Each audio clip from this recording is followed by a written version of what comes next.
I knew that name very well. A swordsman unable to control himself, locked away in his own room. A madman, mad enough to shake heaven and earth. Gitlin, the useless eldest son of House Defium. You mean the North's strongest knight, the mightiest knight in the North, was defeated by that worthless bastard? A cloaked figure of unknown identity appeared and spoke in a bizarrely mocking tone. Warm, isn't it? Comfortable, isn't it? I spent quite a lot of money setting that trap. The figure slowly approached, gradually revealing himself as a hooded knight, radiating an overwhelmingly majestic and terrifying presence. A pair of icy blue eyes flashed with killing intent. He opened his mouth and asked in a threatening voice, "Did you enjoy it?" The North's strongest knight trembled nonstop. "Why you? Are you really that useless wretch, Gitlin? A trap? You mean you knew my plan from the start?" Amid the corpses of soldiers strewn across the ground, the hooded knight remained calm and composed. "Not only that, I also know exactly how many men you have, who among them is a spy, and who sent reinforcements to aid you. I knew everything from the very beginning." Those words filled the other man with utter helplessness. "Impossible. I was clearly your hidden trump card all along. How could you? How could a useless fool like you dare?" Before he could finish speaking, the hooded knight decisively kicked him. The heavy blow sent the northern knight flying backward, and he fell unconscious on the spot. At the same time, the mysterious knight coldly warned him, "Shut up." After knocking down his opponent, he suddenly burst into laughter the next moment, removed his knight's helmet, and threw it to the ground. "Invade as many times as you want. Next time, and the time after that, and in every war to come, I will still be the winner. Do you know why? Because every scheme lies in my hands." The scene gradually shifted. 1 year earlier, the kingdom of Lithuania, near Defium territory. The sound of hurried breathing rang out non-stop, growing louder and louder. He lay on the bed, his hands still trembling faintly. What just happened?" It was Gitlin, his face full of shock. "I'm still alive? That's impossible. Just now, I clearly..." Cruel memories immediately flooded his mind. A sword was knocked away, spinning several times through the air. The long sword fell, stabbing straight into the ground. The surrounding scene gradually came into focus.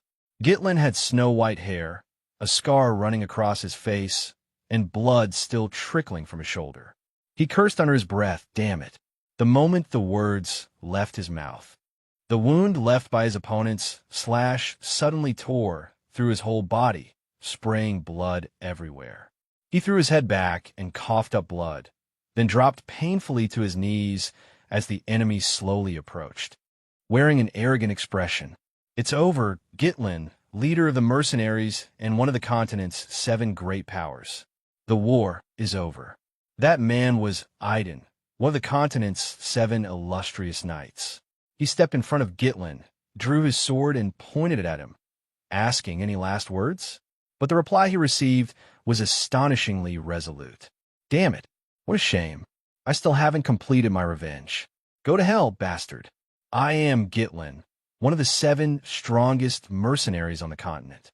Hearing that, Aiden only looked at Gitlin with contempt. How absurdly arrogant. "I never expected you to be the eldest son of the destroyed House Defium. After your older sister died, you left home, didn't you?" Gitlin glared at him suspiciously. "How do you know that? You're clearly from another kingdom." Aiden slightly raised a hand and answered coldly, "Of course I know. I've been investigating you with great effort for a long time, because the ones who joined hands with Duke Delphine to overthrow your family were us." Gitlin was instantly shaken by those words. Us? He thought. Besides Duke Delphine, were there others behind it too? While Gitlin was still thinking, Aiden had already circled behind him. "TCH, there's no point explaining more. You're going to die anyway, so just accept your fate." Gitlin roared in fury, "Damn you. I will never forgive you." Aiden's eyes instantly turned wild with excitement. Good. The moment he said that, he swung his sword without mercy and decisively severed Gitlin's head. Back to the present. Gitlin looked at his reflection in a basin of water. "Back then, he had clearly cut off my head. But now I'm still alive, and it's still sitting safely on my shoulders. Could all have been an illusion? I even look younger. It's absurdly unreal, but it doesn't feel like I've seen a ghost. Did I accidentally eat some cursed mushroom or something? Or was I captured as a prisoner and used for experiments by those mages? Those arrogant bastards. I'll make them regret it. Regret ever letting me survive. Just then, a voice came from outside. "Young master. Please come outside, young master. I know you're awake." This man was Rickadoo, a guardhouse defium. The moment he finished speaking, before Rickadoo could even react, a sword was already pressed to his neck, along with a threat. "Shoo. As long as you answer my question, I'll spare you. Or maybe I won't." It was enough to make anyone angry on his behalf. Rickadoo looked up in fright and stammered, "Why, young master?" Then he let out a long sigh of relief. "Don't you think this is going too far?" "No means no." Gitlin was inwardly puzzled. Why is he reacting like that? He's clearly being threatened. Thinking that, Gitlin couldn't help asking, "Why you? What are you talking about?" Rickadoo waved him off and complained, "You exhausted yourself after throwing a fit just now and fell asleep on the spot." Hearing that, Gitlin became even more confused. What? I fell asleep? As Rickadoo answered, he lightly touched the spot on his neck where the sword had just been. "Did you forget everything after closing your eyes for a bit? Good grief. Just a moment ago, you were flying into a rage, saying you wanted to personally lead the unit to ambush those goblins." Gitlin stared blankly, utterly baffled. "Goblins? What? I was really angry? This is ridiculous." At that moment, Rickadoo merely bowed calmly, tidying the luggage as he reminded him, "Please pack your things too, young master. Everyone is waiting for you." Gitlin still couldn't help pressing the issue. "Our things? Where are we going?" "Where? Back to Defium territory, of course." He looked at the man suspiciously, his heart suddenly jolting. "What?" Gitlin turned and grabbed Rickadoo by the shoulders. "Say that again." Rickadoo was startled too. "Huh?" Gitlin repeated himself, suspicion written all over his face. "Defium? You mean the Defium territory that was destroyed?" The moment he said that, he immediately rushed outside. Looking down from the cliffside, a magnificent scene burst into view. A vast, peaceful estate, and in the distance, a massive castle. Gitlin was utterly stunned. It really is Defium territory. Why is it still intact? I clearly saw it burn to the ground with my own eyes. Rickadoo quickly came up behind Gitlin and spoke softly. "Did you have a nightmare? You just said your family had been destroyed. If the Count hears that, you'll be thrown out." Gitlin still couldn't hide his doubt and immediately pinched his own cheek hard. Am I dreaming? Apparently not. Seeing his master do something like that, Rickadoo grew a little alarmed and nervously stepped aside. At that moment, Gitlin gradually calmed down. A younger face. The territory still intact. That means I've returned to the past.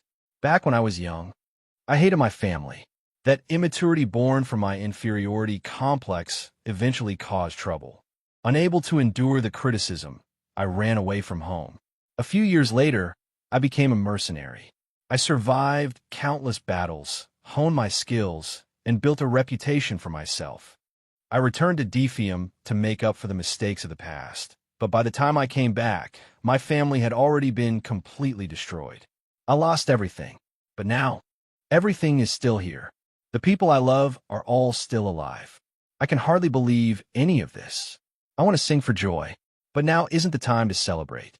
You said we came here to ambush goblins, right? That's right. I will never forget that day. It was the day the unit suffered the most casualties. In my previous life, trying to build a name for myself, I led the unit in pursuit of those goblins. At the time, the intelligence said there were only 3 goblins.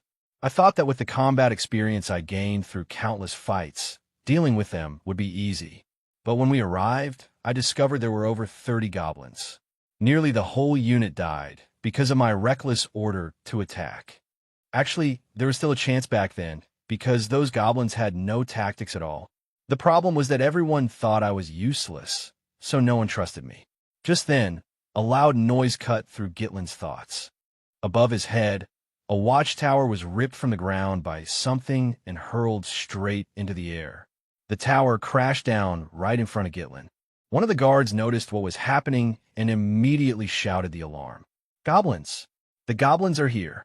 Before he could finish, a group of massive, fully armed goblins charged in savagely. Even Gitlin couldn't help being startled. This fast? Did they come this quickly in my previous life too? Relying on their monstrous strength and huge bodies, the goblins brutally pierced through the camp's defensive line. Anything that dare block their way was sent flying. The battle was completely one-sided. Then a loud voice shouted, "Positions! Don't panic. Get into defensive formation at once." This man was Skovan, the raid commander. But the moment he finished speaking, the soldier in front of him was flung into the air on the spot by a gigantic goblin. The sheer force made even Skovan stagger back several steps. Cries of agony rang out one after another. The sight before him made even him, as commander, feel apprehensive.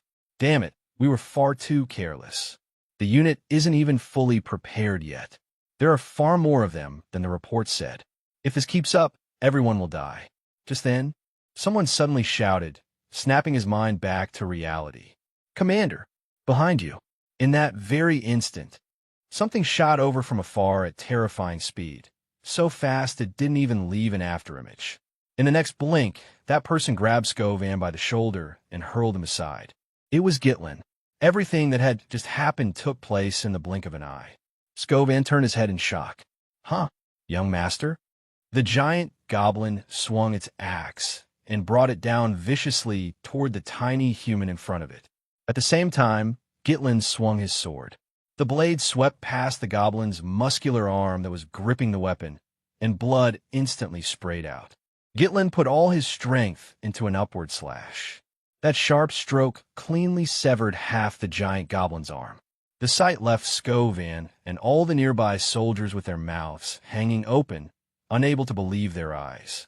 The goblin, whose arm Gitlin had severed with a single strike, spurted blood from the wound like a fountain. It let out a scream of pain, then crashed heavily to the ground. The impact of its massive body split the earth and shook the ground. Gitlin simply stood there, calmly looking at the fallen enemy. He casually flicked his sword and clicked his tongue. TCH, as I thought, I still can't use my power. It would have been nice if I'd returned a little earlier. After saying that, Gitlin turned to look behind him. You're the commander, right? At this moment, Skovan was still lying flat on the ground. Why, young master? He replied. Gitlin held out his hand and ordered, give it to me.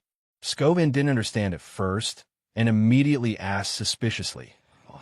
Gitlin's expression turned serious, his gaze steady as he said in a low voice, command. Hand command over to me. As soon as he heard that, dissatisfaction immediately appeared on Skovan's face.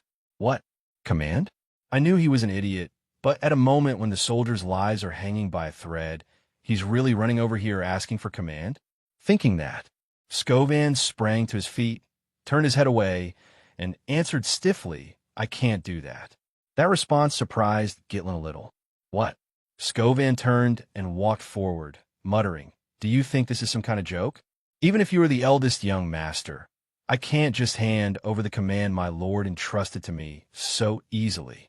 After hearing that, Gitlin didn't know what to say and could only look at his back. All he felt was annoyance. What a hassle. If it were me, and some idiot came running over demanding command, I'd probably react the same way. The next second, another giant goblin came roaring toward them, startling both men. Skovan immediately rushed forward and planted himself in front of Gitlin, shouting, fall back. Leave this to me. You're still too green. You're not qualified to lead our soldiers. Being looked down on like that, Gitlin naturally felt irritated. In the end, he lost patience and swung his sword behind him. Looks like I have no choice. With that, Gitlin decisively hurled the sword in his hand. Skovan was startled and hurriedly dodged aside, barely managing to avoid it. He immediately flew into a rage, almost wanting to throw Gitlin back into his mother's womb. What the hell are you doing, brat? Just then, a strange sound suddenly came from ahead, making his whole body stiffen. Skovan turned to look at the goblin from before, and his eyes instantly widened, his face full of horror. What? Right before him, the goblin that had been rampaging moments ago now had a sword buried straight into the top of its skull. It had taken a devastating high-speed, fatal hit on the spot and died instantly. The goblin managed only a miserable howl before its eyes rolled back and its consciousness vanished. It collapsed heavily to the ground, the sword still buried deep in its forehead. Witnessing that scene, Scovin was utterly shaken, a flood of questions running through his mind. How is that possible? How did he hit its weak point? Gitlin cut off his thoughts. Scovan, was it? Do you know what matters most on the battlefield? If our side is completely swallowed by fear, then victory in war is impossible. We have to seize the winning momentum first. The moment he finished speaking, he immediately charged out, pulling the sword from the unfortunate goblin's head as he did so, and under Scovin's astonished gaze, plunged straight into the fight ahead. In a flash, using his incredible speed, Gitlin rushed up above the heads of the goblins about to crash into the soldiers. Then leapt. To everyone's shock, Gitlin dove straight down from the air and drove his long sword with perfect precision through a goblin's head. In the distance, Commander Scovan saw the scene and was so alarmed his eyes nearly popped out. Gitlin pulled out the sword, already drenched in blood, and taunted them. "Come on, goblins. I'll kill every last one of you." After saying that, Gitlin immediately lowered his stance, bending his knees for momentum, preparing to charge straight into the goblin horde. In just a short moment, with his unbelievably sharp swordsmanship, he slaughtered one goblin after another in rapid succession. Scovan stood rooted to the spot, eyes wide as he watched it all. Am I dreaming? It was like watching an action film so intense he forgot to breathe. Even with brute strength, it would be hard to do that much. How could that useless straw-brained young master possibly do such things? I can tell he's already exhausted, and yet he's using only the smallest possible movements to evade, then striking their weak points with perfect accuracy. Like a swordsmanship master who cannot use power, or perhaps an existence even greater than that. On the other side, Gitlin's battle spirit was still blazing. Is that all you've got? I haven't even warmed up yet. You don't deserve to be called a warrior race. Over here, Rikidu watched with a face full of worry. They're all charging at the young master. Another soldier asked in confusion, "Is the young master running away?" Rikidu immediately turned and shouted toward Scovan, "Commander." Scovan just stood there in a daze, both shocked and confused. What exactly are you thinking? Charging into the middle of the goblins to draw their attention. That part was right, but now you're running away. And that direction is the cliff's edge. Wait, the cliff's edge? Scovan's mouth immediately fell open, too shocked to speak. You don't tell me. As if he had finally understood Gitlin's intention, Scovan immediately gave the order, "Soldiers, shield wall. We follow the eldest young master." Meanwhile, on the other side, the goblins were still chasing Gitlin relentlessly. Gitlin suddenly turned around, tightened his grip on the sword in his hand, and pointed it at the goblin pack. "Scovan, if you're truly a competent commander, then you should have seen through my plan by now. Originally, I wanted to slaughter them all with my own hands, but this pathetic body of mine won't hold out. Even so, this should be enough for you to use." Behind those goblins, something was slowly approaching. The huge commotion drew their attention, and they curiously turned around one after another. It was Commander Scovan, Rikidu, and all the soldiers. With long spears and shields in hand, they charged forward all at once. Seeing this, Gitlin smiled faintly. Perfect. As he spoke, taking advantage of the goblins being distracted, he suddenly leaped backward and threw himself straight off the edge of the cliff. Then now, as he spoke, he jumped down the cliff face, his face full of satisfaction. On the other side, Scovan shouted himself hoarse as he gave the order, "Soldiers, push them off the cliff." At the command, the entire unit exerted force at the same time, driving the unprepared goblins back step by step. Everyone roared together, pouring every bit of strength in their bodies into that final decisive shove. United as one, they hurled the entire pack of giant goblins down the cliff in a single instant. One giant goblin after another fell, and when they hit the ground, thunderous explosions rang out. On the cliffside, all the soldiers were panting from exhaustion, then began to stir in excitement. We did it, we really did it, we wiped out all those goblins. Just then, Scovin ran to the cliff's edge and shouted down below, "Young master." Fortunately, Gitlin had managed to drive his sword deep into the cliff wall in time, leaving his whole body hanging there, waiting to be rescued.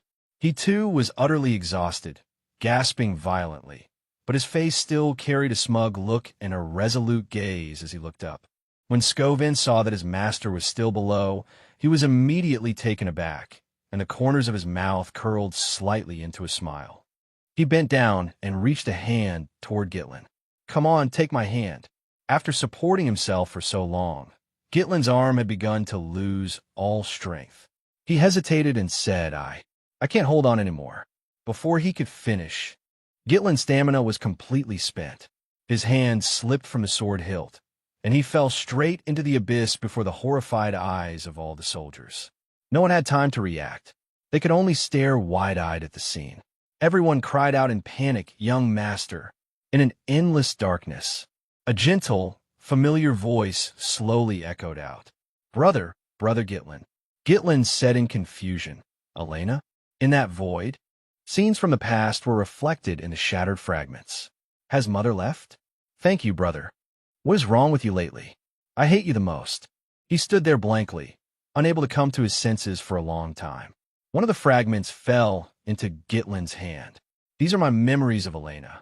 Suddenly, someone grabbed Gitlin hard from behind. "Brother." It was Elena.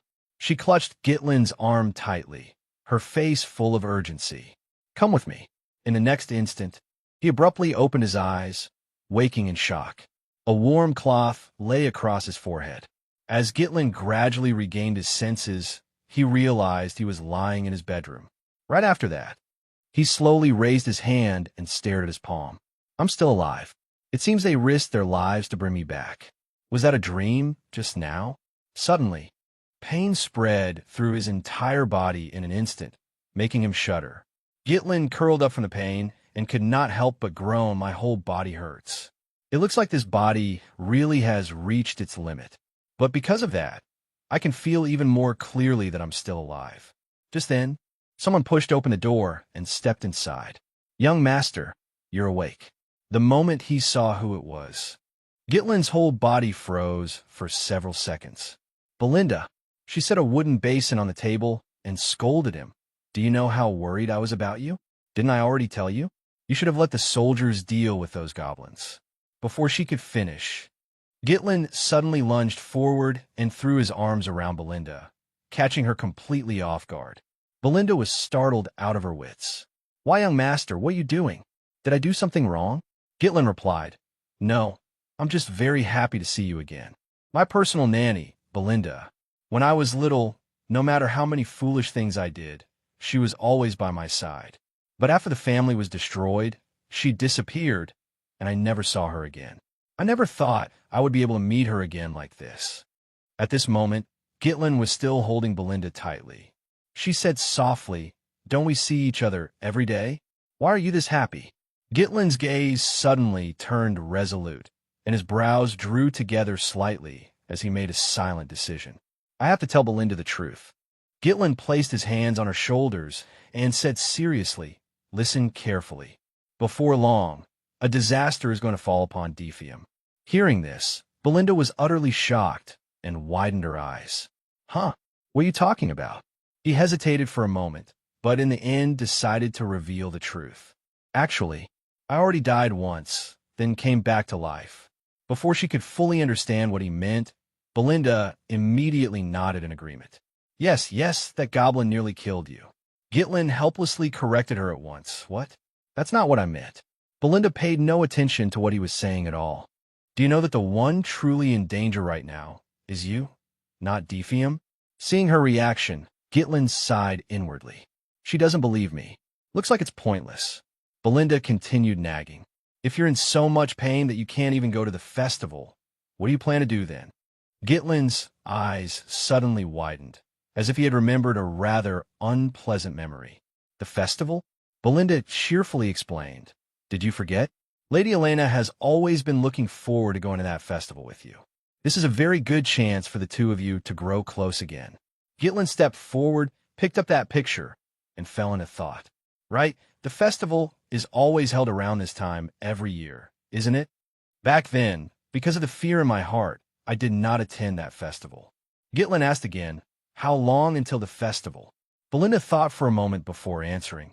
Let me see, I think it's next week. You only have 1 week left. Hearing that, Gitlin simply stood there in silence, with no reaction at all. He only stared into empty space and murmured, next week. That day will change my life. Just then, footsteps came from outside the door, and someone called out, Brother, are you in there? That memory that had always haunted me surfaced once again. It was Elena's pleading face. Come with me. It was also the scene Gitlin had feared all these years, the moment Elena lost her life. Gitlin immediately rushed over and pulled his little sister into his arms. Even Belinda was so shocked by the sight that her eyes went wide.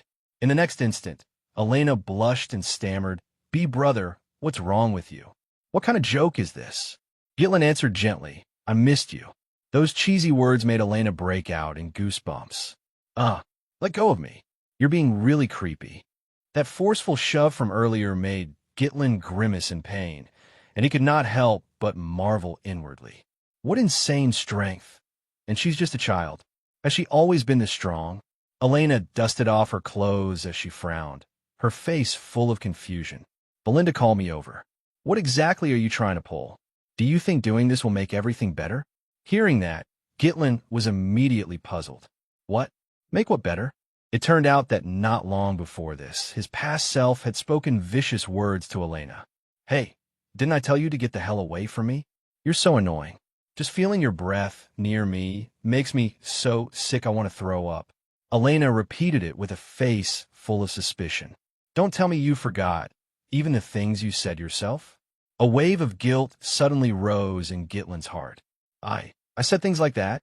He awkwardly turned his face to the side and scratched his neck, silently blaming himself. In my previous life, I wasn't the person closest to Elena. I really was worthless. The more he thought about it, the more Gitlin regretted it. He spoke up, as sorry. The moment they heard that, both Belinda and Elena jumped in shock. Why, young master? You actually apologized first? I heard a goblin nearly killed you. Did you hit your head somewhere? Their reaction irritated Gitlin a little. He thumped his chest and defended himself seriously. No, I really did defeat them. Why do both of you keep implying that I got hit so hard my brain broke? But suddenly, that fierce pain from before surged back. Gitlin trembled all over, and his expression instantly twisted. He curled up, shaking with pain, nearly collapsing. Elena just stood there and said in a mocking voice, Right, you definitely defeated them in that condition. You were carried back unconscious, you know. Come on now. Belinda and Elena burst into laughter together. Looking at the people he loved standing so vividly before his eyes, warmth without end rose in Gitlin's heart. He lowered his head to look at them, his eyes peaceful and calm, and the corners of his mouth slowly lifted into a satisfied smile. Everyone is just like they were in my memories. Why do I used to waste my time on such meaningless things? At the ceremony that would be held next week, I used my worries about the raid squad as an excuse to refuse Elena's invitation to go with her. That was the last time I ever saw her. After that, they found Elena's corpse. She and her bodyguard had been torn to pieces. I should have been by her side. Just then, a knock suddenly came from outside the door, instantly drawing all three of their attention. A voice called out, May we come in? The next second, two knights in sea blue armor pushed open the door and walked in. As expected, Lady Elena is here. They were Elena's guards, Guard Damon and Guard Philip. Elena immediately stepped forward. Is something wrong? Didn't I tell you two to wait outside? Damon explained somewhat awkwardly. Forgive us, my lady. The servants invited you over to supervise the preparations for the festival. Hearing this, Gitlin immediately looked surprised and asked, Why did they come looking for Elena? Belinda, standing beside him, immediately reproached him. Of course you wouldn't know, young master, since all you do every day is laze around. I'm honestly curious just how short-handed Defium is that even a young lady has to come out and work. Those words filled Gitlin with guilt, leaving him speechless for a moment. Inwardly, he wondered, are we really that short on people? By then, Elena was already preparing to leave with the two guards. She did not forget to turn back and say, I'm heading out, brother. Take care of yourself. Gitlin stood rooted in place, continuing to think, I never cared about any of this before. So of course I wouldn't know. Thinking of that, he immediately spoke up. Let me help. Elena froze when she heard that. She turned around and looked at him with extreme shock. The next instant, Elena timidly shrank back toward Belinda, and the two of them could not help whispering to each other in astonishment. The young master actually volunteered to help? Could he really have hit his head that hard? That left Gitlin with nothing to say. At that moment, outside the Defium estate, a busy yet peaceful daily scene spread out before them. But that peace was quickly shattered by loud arguing from somewhere nearby. Everyone was startled and turned to look in that direction. Didn't you say you wanted to help? Then go outside. If you keep hovering around like this, everyone will be too scared to get any work done. It turned out to be the Defium siblings bickering endlessly, neither willing to give an inch as they went back and forth. Is that really how you treat someone who sincerely wants to help? The best way you can help us is by staying farther away and not causing more trouble. At the same time, Gitlin recalled the tragedy of his previous life. Elena's body had been found near the slums, very far from the festival grounds. Someone must have called her there, or taken her away by force. To stop that from happening, I first need to learn every path through the castle.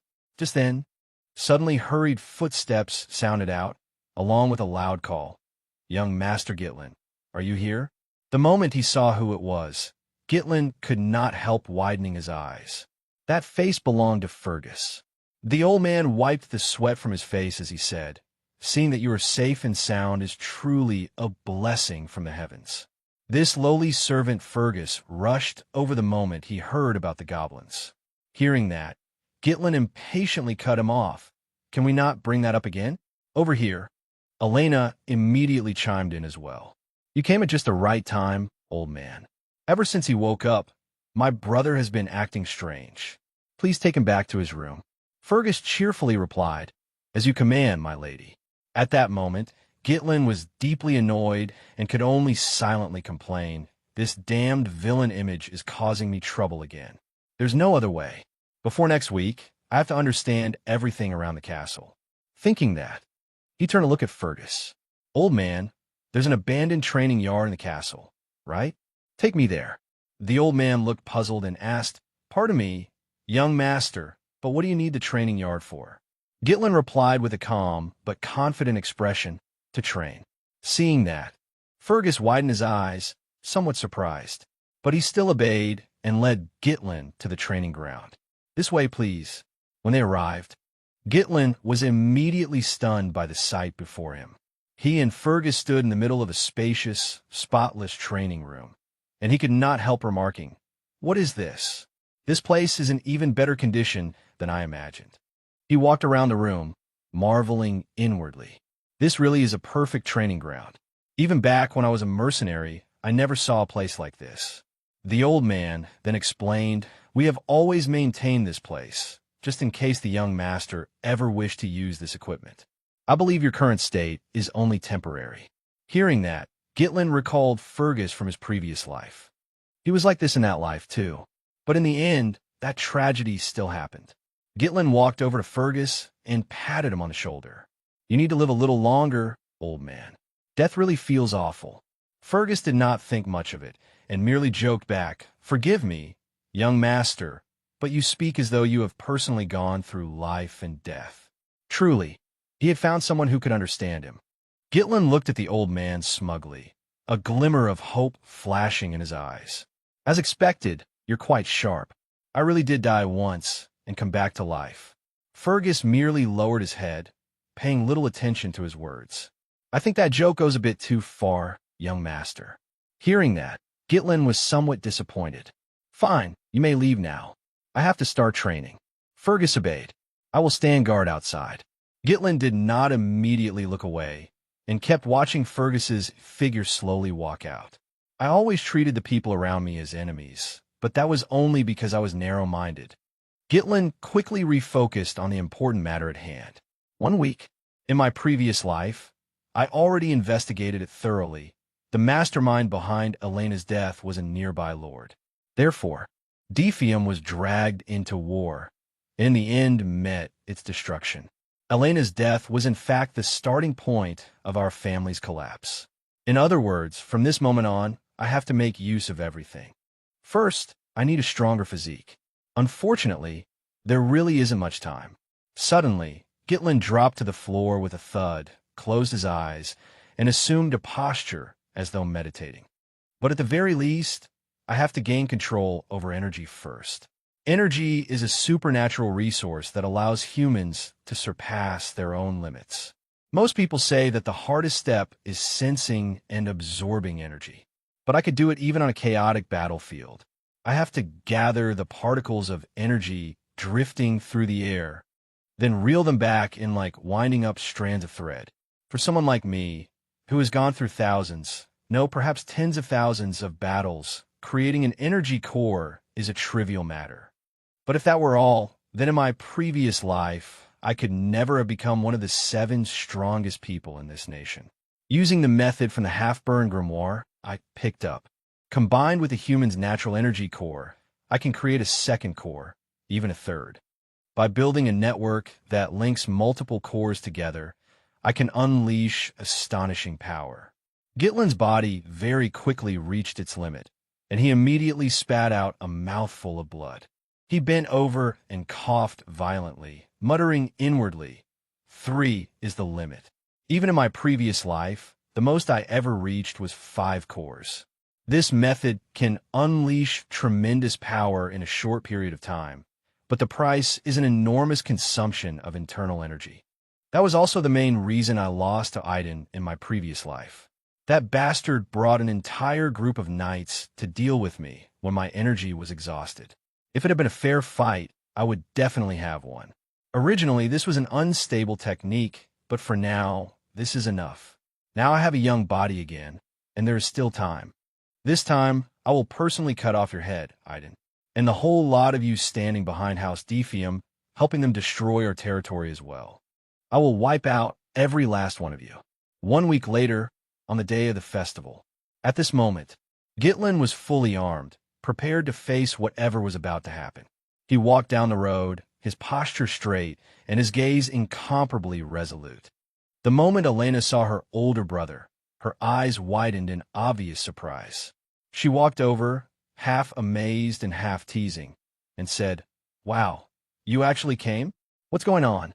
Haven't you never attended things like this before?" Gitlin immediately replied, "No matter what, I'm still a member of the Defium family. At the very least, I should attend the festival once." Elena still sounded doubtful as she continued, "You really have been acting strange. I heard that all last week, you did nothing except train." Hearing that from his little sister, Gitlin turned his face away and stubbornly defended himself. What's strange about the next heir of a knightly house doing some training? Elena looked at him in confusion. "But you never used to care about things like that. You even used to say father was unbearably annoying, and you once wished you were the king. But no matter what, I like the way you are now better. You're more like the brother you used to be." Hearing that, Gitlin felt a slight tremor in his heart and found himself unable to speak. Over the past week, he had realized many things. Because his actions had changed, the way others treated him, and even the future itself, had also begun to change little by little. Elsewhere, Belinda was giving Damon and Philip an extremely careful warning. "You too, if the young master causes trouble, then figure out how to deal with it yourselves. There are many guests here today, and we absolutely cannot allow any problems to happen." The two replied in unison, "Please rest assured. You can trust us." Gitlin's thoughts continued. The bigger picture might not have changed yet, but it was impossible to measure just how much his small actions would affect these smaller events. Making good use of the information from the future, that was his task. He had to deal effectively with every situation. He was ready. After that, Gitlin and Elena enjoyed the festival activities and its lively, cheerful atmosphere together. They weaved through one stall after another, while he did not relax his vigilance for even a second, carefully observing his surroundings the entire time.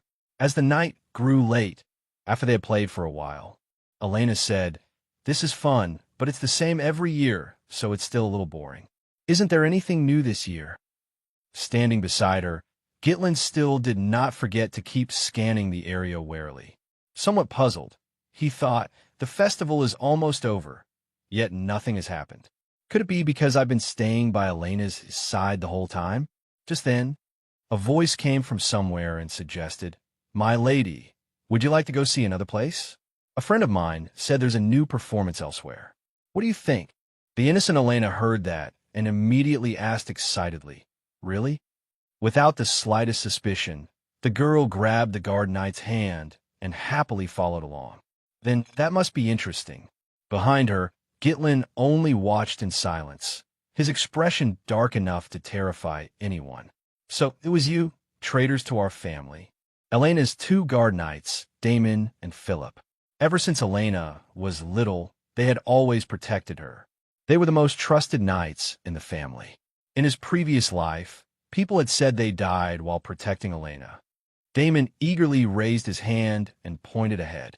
"We're here." Little Elena immediately brightened, her face full of anticipation. But ahead of them was nothing but a cold, deserted open space. There was not a single other person in sight. Only the four of them stood there alone. Elena looked around in confusion. "What is this? There's obviously nothing here. Are you sure anyone would perform in a filthy place like this?" Damon awkwardly answered, I think maybe they're not done preparing yet. They should be here any moment now." Elena immediately became angry and scolded him. "Stop joking around. Would you want to watch a performance in a place like this?" On this side, Gitlin did not say a word. He merely observed the surroundings with caution. After surveying the terrain, Gitlin seemed to understand something and thought to himself, "Just as I expected. On the surface, this place is only a deserted alley, but judging by the way they arranged obstacles to block the retreat, they definitely prepared this in advance." As he was thinking that, Gitlin was suddenly yanked away hard by Elena. She urged him, "Let's go, brother." Seeing this, Damon hurriedly tried to persuade her. "My lady, now that we're already here, shouldn't you at least watch the performance?" Elena flatly refused in annoyance. "Thank you, but no. I have no intention of watching anything in a place like this." Elena's strength was enough to surprise even Gitlin, and he blurted out, "Do you train normally or something? Why are you so strong?" The girl only replied irritably, "Huh." Suddenly, Elena bumped into someone blocking the way ahead. "My lady, please wait just a little longer." That completely startled her. "Philip, you two are acting really strange today. What is wrong with you?" Damon showed an annoyed expression, lowered his head, and scratched the back of his neck. "Oh dear, I wasn't planning to scare you in the first place. It's just that someone made a very reasonable request." Elena still looked completely baffled, not understanding at all. A request. Right then, someone suddenly approached from the distance in front of them, drawing their attention. Three men of unknown origin slowly came closer, carrying an aura that made one's skin crawl. The man standing in the middle raised his head, revealing his face as he spoke. "As expected, you still do your work as cleanly as ever." This man's background was unknown. Only his name, Frank, was known. Seeing him, Damon immediately stepped forward and responded, "Of course. We brought the young lady here exactly as agreed. So let's continue the deal right here." Frank was somewhat surprised when he discovered that there was one more person besides Elena, and he asked, "Isn't that the eldest son of the Defium house? I don't recall ever asking you to bring him too."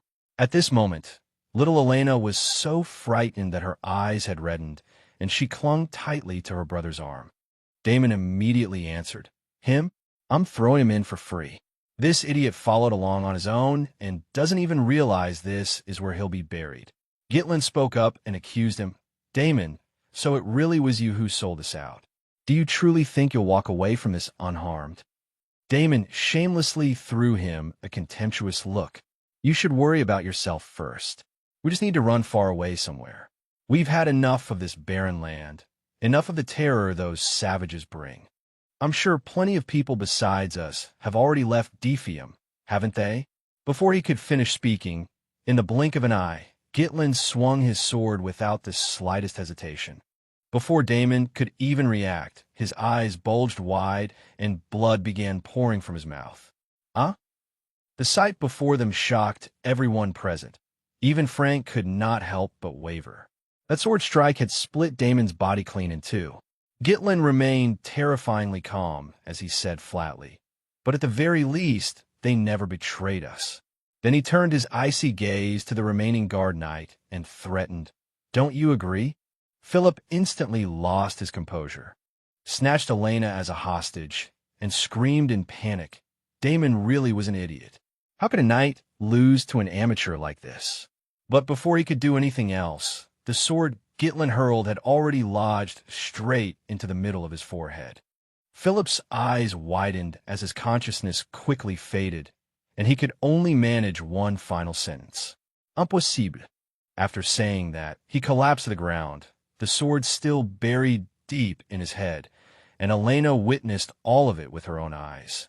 The blindfolded man standing behind Frank asked with some fear, "Are you sure that's the eldest son of the Defium house?"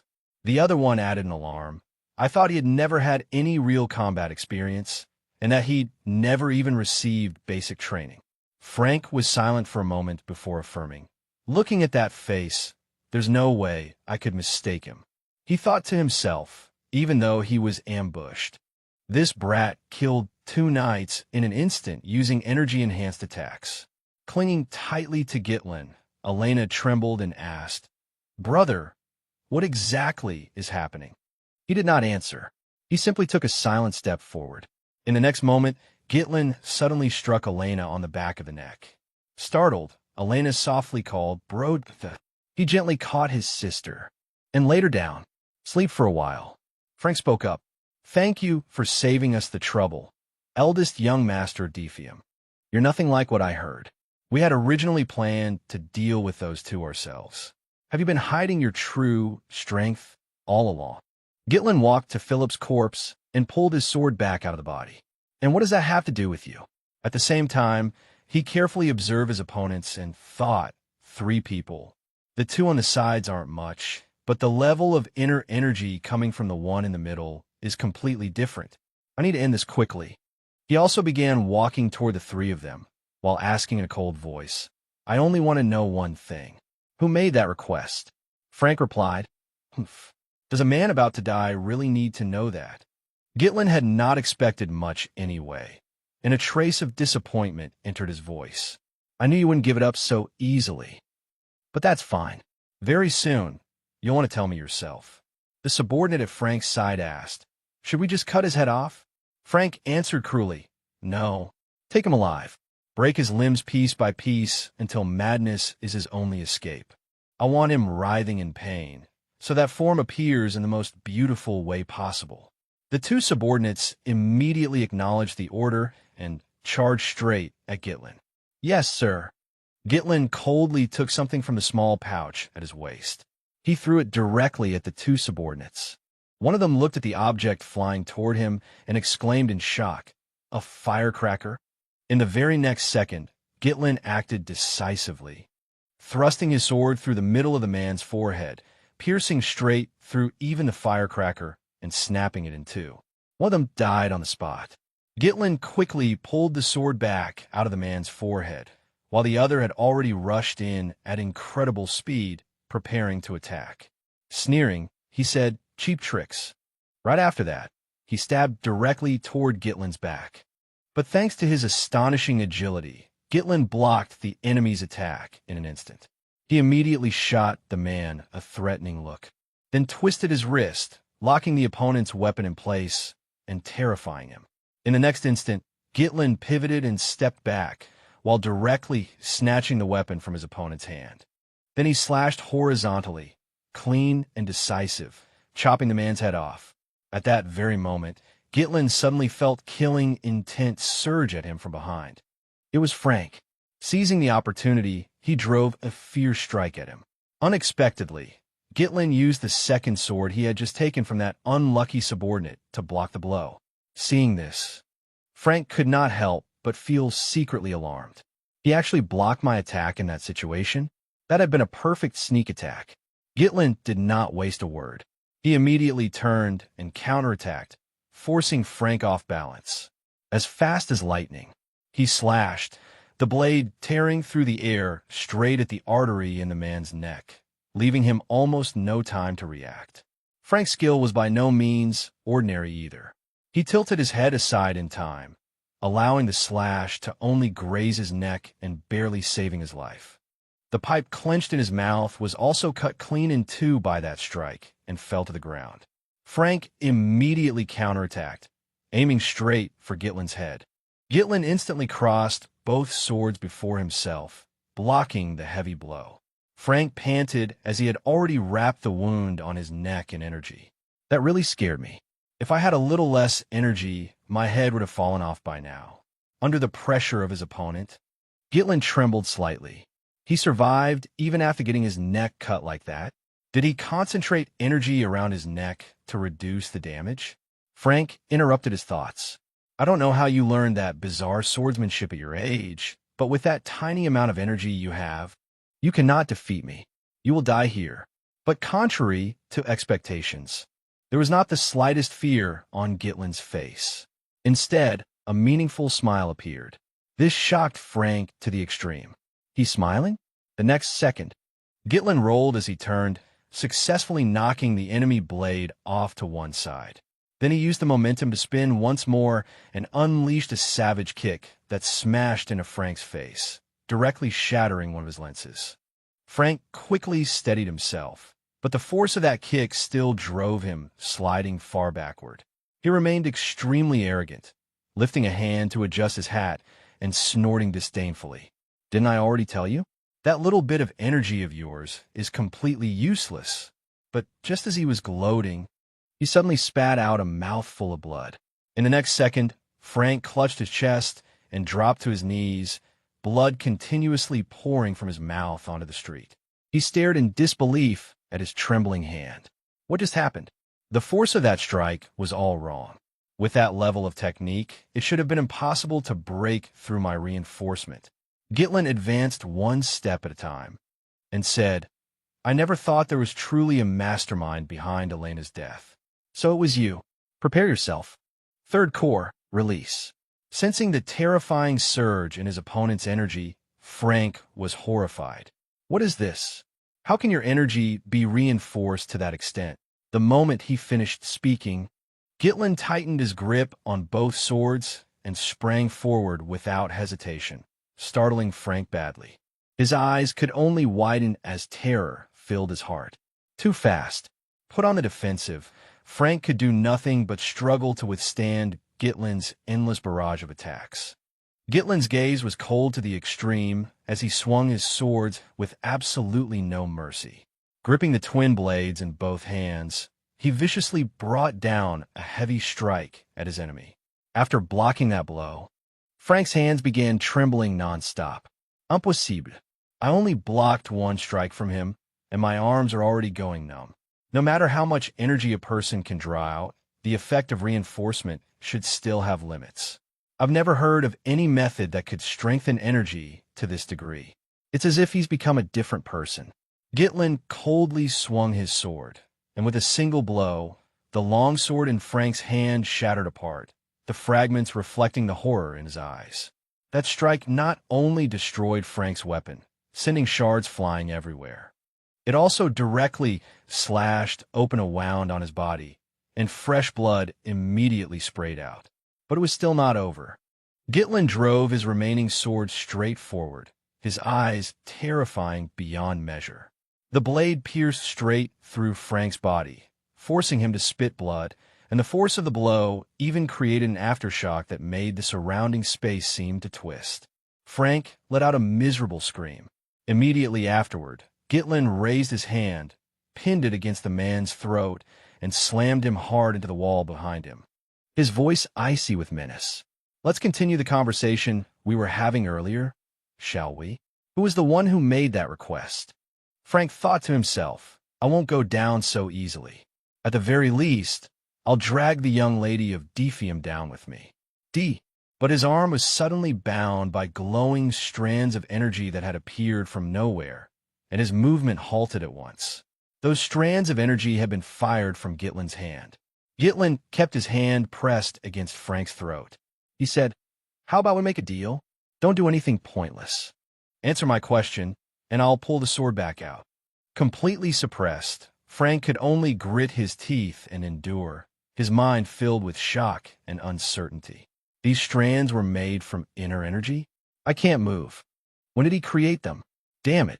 After receiving no answer for a while, Gitlin tightened his grip on the sword hilt and continued. I believe someone like you should know how to heal yourself. But if I destroy your energy core, then none of that will matter anymore. Hearing that, Frank was violently shaken. What? A flow of energy like crimson light immediately spread over the sword in Gitlin's hand, filling Frank with extreme terror. Cracks began appearing across Frank's energy field, and then it started breaking apart and collapsing. Seeing that, Frank screamed in panic. No, my energy is falling apart. He shouted at the top of his lungs, his voice full of fear. Are you insane? If you make even the slightest mistake, the reversed energy flow will cause a massive explosion and blow this whole area away. Are you trying to kill yourself? The only response he got was a light, casual answer. That only happens to people whose technique isn't good enough. I can handle it. Faced with this situation, Frank was completely terrified. This man isn't bluffing. I'm really going to die. So he hurriedly confessed, It was Count Detmon. He's the one who requested it. He said he needed an excuse to start a war against House Defium and Degat. Gitlin was still somewhat suspicious and continued pressing him. Really? He thought to himself, so it was Detmon. In my previous life, shady things like this were usually handled by the family allied with the ducal house. Duke Delphine, how dare you arrange something like this on your own without their approval? Still pinning Frank down with one hand, Gitlin continued to ask, So this is the reason you wanted to kill Elena? Frank hurriedly answered, Yes. Just as he finished speaking, Gitlin immediately made up his mind and drove his sword straight into Frank's body.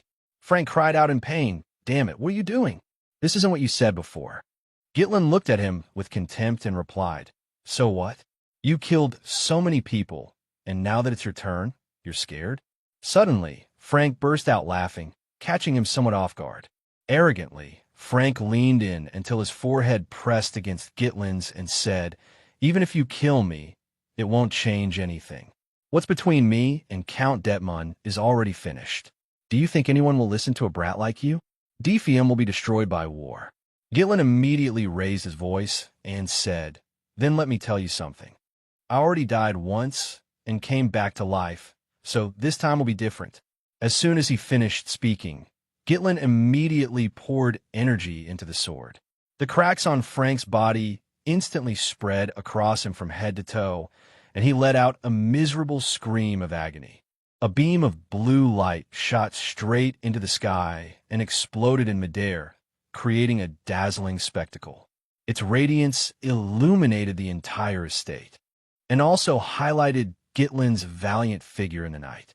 Chaos reigned all around, filled with the sound of ragged, hurried breathing. Gitlin turned his head and looked at his little sister, who was fast asleep on the stone ground. He let go of the sword in his hand, closed his eyes, tilted his head back to look at the sky, and let out a long breath as if a great burden had finally been lifted. But after relaxing for only a moment, Gitlin suddenly spat out a mouthful of blood. He had reached his limit. He bent over, bracing himself against the stone floor, coughing up blood without stop. He raised a hand to wipe away the blood and cursed inwardly, Damn it. If I were still the strongest mercenary, detonating 3 energy cores would be nothing. I can't collapse here. Staggering, Gitlin made his way into a nearby house. He kicked the door open. Inside lay 2 corpses whose identities were unclear. Gitlin panted heavily as he slowly approached the 2 bodies. He recalled that in his previous life, aside from Elena, they had discovered another corpse here. According to that man, it was Count Detman's son. It seemed he had been killed together with the knight escorting him. So this was how they silenced witnesses and framed his side as Elena's killers. Once this matter came to light, war would break out. I have to erase this evidence. I won't let things unfold the way you want. In the distance, a mysterious figure concealed atop a tree had been silently watching everything. In the blink of an eye, that shadow vanished into the void. The scene shifted to a certain room where someone spoke up. The mission has failed. We sent guard knights, and even Frank, the best man under our command. As soon as he finished speaking, the people seated around the round table flew into a rage and shouted at the person in the middle. You couldn't even deal with a little girl? Did you grow careless because you thought this job would be too easy? At that moment, the cloaked figure dropped to one knee and said awkwardly, that all because of Gitlin.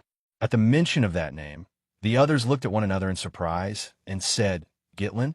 You mean that useless fool from the north? Another man had already lost patience and sternly questioned the cloaked figure. I'm certain you know Gitlin is a worthless waste. Are you seriously planning to use him as an excuse now? Seeing that no one in the room believed him, the cloaked man broke out in an even heavier sweat and hurriedly tried to persuade them. He is completely different from what our intelligence and the rumors said. He remembered the determined look in that young man's eyes as he swung his sword. Every strike had been clean and decisive, severing heads and spilling blood.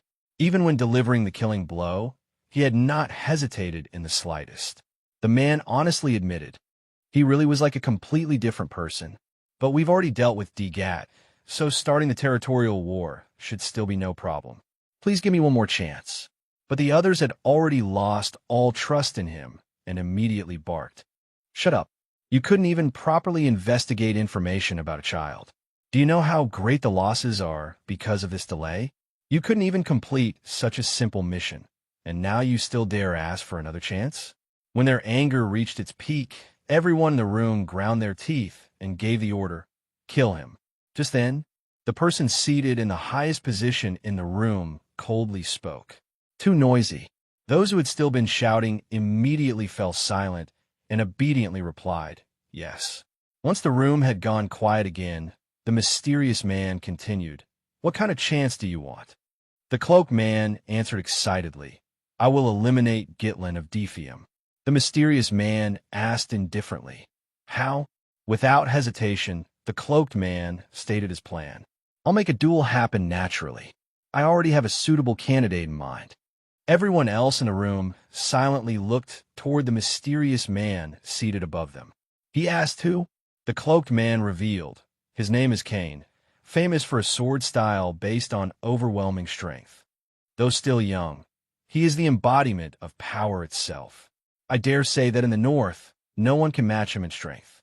Moreover, Kane is Gitlin's cousin, so when they meet, there will be no need for any awkward setup. The others in the room showed no emotion at all. After listening, the mysterious man remained silent for a long time before slowly speaking in a voice cold enough to chill the bones. If you fail one more time, there will not be a next time. As soon as he said that, his sharp gaze pierced straight into the other man. The cloaked figure confidently said, I will not disappoint you. The scene shifted to the training hall in Defium Castle. Fergus stepped out from behind the door and reported, my apologies, young master, but it's time for your meal. The moment he finished speaking, a streak of blue light shot forward, wrapping itself around the hilt of the sword propped up by the door, right near Fergus's hand. The lingering trail of light drew a faintly glimmering blue line across the corner of the wall as it pulled the entire sword through the air. The next instant, a hand shot out and caught the sword in a flash. Its owner was Gitlin. He spun the sword a few times by the hilt and said, all right, that's enough for now. At that moment, Gitlin's eyes flicked aside, and when he saw who had come, he froze slightly. Then he casually slung the sword over his shoulder and said, oh, old Fergus. Fergus stepped forward, bowed respectfully, and said, I am terribly sorry. Young master was so absorbed in his training. But how in the world did you do that? Hearing that, Gitlin lowered his head to look at the sword wrapped in his glowing thread and softly said, "Ah, this? It's a mana thread, using mana like a string." As he said this, Gitlin closed his eyes and recalled the past. In his previous life, he had always used this technique, but at his current level, if he wanted to use it the same way as before, he would have to detonate an energy core because his energy was insufficient. However, if he created only a single thread and used less energy, then even with insufficient power, it could still be used. Fergus looked at the thread and honestly said, "I thought I had cultivated energy for a very long time, and yet I've never seen anything like this." But inwardly he was full of doubt. Not long ago, the young master clearly hadn't even been able to use mana, let alone train with it. So how had he come up with a way to use energy like this? At that moment, Gitlin changed the subject and asked, "Anyway, what did you come to see me for?" Fergus hesitated and said, Actually, I just stopped by to tell you something in passing." Gitlin looked at him indifferently and asked, "What is it?" Fergus lowered his head and said sincerely, "Thank you for protecting the young lady." Hearing that, Gitlin said in slight surprise, "You're thanking me? That was something I was supposed to do in the first place. Come on, let's go eat." A few days later, the festival had been temporarily suspended. That was only natural. After all, a knight had attempted to kidnap the young lady. In the dining room, Elena rested her chin on one hand, looking displeased as she said, "Everyone thinks I was lying when I said you saved me. You should go say something to them." Sitting across from her, Gitlin replied, "It's fine. They wouldn't believe us anyway." At that moment, Belinda, standing behind Elena, clenched her fists and said angrily, "So Damon and Philip really tried to kidnap the young lady for profit? Those bastards. I knew they were perverts." Hearing that, Elena sighed helplessly and reminded her, "Belinda." Gitlin looked at his younger sister, his mind filled with thoughts. Elena is still alive. I stopped the war from happening, but they definitely won't stop here. I can't keep stopping them all by myself. I need to build up a military force. As he was thinking, a servant pushed in a food cart and politely said, "Excuse me." Then the servant stepped forward and set a tray on the table. Gitlin reached out for the spoon and thought to himself, "If I want to do that, I need to get more involved in politics." When the lid of the tray was lifted, inside was a small slice of bread placed neatly in the center. Gitlin stared at the slice of bread and blanked out for a few seconds. Then he asked Belinda in confusion, "Belinda, why are we eating dessert first?" Belinda gave him an awkward smile and said, "Dessert? You know the state we're in." The moment she finished speaking, shouts and curses from outside rang straight into the room, catching Gitlin off guard.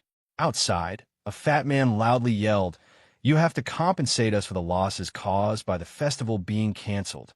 The others also shouted in unison with menacing momentum, "Compensate us." Another man saw the guards inside and furiously roared, "Get out here! Aren't you all swimming in money?" The guard was badly rattled and could only lower his voice to placate them. "Please, everyone calm down a little." As the noise outside grew louder and louder, Gitlin stuck his head out the window, looked outside, and asked in confusion, "What's going on?" Belinda ran out to take a look, then said to him with a frightened expression, "I knew they'd react like this. You know that in our territory, there are many merchants who make their living off the festival, right? Last year was barely enough to keep them afloat. But this time the festival was canceled after just one day, so it's only natural that they're angry." After hearing that, Gitlin frowned and said, "Has our territory really gotten this bad?" At that, he turned around and narrowed his eyes at the crowd outside.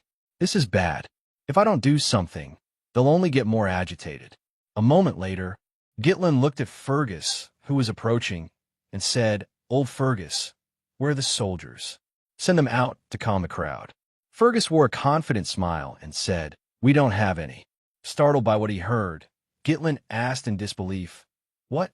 Fergus calmly explained, "Most of the men have been dispatched to the monster forest to rebuild the areas attacked by goblins." Hearing that, Gitlin cursed inwardly. Damn it, they're all there. The North was basically always on the verge of war. On one side were the northern tribes, and on the other there was the monster forest, where monsters could appear at any time. No money, no army. What a complete mess. After thinking for a moment, he stepped over, put a hand on Belinda's shoulder, and said softly, "Belinda, we need to talk." Gitlin leaned close to her ear and whispered, "You're the one holding my money for me, right? Take that money and use it to pacify those merchants." But the moment Belinda heard his suggestion, she immediately looked troubled. There isn't a single coin left.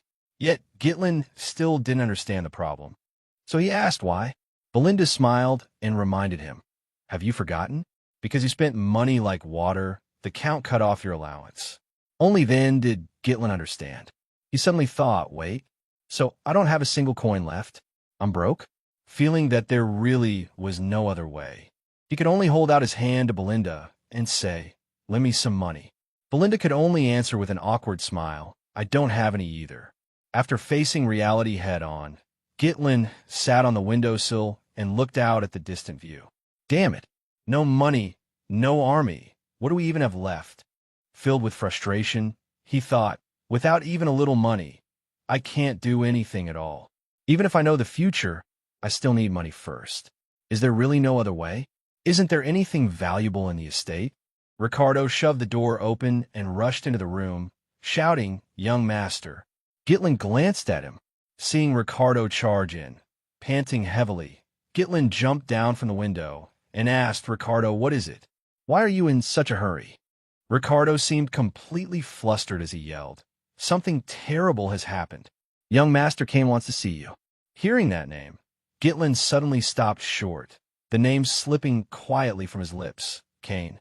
On the other side, Scovin had been beaten until his face was bruised and swollen, and he sat there gasping on the verge of death. But less than a few seconds later, another punch smashed into his face, distorting on impact. When the fist pulled back, it was covered in blood, so much that it was impossible to tell whose blood it was anymore. Then the man drove another punch into Scovin's chest. When he withdrew his fist, a deep crater was clearly visible in the center of his chest. Scovin spat out blood and coughed violently. The moment Gitlin arrived, he saw the man collapsed on the ground in a miserable state. Seeing Gitlin come, Scovin shut his eyes in pain and forced out a few difficult words. "Young master." At that sight, Gitlin's whole body went rigid, his eyes widening in shock, too stunned to speak for a moment. Just then, a voice rang out, "So I finally found you." Standing in front of him was a tall, heavily built man whose face radiated oppressive, killing intent. Then, Kane lowered his head to look down at Gitlin, the corner of his mouth curling upward arrogantly as he said, "Hey, Gitlin." Gitlin raised his eyes to look at him, his expression grave as he answered, "Yeah." Deep inside, his memory dimly resurfaced at the sight of that face. "I remember this face. The heir of House Loges, our allied house. Kane. He was once my only friend, and also my enemy." As Kane slowly walked toward him, Gitlin did not turn his head, but instead asked Ricardo, who was standing behind him, "Ricardo, what's the situation right now?" Ricardo carefully replied, we received a report that there was a disturbance at the tavern. Then we saw young Master Kane and his guard knight there. After recognizing us, young Master Kane asked whether the rumors about young Master Gitlin were true. So Captain Scovin explained those rumors to him in detail. Without saying a word, Kane reached out and seized Scovin by the throat. He stared at Scovin with eyes full of killing intent and coldly said, "How dare you lie in front of the heir of House Loges?" That's what happened. Kane braced one hand on his hip, and after hearing Ricardo's explanation, he corrected him. "Hey, don't put like that. If you're going to tell him the truth." He said that someone like you, who has never trained a day in his life, beat down a goblin barehanded and dealt with a traitorous guard knight all by himself. That's why I taught him a little lesson to knock some sense into him. If he hadn't lied in the first place, none of this would have happened. Gitlin said nothing. He only fixed Kane with an icy stare. Deep down, he understood perfectly well. That's right. This bastard has always been that kind of person. He always treated me like his subordinate. Every time he came to Defium, he caused trouble. No matter how much trouble he caused, nobody dared say a word, because I was basically like his tag-along. No one dared look down on Kane. Unlike me, who is always insecure. His confident, flamboyant style was always praised as the quality an heir should have. And so, I was always the one held up for criticism. Thinking of this, Gitlin closed his eyes and let out a faint sigh. At the same time, Kane silently watched Gitlin's expression. He raised an eyebrow and mocked him inwardly. Look at this guy. Normally, if I provoked him this much, he would have already rushed at me. Not long before. In the Loge's territory, the tall Kane sat in a chair, looked at the person standing before him, and asked, "What? Kill Gitlin?" The cloaked man standing before him said bluntly, "If you successfully complete this mission, that esteemed lord will support House Loges." Kane probed further. Dealing with a thug like him wouldn't be hard, but Gitlin is also the heir to that land. How could I eliminate him so easily? The cloaked man laid out the plan directly. We can lure Gitlin into a duel and disguise everything as an unfortunate accident. This would be nothing more than a minor conflict between heirs. I will accompany you disguised as a guard knight to arrange the situation, so you need not worry. This is a rare opportunity for you as well. After pondering for a moment, Kane finally made his decision. The thought that I'll personally kill my cousin Gitlin. Fine, then let's depart at once. Back in the present, Kane glanced at the mysterious, cloaked man behind him, suspicion rising in his heart. Do they want him dead because something has changed? If that's the case, then Kane spoke and asked Gitlin, "Hey, what are you doing? Why are you just standing there? If you knew I was coming, you should have brought out what you prepared for me." Still not understanding, Gitlin asked in return, "Prepared what?" In a voice that sounded as though he were granting a favor, Kane said, "I heard the festival was interrupted, right? Then stir the atmosphere back up, and let's have some real fun. Haven't we always worked well together when it comes to these things? I'm not wrong, am I, my friend?" After hearing the other man's words, Gitlin shoved both hands into his trouser pockets, his eyes full of boredom. After a moment of silence, he raised one brow and asked, "Ah, you mean that?" Looking at the burly man standing in front of him, Gitlin thought in disgust, "That's right. Every time this bastard came here, he forced me to prepare wine and women for him. Back then, I could only obey because I didn't want to get beaten, but things are different now. Because of him, I wasted a fortune." Gitlin recalled Belinda's words. "Have you forgotten, my lord? Because you spent too much money. The Lord has already cut off your allowance." Then he glanced at the man in front of him, and a thought suddenly flashed through his mind. It had been here all along. His eyes immediately lit up as if he had found hope. My source of money. At that thought, Kane's figure was reflected in his eyes. Seeing Gitlin standing there as though he had lost his soul, Kane raised his voice and shouted, "Hey, Gitlin, if you remember, then bring it out already. Can't you see I'm waiting?" Gitlin went along with his words and said, "Yeah, of course. Best to bring it out right away, but don't you still owe me something?" The cloaked man heard this and was completely confused, only able to stand to the side and watch in silence. Kane, meanwhile, frowned deeply, not understanding what he meant. "Oh, you what?" At that moment, Gitlin held out his hand and calmly demanded repayment in front of everyone. "Don't you realize it? Every single thing you asked me to prepare each time was paid for with my own money. Pay me back. Principal and interest together. I'm charging you 1,000 gold coins." Kane said in shock, "What? 1,000 gold coins? Even adding all that junk together, it's not worth 100. Besides, weren't you doing those things to thank me for being your friend?" As if friendship had a fee attached to it. But the words that came out of Gitlin's mouth were nothing but mockery. "Friendship, my ass. I've been your doormat long enough. So before I beat you, pay me back. I'm in desperate need of money right now, understand?" When Gitlin said that, the atmosphere around them suddenly became strangely silent. Kane's expression completely darkened. Seeing this, Ricardo could not help but feel worried. "Young master, what are you saying?" After thinking for a while, Kane stomped hard on the ground and sprang to his feet. Lowering his head to look at Gitlin, he said in a provocative tone, "Have I been too lenient with you, so you've started getting bold? Do you really think you've become strong just because you spread false rumors everywhere that you beat a knight?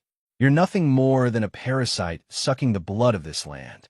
That's why everyone in the north calls you a fraud, because a so-called heir like you could do nothing but run your mouth. Wake up. Even in this situation, Gitlin remained standing exactly where he was, without the slightest trace of panic on his face. The instant Kane threw a punch, Gitlin merely tilted his body slightly to the side and swiftly dodged it. Ricardo and the cloaked man were both so shocked they were left speechless. Seeing his punch miss, Kane furiously cursed, "Damn it!" A few seconds later, Gitlin suddenly struck, driving his fist straight into one side of Kane's chest. Kane was caught off guard and the pain twisted his face. But it still was not over. Gitlin threw another heavy punch at Kane's face. But fortunately, Kane raised his arm in time to block it. Kane showed a smug smile. Yet after failing to land that blow, Gitlin did not look disappointed in the slightest. Only a few seconds later, Kane's knees suddenly went weak and he dropped to the ground, coughing up a mouthful of blood.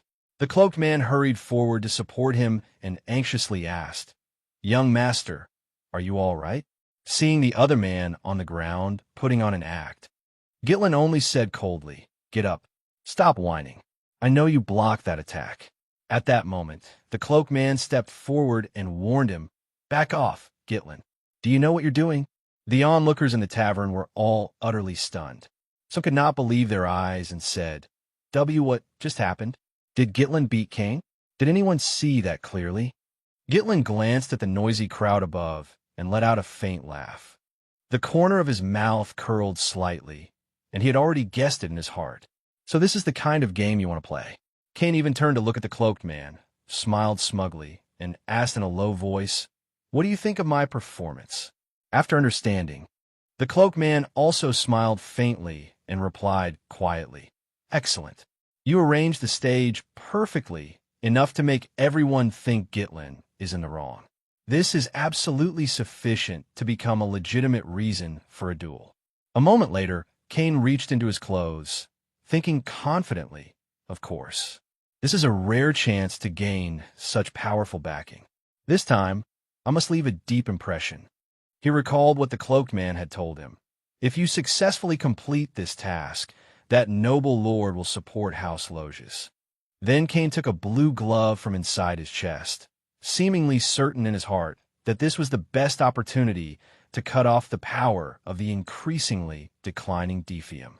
He raised the glove and, pretending to be the victim, shouted loudly, "How dare you? After slandering a noble's honor with lies, you even attack me because I meant to verify the truth? Gitlin, I challenge you to a duel." Before he could finish speaking, a glove was hurled hard into Kane's face. After throwing the glove, Gitlin said decisively, "I challenge you to a duel, Kane Loges." Being treated like that by Gitlin, Kane's face immediately filled with rage. As for Gitlin, he did not care at all and only said indifferently, "You insulted me, the heir, in front of the people of Defium, and you attacked my knight, disgracing noble honor." Sitting beside the injured Skovan, Ricardo quietly lifted his head to look. At that moment, Gitlin said with a resolute expression, "You're not planning to refuse, are you?" Kane and the cloaked man both darkened at those words and could only stare at him in silence. After a while, Kane raised a hand to wipe the corner of his mouth and said, "I already knew you were stupid, but I truly didn't expect you to be stupid enough to dig your own grave. Fine, I accept your challenge. Even if you die, don't regret it." Even with the point of a sword aimed straight at his face, Gitlin showed not the slightest fear. Then he called out, "Ricardo." Ricardo looked at him and respectfully answered, "Yes." Gitlin ordered, "Bring all the merchants protesting outside the city here. Tell them I'm going to help them make a fortune." The festival had been abruptly stopped, and the atmosphere that had been pushed to its peak had cooled in an instant, leaving behind some visitors who, out of regret, had not yet left. Surely they were carrying a feeling of dissatisfaction in their hearts. Their money had not all been spent, and their time had not been fully enjoyed. In this situation, if some activity appeared that could soothe those feelings, then Gitlin stood on the fighting stage, his ears filled with the cheers of the crowd. Below the stands, as the atmosphere gradually heated up, someone shouted excitedly, It's a duel between young Master Kane and Gitlin. Hurry and bet on young Master Kane. That guy is finally about to get what's coming to him. Outside, in one corner of the marketplace, someone loudly called out to passers-by, "Cheap, cheap. Buy one, get one free." Someone else looked at the betting board and called others over. "Come look. That merchant who was shouting for compensation a few days ago is enthusiastically calling in customers now. Come on, come on. Place your bets over here. Line up here." The others rushed over as soon as they heard and started placing bets. "I'm betting on young Master Kane." "Me too. This is the safest bet there is." At that moment, Kane stood on the stage, planted his sword into the ground, and loudly rebuked Gitlin. "How dare you turn a sacred duel into a vegetable market? Let me make this clear before we begin. My sword won't stop just because you surrender." Gitlin stood there without any expression on his face, but in his heart he understood clearly. That's right. Perhaps this is exactly what you want. Thinking that, Gitlin calmly said to the man before him, "Then it looks like enough people have gathered now. Let's begin." Just then, the cloaked man below the stand spoke up. "Wait. I don't think a fair bet can be made under the current circumstances." The people sitting nearby all looked surprised when they heard that. "Huh?" The fat merchant also lowered his head to look at the betting slips, then said awkwardly, "Well, basically no one is betting on young Master Gitlin to win, so..." Hearing those words, Gitlin merely cast them an indifferent glance. At that moment, someone below the stands said openly without the slightest restraint, "If we're talking about fairness, isn't the outcome already obvious?" Another person chimed in, "That brat absolutely can't beat young Master Kane." Yet another added, "Only an idiot would bet on the other side." Hearing everyone talking, Kane could not help but find it amusing. He mocked, "Oh my, even this bunch of marketplace riffraff can't be bothered to spare you a glance." Just then, someone strode toward the stage and said loudly, "How about changing the betting terms? Make it a bet on how long he can last against young Master Kane." With that, the man slammed a money pouch down in front of the fat merchant. That person was none other than Scovan, with Ricardo helping him over. Scovan said, "I'm betting on young Master Gitlin." Hearing that, Gitlin felt a warmth in his heart, and the corner of his lips lifted slightly. Not long after, another person stepped forward, placing down a money pouch twice as large as Scovan's. Elena and Belinda stood side by side, arms folded, as Elena said, "I'm betting on my brother too." This time, both Scovan and Ricardo looked shocked and turned to look at them. Even Gitlin stared toward the two girls in surprise. The men sitting below could not believe their eyes either and cried out in astonishment, "Lady Elena, over here." Elena looked at the fat merchant and asked, "That's enough now, isn't it?" Meanwhile, Belinda reproached her, "I clearly advise you not to do this, my lady." The fat merchant hurriedly answered Elena, "Oh, of course, it's enough, it's enough." As for the cloaked man, the moment he saw the two of them, he immediately turned his face away, his expression extremely ugly. Kane, standing on the stage, seemed to have completely run out of patience and muttered, "Making me wait this long for nothing." Then he shouted loudly, "Get ready to begin." In the distance, Gitlin also assumed a stance to face the enemy and said, "You know, I'm older than you. If I strike first, that would be a bit strange, wouldn't it?" After saying that, he drew the sword at his waist, lifted it into the air, and with one hand neatly spun a flawless flourish, then brought the sword into an attacking stance. Next, Gitlin fixed the other man with a cold stare and said, "Come." Kane did not reply, only stared darkly at the man opposite him. Then he lowered his body, held his sword horizontally in front of himself, and said in a taunting voice, "Trying to act like the grown-up now? Don't you think it's a little late for that?" Just then a loud voice rang out, "Begin."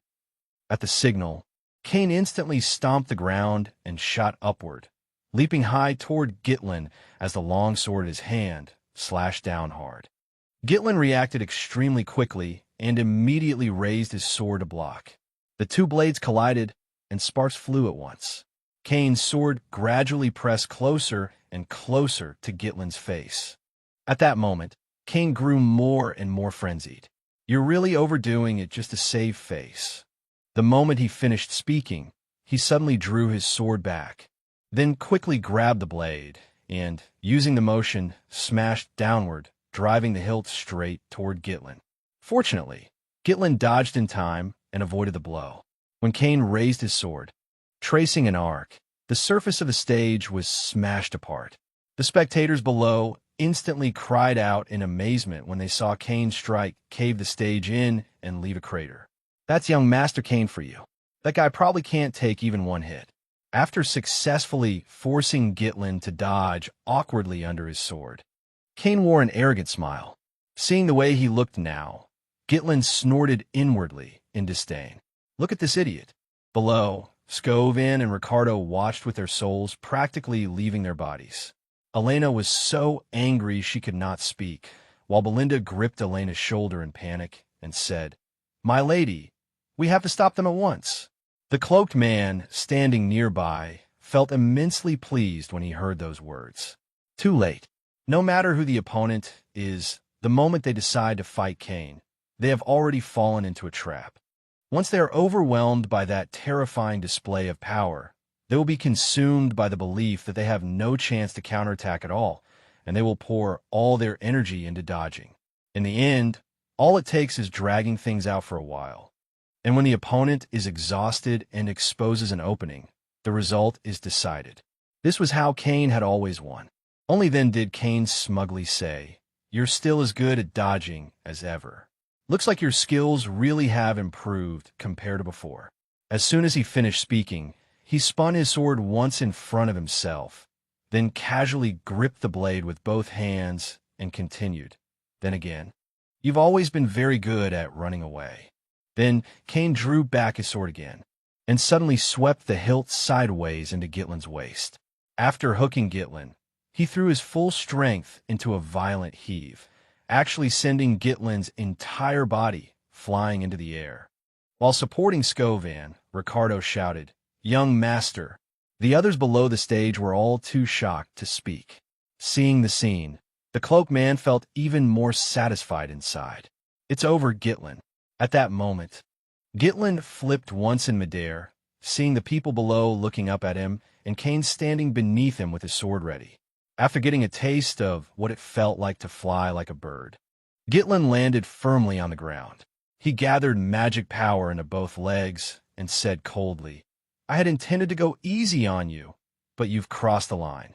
As soon as he finished speaking, Gitlin suddenly charged straight at his opponent. As the distance between them rapidly shrank, Kane could not help showing surprise. Gitlin swung a sharp sword strike, cutting precisely into Kane's side. Kane had not even felt the pain, yet before this strike left him utterly stunned. The cloaked man below the stage also noticed something unusual. His way of regaining balance was by concentrating power in his legs. After striking Kane, Gitlin let out a light breath, straightened up, and without even bothering to turn his head, said with contempt, "What stupid swordsmanship. You don't actually think that just by showing off a little strength and making your opponent afraid, you become the strongest, do you? Let me wake you up." Kane was unwilling to accept it. Even as he spoke, his hand had already raised the sword again, preparing to slash. "Oh, is that so? Then what exactly are you going to do?"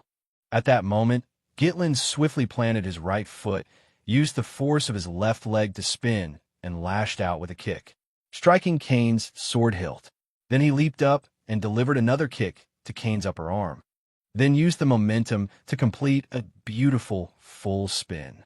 As gravity brought him down, his figure flashed, and he casually added 2 more sword strikes to Kane's arm before finally landing. After being suppressed again and again like that, Kane finally flew into a rage, roared, gripped the sword hilt with both hands, and slashed hard at Gitlin. But Gitlin was one step faster, springing up to avoid the strike, then stepping on Kane's sword in one smooth motion. Immediately afterward, he swung his sword and delivered a fatal strike to Kane's sword arm. After knocking his opponent down, Gitlin's face remained as cold as ice, leaving only Kane sitting there blankly while blood kept seeping from his wounds. The audience below the stage could not believe what they had just seen, and one after another they burst into an uproar. What just happened? Young Master Gitlin has improved way too much. Wait, is he actually about to win? Heavens, I bet on young Master Kane. Belinda stood frozen in place, unable to say a word. Elena folded her arms, her voice full of pride. See, although Scovin's face was badly swollen, the satisfaction in his expression could still be seen. But on the other side, the cloaked man's expression had turned incomparably ugly. Looking at the wounds on his body, Kane judged inwardly the wounds aren't that deep. He clearly could have cut deeper. Did he do it on purpose? How can that bastard display swordsmanship at this level? Gitlin stood beside him and lowered his head to glance at Kane. He looked at Kane for a long moment. Then, under Kane's utterly bewildered gaze, suddenly threw his sword away. The long sword fell onto the stage and spun several times. Gitlin said, with this much difference in technique, there's no fun in it. From now on, I'll fight you barehanded. Hearing that, Kane's face twisted in shock. What? Gitlin said bluntly. I think today is the perfect chance to teach you a proper lesson. With my fists. Kane raised a brow and asked, Teach me a lesson? As Gitlin rolled up his sleeves, he said leisurely, That's right. It seems that in swordsmanship, you're no match for me. So I'll give you a little advantage and fight barehanded, using what you're better at. In that case, I'll add another 2,000 gold coins to the bet, double the earlier amount, and wager that I will win. The crowd below the stage erupted once again. 100, 2,000 gold coins? But this was supposed to be a duel. At that moment, the cloaked man was sweating profusely. Lowering his head, he thought, he actually dares to challenge Kane in a barehanded fight? I never thought the day would come when I'd be grateful for his madness. It seems luck is still on my side. A moment later, the fat merchant shouted loudly, All right, place your bets again. The event has been changed to a barehanded match. Young Master Gitlin versus Young Master Kane. The spectators began chattering excitedly once more. Fine, a barehanded fight. I'm betting on Kane. He dares challenge him. One idiot. This time I'm definitely betting on young Master Gitlin to lose. Kane tugged at his clothes, his voice brimming with excitement. 100. Are you joking? Fine, then let's fight barehanded. After saying that, he held his sword in one hand and ripped off his upper garment with the other, flinging it into the air, revealing his bare upper body as he strode toward Gitlin. But I'll be using my sword. From below the stage, Belinda raised her hand and shouted in agitation, You shameless bastard! Young master, hurry and pick up your sword. The next moment, Kane gripped his sword and slashed fiercely at his opponent. Gitlin looked at him and smiled coldly. As expected, I'll have to teach you all over again from the beginning. The instant Kane charged forward, Gitlin swiftly lowered his body and dodged the slash. Having missed, Kane immediately lost his balance, and the momentum of the long sword dragged his whole body upward and backward. As Gitlin evaded the blade, he moved sideways with the motion, then quickly shifted left and right, before suddenly driving a heavy punch into Kane's thigh. Gitlin drew back his fist, his gaze fixed firmly on his opponent. In the very next instant, another punch smashed straight into Kane's jaw, and blood instantly burst from Kane's mouth. Not only that, the force of the blow was so great it nearly seemed ready to knock his jaw clean off. Kane dropped to his knees at once and spat out a mouthful of blood. Only one thought remained in his head. What the hell? How can he move like that? Seeing one man standing and the other kneeling, the entire place exploded again. Has everyone gone mad? Young Master Gitlin really won. Gitlin looked down at the man, writhing in pain at his feet, and said only coldly, Get up. I haven't even started yet. Humiliated by that single punch, Kane immediately glared, gritting his teeth, and once more rushed at Gitlin with sword in hand. Though his momentum was fierce, every single sword strike was easily and nimbly avoided by Gitlin. Then, Gitlin suddenly used both hands to clamp down on Kane's upper arm. Kane roared inwardly, Even now, you still don't dare look me in the eye. Every time I appeared, you used to lower your head. For the future of House Loges, I have to kill you. But no matter what he thought, the reality was that he had been beaten so badly he had no strength to fight back. Then, Gitlin's flurry of punches began crashing down one after another, landing precisely on the parts of Kane's body that were still uninjured. Again and again, dozens of times over, until Kane's face was swollen beyond recognition and his body was covered in bruises. In his mind, only one question echoed. Why? But Gitlin still had no intention of letting him go. He grabbed Kane by the hair and forced him to lift his head. Looking down from above, Gitlin said, "I truly feel sorry for your father. Because Count Loges regarded my father as a friend, he always helped Defium right up until our house collapsed. But you and your father are clearly not the same kind of people." Hearing Gitlin mention his father, a memory suddenly flashed through Kane's mind. A few years earlier, in an old estate, someone had asked, "We have to send aid to Defium again? Even if you were close to Count Defium, we ourselves are struggling badly. Why do you keep investing in that ruined land? Isn't this just like pouring water into a cracked jar?" Less than a week after returning to his territory, his father had wanted to go help Defium again. Back then, Kane's face had darkened with resentment, and he had all but pleaded, "Please don't go again, father. Everyone is trying to persuade you. Why do you still insist on helping Defium?" At that, Kane's father, Count Loges, turned around. To this day, Kane still remembered clearly how his father had answered him with absolute certainty. "Because we are friends. There is no other reason." Faced with the next incoming punch, Kane shut his eyes and waited for it, as if resigning himself to fate. But instead, the response he heard was a familiar voice. "That should be enough to teach you a lesson, right?" Kane opened his eyes in surprise and saw Gitlin extending a hand toward him, saying, "Get up." Kane stayed silent for a long time, not reacting. Then he lowered his head and said with complete sincerity, "I admit defeat." At that very moment, the people beneath the stage seemed to be struck all at once. Men and women alike froze for several seconds. Even the cloaked man who had started all of this stood there with his mouth hanging open in shock. Then the whole place exploded in wild cheers. "Young master," Gitlin won. "I won my bet. I can't believe it. My money. Over here." Elena also cried out in delight. "Second brother won." At that moment, the cloaked man hurried over to Kane and shouted at him uncontrollably. "How could you admit defeat so early just because of a slight disadvantage? What exactly are you doing? I trusted you so much. Let go of me." But Kane only replied briefly, "I'm finished." The cloaked man froze. "What?" Covering his face, he cursed inwardly with a twisted expression. "Damn it, this weak little brat."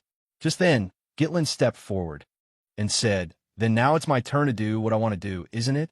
The cloaked man didn't understand and asked what. Then, Gitlin loudly announced, "Everyone, listen up. This man has voluntarily offered to pay for meat and wine for everyone present here." The cloaked man stared blankly and repeated what. But the crowd instantly burst into joyous cheers. "Meat and wine. I haven't been to a feast in ages. Young master, you're incredible." Driven into a corner, the cloaked man screamed desperately, "I refuse." Take those words back. But the only response was a hand landing on his shoulder. At that moment, Gitlin finally said seriously, "This is the price you have to pay for losing this duel. You can still afford that much, can't you? And let me make one thing clear. This will not be deducted from the wager. Don't forget that on top of the original 1,000 gold coins we agreed upon, there are another 2,000 added. If you dare run, you already know what the consequences will be." The cloaked man trembled in fear. After saying that, Gitlin turned and left, leaving only him and Kane sitting there, as if they had accepted reality, saying, "Understood." Scene shift. The next day, in Gitlin's room, he opened the chest and was surprised to find it filled entirely with gold. Gitlin picked up a gold coin and thought, "This amount is enough for me to hire a small mercenary company. It's no small sum, but making money takes too much time, and they won't wait for me. If I want to carry out the trade plan I'm considering, I'll have to prepare faster." Just as Gitlin closed the lid, he discovered that Elena and Belinda had somehow appeared beside him. Turning his head, He asked with a less-than-friendly expression. What is it?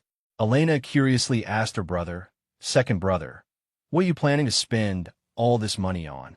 Hearing that, Gitlin looked at her warily and asked, Are you asking me for some of it? Elena replied, No, I was just asking. As for Belinda, she looked as if she had already seen through everything long ago and said, Young master is definitely planning to use it for that, isn't he? Lady Amelia's birthday is coming soon. So after making such a show of yourself, aren't you planning to buy her a very expensive gift? Young master is really too honest. At that, Belinda laughed smugly. Elena also shot her brother a sidelong glance and said in a mocking tone, Oh my, so you went through all that trouble just to leave a good impression on your fiancé. Gitlin said nothing, but suspicion rose in his heart. I have a fiancé? Thinking of that, he turned and asked, I have a fiancé? Hearing him ask that, Belinda instead laughed teasingly. Is young master embarrassed? But I know young master is only pretending to have forgotten. Elena stood beside them with folded arms and sighed helplessly, saying, It's Amelia of Count Rayfot's house. Gitlin paused for a moment, trying to remember who that was. Ah, that woman, Amelia Rayfot, a noble among nobles, deeply beloved by the people for her gentle nature and actions that transcended class. But later, she would lead a rebellion and be called the Witch of the North. What's more, she would join Duke Delphine in singing the death knell of Defium. A traitor. Thinking of this, the corner of his lips curved into a smile, and he turned to ask, Belinda, when will my father return? Belinda immediately answered, His lordship, probably about a week from now. Gitlin calculated silently, 1 week. That's enough. With that thought, he stood up and walked toward the door, saying without even looking back, I'm going to the Rayfot estate right now. Belinda hurriedly tried to stop him. Wait, there's still a long time before my lady's birthday, so why all of a sudden? Before she could finish, Gitlin cut her off. Turning back, he said simply to collect a debt. Scene shift. At this moment, a young woman sat holding a pair of shoes in her hands. That young woman was Amelia. Then, she raised her head and softly said to the person standing before her, to get money. A strange silence spread between the two of them. The little beggar girl exclaimed in shock, Ah, Lady Amelia. Amelia explained, if in my city, someone must go barefoot, then that person can only be me. After saying that, she turned and instructed the soldiers behind her, provide them with food and lodging immediately. The soldiers answered at once, Yes, my lady. Then they brought over crates filled with food. The people around them were overwhelmed with gratitude. Thank you, thank you, thank you. Amelia Rayfot's estate, the house of Count Rayfot. Amelia sat in a chair while a man massaged her feet, lifting her delicate feet. The man looked up and said, You've worked hard, my lady. This man was Amelia's guard, Bernap. As Amelia stroked the cat beside her, she said, My father always demands absolute obedience from the people, but those fools follow whoever keeps them warm and fills their stomachs. Bernap lowered his head slightly and said in a firm voice, If this continues, the people's hearts will all belong to you, my lady. That will surely be very beneficial to you in the upcoming struggle over the inheritance. Amelia quietly listened to him, then without another word kicked him squarely in the face. She did not withdraw her foot, but continued asking, How did your duel with the Northern Sword Master go? Even though the kick had hurt badly, Bernap still bowed respectfully and answered, Please forgive me, my lady. I did it to avoid drawing unnecessary attention. If I had one, it might have caused people to notice your movements. Now is not yet the time for us to bare our claws. My sword belongs to you, my lady. Amelia seemed slightly surprised as he kissed her foot and said, Exactly when did I raise you into something like this? After saying that, she gently lifted Bernap's face. Then Amelia lowered her head until her face was almost touching his and coldly commanded, You are not allowed to be weak. Amelia asked again, And what about the trading company? Bernap answered immediately, If it's the Actium Trading Company, there is no need for concern, my lady. They have already purchased all the materials needed to rebuild the garrison in the Monster Forest. That garrison near Defium was attacked by beastmen and half of it was destroyed. In other words, We are recovering all the aid Count Rayfot sends to Defium every year. In addition, we are also recruiting all the soldiers and knights leaving Defium. Many of them were tempered in battle against the barbarians, so their quality is exceptionally high. Amelia watched him wash her feet and said approvingly, "Very good. Keep maintaining the appearance of an ordinary trading company until we are fully prepared. Under no circumstances are we to expose who we are." Just then, one of Amelia's subordinates approached, bowed his head, and said, "Please forgive your subordinate for interrupting." Bernap immediately stepped toward him and barked sternly, "My lady is resting. Who allowed you to barge in like this?" The subordinate replied, "It's just that. Word has come from the gate. His Highness Gitlin of Defium has arrived." The moment she heard that name, Amelia frowned at once, clearly annoyed. "Why is that nuisance here? Press like that." The subordinate broke out in nervous sweat and answered, he said, "He has something to discuss with you, my lady, regarding the trading company." A short while later, in the reception room, Amelia sat there holding her cat, looking at Gitlin with an expression full of displeasure. As for Gitlin, he politely greeted the mistress of the estate. "Hello, Amelia." But both Amelia and her cat were extremely unfriendly, merely staring coldly at the person before them. Then she rebuked Gitlin. "You barged in here without notice. That is outrageously rude. Have you sold off all your manners and breeding?" But Gitlin did not care in the least, and said, "Your birthday is coming soon, isn't it? I wanted to give you your gift in advance. I discovered something at a trading company outside. It has a very pleasant fragrance. I plan to keep buying flowers from there in the future." What was that trading company called again? All right, the Actium Trading Company.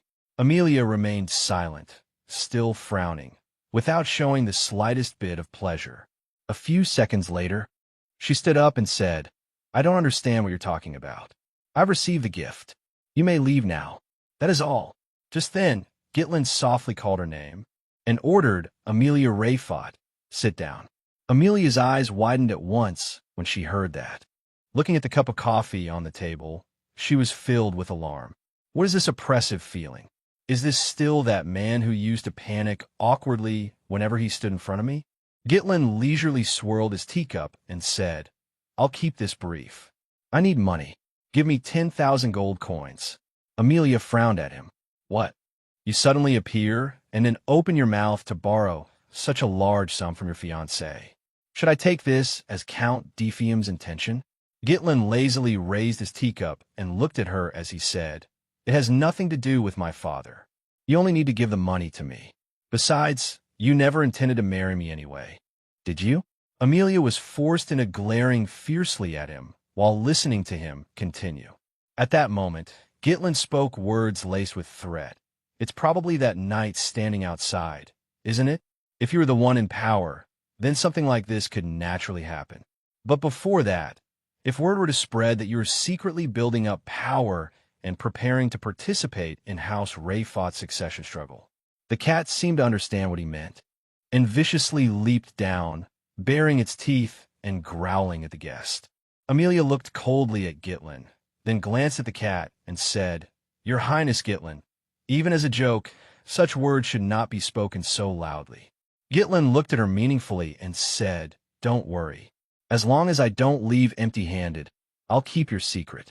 Hearing that, Amelia gave a mocking sneer. "That is impossible." Then, she called out a name, Bernap. The door opened at the sound. Bernap entered the room from outside with a stern expression and walked over to stand before Gitlin, then respectfully saluted. "It has been a long time, Your Highness Gitlin." Gitlin casually glanced at him, but countless thoughts spun through his mind. Bernap, the man who was always by Amelia's side. Even back then, he already possessed strength no less than the Northern Swordmasters. Even so, Gitlin remained seated and slowly said, "If I die here, it could lead to a territorial war. Can you handle that?" Amelia replied immediately, "Of course." A reckless man barged in, caused trouble, and was killed by the guards. That is the version the world will know. After saying that, Amelia reached out and touched the spider, killing intent filling her eyes. As she coldly ordered, "Kill him." Bernap instantly drew his sword and answered seriously, "As you command." Knowing that she truly meant to kill him, Gitlin thought, "If you're willing to go this far, then I have no choice but to become a little more serious myself." Sitting in his chair, Gitlin gripped his long sword, ready to fight at any moment. Meanwhile, the guard Bernap stood in front of Amelia in a battle stance, staring at him with killing intent, the corner of his mouth even carrying a smug smile. Gitlin's eyes suddenly flashed, as if he had noticed something. He sensed that something was wrong with the 3 suits of armor behind him. In the next instant, his heart jolted. Behind him, a stranger suddenly sprang out from inside one of the suits of armor, having long since raised a sword and now lunging straight at him. Gitlin's guard rose to its highest point immediately. The man thrust down with a single strike, and the blow pierced straight through the chair, even shredding the leather backing to pieces. Thanks to his keen reactions, Gitlin rolled to the ground and only barely avoided the fatal attack. The instant the sword point missed, he immediately drove a fierce kick into the man's chest. The assassin had not even managed to pull his sword back before the kick struck him hard, the pain making his eyes bulge. The force of the blow even sent his whole body flying backward, crashing through and shattering the glass door. At the same time, Gitlin landed gracefully on the ground. Amelia and the guard Bernap, who had witnessed all of it, widened their eyes in utter disbelief that he could counterattack so effortlessly. Gitlin turned his head, a trace of mockery flickering in his eyes. An assassin? Hiding behind a mask of courtesy, then launching a sneak attack. This is truly a terrible way to treat a guest. He swung his sword in a perfectly straight slash. Bernap raised his blade to block it. The 2 swords collided, sending sparks flying. With a cold and cutting gaze, he asked, "Does no one in House Ray fought know any manners?" Though he was dealing with the attack with some difficulty, Bernap's tone remained calm as ever. "My apologies, but the one who was rude first was you, Your Highness Gitlin. You barged in without warning and insulted my lady. A man like you does not deserve polite treatment, does he?" The moment he steadied his sword stance, Bernap thrust straight down. Gitlin quickly flipped aside to evade. He suddenly sprang upward and charged straight at Bernap. His right leg carved a powerful arc through the air. As his body lowered close to the ground, he drove a direct kick into his opponent's chest. Bernap had no time to defend and staggered immediately. The forceful blow drove Bernap back 2 steps. He braced himself against the ground to keep his balance, then bent low with effort, thinking to himself, "Your Highness Gitlin, I heard you were nothing but arrogant with no real skill. But it seems you're no amateur." Amelia folded her arms at the side and impatiently ordered, "What are you doing, Bernap? Get serious and deal with that thug." Bernap helplessly turned his head and answered, "Yes, my lady." She frowned and ordered, "Bring me that bastard's head at once, if you truly are my sword." Bernap fell silent, his eyes darkening as he made up his mind. His hand suddenly tightened around the sword hilt. "I will not disappoint you." Bernap raised the tip of his sword, killing intent surging in his eyes as if declaring war. "Then shall we begin?" Gitlin was not intimidated in the slightest. Looking straight at him, he answered with equal arrogance in his gaze, "A mere knightly guard dares to order me around?" Bernap's expression did not change at all. "The methods may differ, but it is still protection. If you wish, we can ready ourselves and fight another round. I will satisfy you." On the other side, Gitlin was no less ready. He gripped his sword tightly, prepared for a direct confrontation. Quick as lightning, Bernap lunged forward with a savage expression. The sharp sword tip closed in and slashed straight toward his head. Gitlin widened his eyes and focused on observing his opponent. He tilted aside, barely avoiding the blade right in front of his face. Even so, that strike still left a wound on his cheek. Killing intent flashed in his eyes as he coldly glanced at Bernap, thinking, "This guy is fast." Seeing that Gitlin had suffered only a light injury, Bernap immediately grew even more determined. After that, the 2 of them unleashed wave after wave of ferocious attacks. Gitlin gave no ground, answering every move in full. Both wielded their swords with extreme precision. Every strike carried unmistakable killing intent. Amelia stood there watching, inwardly furious. How could someone dismissed as a thug fight Bernap on equal footing? She frowned, glaring fiercely at the battle that was driving her mad. Back in the fight, Gitlin tensed his whole body, stubbornly holding off the sword strikes crashing toward him like a raging storm. The enemy blade slid along his own. Gitlin poured all his strength into a reverse sweep, forcing the other sword's tip away. The situation abruptly reversed. His blade had already reached beneath Bernap's shoulder and could deliver a fatal blow at any moment. Yet Bernap used the same trick again. His left hand looped around, clamped tightly onto Gitlin's blade, and launched another attack. He lowered his head and charged forward like a crazed wild beast. Gitlin frowned and asked disdainfully, "This again?" Unwilling to lose the initiative, he immediately whipped out a hooking kick that swept across Bernap's head, even while his sword remained tightly restrained. But right after that, he instantly realized something was wrong. Bernap stood completely still, yet his entire body radiated blazing killing intent like a warrior about to enter battle. He declared confidently, "The same move will not work a second time." Then Bernap exploded with strength, lifted Gitlin's entire body, and slammed him hard onto the ground. Gitlin crashed down heavily, his back striking the floor with a dull thud. Gitlin clenched his teeth, a pained groan escaping his throat. At that very moment, a silver-blue flash of cold light gleamed. Taking advantage of the opening, Bernap rushed in and thrust again. Fortunately, Gitlin raised his leg in time to trap the sword's momentum and press it to the ground, then quickly rolled away from danger. He forced himself into a spin in midair and landed again, but the sword was still in Bernap's hand. Sweat beaded on Gitlin's forehead as he thought to himself, "So you've been trying to hold out with internal force." Bernap stepped forward and taunted him. "Your Highness Gitlin, you are not entirely as the rumors say. I think perhaps only by truly crossing swords can one understand what kind of person someone really is. Your swordsmanship looks more like something learned in real combat than through formal training. You realized it yourself through frequent life and death battles with barbarian tribes, didn't you? That kind of technique may be useful on a chaotic battlefield, but against me, it is useless. This is the end." At that moment, Gitlin thought with difficulty. As expected, I've still been forcing it too much.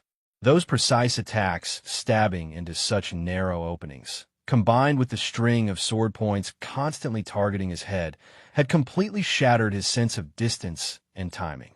At close range, the difference in their builds made it very difficult for him to suppress Bernap through technique alone. Perhaps from the very start, this was not someone he should have tangled with. Gitlin spoke up, "But the problem is I don't have time to waste here either." In the very next second, he immediately sent that thread shooting toward Bernap. The fine thread brushed across Bernap's neck, making him freeze. A thread? But right afterward, he realized it was condensed internal force. Gitlin immediately controlled the thread formed from internal force, wrapping it around the sword hilt lying behind him. Then he manipulated the hilt and smashed it viciously into the back of Bernap's head. Bernap failed to react in time and took the heavy hit directly, pain flashing across his face. Gitlin did not hesitate at all. He sprang up and appeared before him, ready to follow with another direct strike. He drove a knee hard into Bernap's face. The blow was both fierce and decisive, instantly drawing blood and causing no small amount of pain. At that point, even breathing had become difficult for Bernap. Dark red drops of blood fell one by one, and his head spun so badly he could barely remain standing. In shock, he cried inwardly, What did you do?" Seeing her guard in such a miserable state, Amelia immediately called out to him in alarm. "Bernap!" Taking advantage of Bernap doubling over and clutching his face because of his throbbing nose, Gitlin lunged forward and slashed down. He poured all his strength into that strike. His eyes, cold and hard as steel, locked onto the target while icy killing intent spread out. Bernap hurriedly raised his sword to block, both hands trembling nonstop. He gritted his teeth, tightened his grip, and tensed his whole body to endure it. Then he suddenly exerted force and swung his sword to shove Gitlin back, catching him off guard and nearly making him crash to the ground.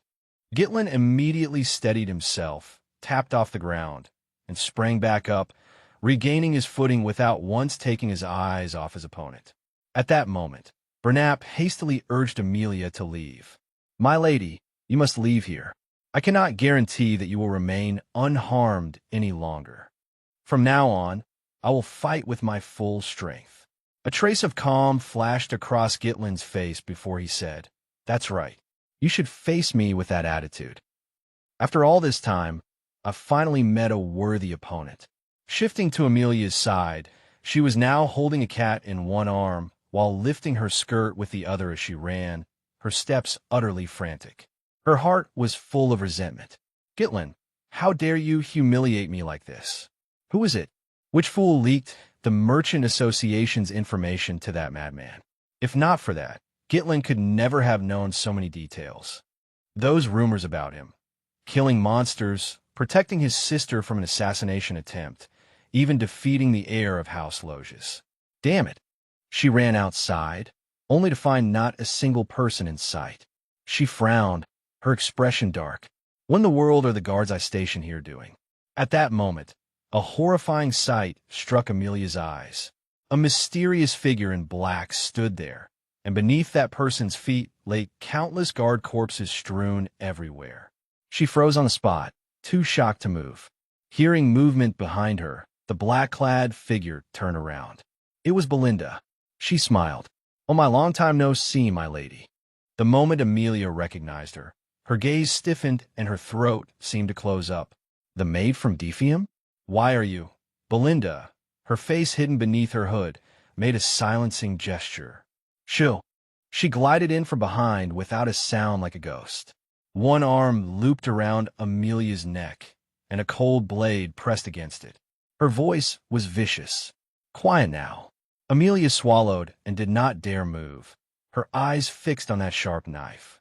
Belinda raised a hand and plucked the spider from the corner of Amelia's right lip, saying in disgust, "Good heavens, you still keep this disgusting spider by your mouth." I remember overhearing part of a conversation between Count Rayfot and my lord during the engagement ceremony. They said your brother used to mock you for always being surrounded by those dreadful spiders. So you keep spiders on your body as a way of getting back at him? I'm not sure whether this is to overcome your fear or some way of proving yourself. Forgive me for speaking bluntly, my lady, but it truly does not suit you at all. She brought her foot down hard with a sharp crack. The spider was crushed, sticky fluid splattering everywhere. Belinda threatened, "Could I trouble you to cooperate a little?" Back to the battle. The two of them both released imposing auras as they faced one another. Gitlin looked at him, silently evaluating. The air was so heavy it felt almost frozen. It was an overwhelmingly oppressive current of internal force. Suddenly, Bernap spoke. "You just said a worthy opponent. That really does sound like something a low-born mercenary would say. And yet you call yourself a noble, just like my lady." Gitlin replied calmly, "Of course I'm a noble. As for a mere guard like you, perhaps you shouldn't keep such words on your lips." After that, the two fell silent again, facing each other across the distance, their eyes locked on one another. Suddenly, Bernap called his name. "Young Master Gitlin, do not stain the nobility." Gitlin looked ahead, a flicker of astonishment appearing in his eyes. Bernap unleashed move after move, while Gitlin was forced onto the defensive and could only guard. Watching each technique from the other side, Gitlin made a silent judgment. This guy is too strong. The fiercer they fought, the harsher Bernap's sword became. Every slash seemed ready to tear through the air itself. His offensive, unbroken, and relentless. After a string of exchanges, Gitlin tightened his grip on the hilt, resolve flashing in his eyes. Enough. He swung powerfully, knocking aside the sword thrusting straight toward him. Then he drew a beautiful upward arc with his blade. His gaze turned icy, and after a deep breath, his long sword came crashing down. The force behind it seemed enough to split his opponent's skull on the spot. But unfortunately, Bernap reacted with incredible speed and instantly withdrew his sword into a defensive posture. He angled his blade to the left and forcibly received the powerful strike. A harsh metallic crash rang out. One instant he was blocking.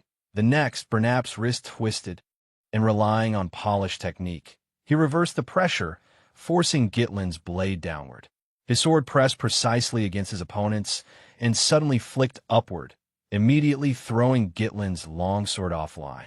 Every movement was meticulously calculated, leaving his opponent absolutely no chance to counterattack. He looked at Gitlin and said, "Young Master Gitlin, that was your final move." At that moment, his sword had already pierced into Gitlin's body. The two of them stopped at the same time. Blood sprayed out, splattering through the air. Bernap frowned, shocked as he realized. Gitlin had already prepared himself to take that blow first, using his shoulder to divert the sword tip.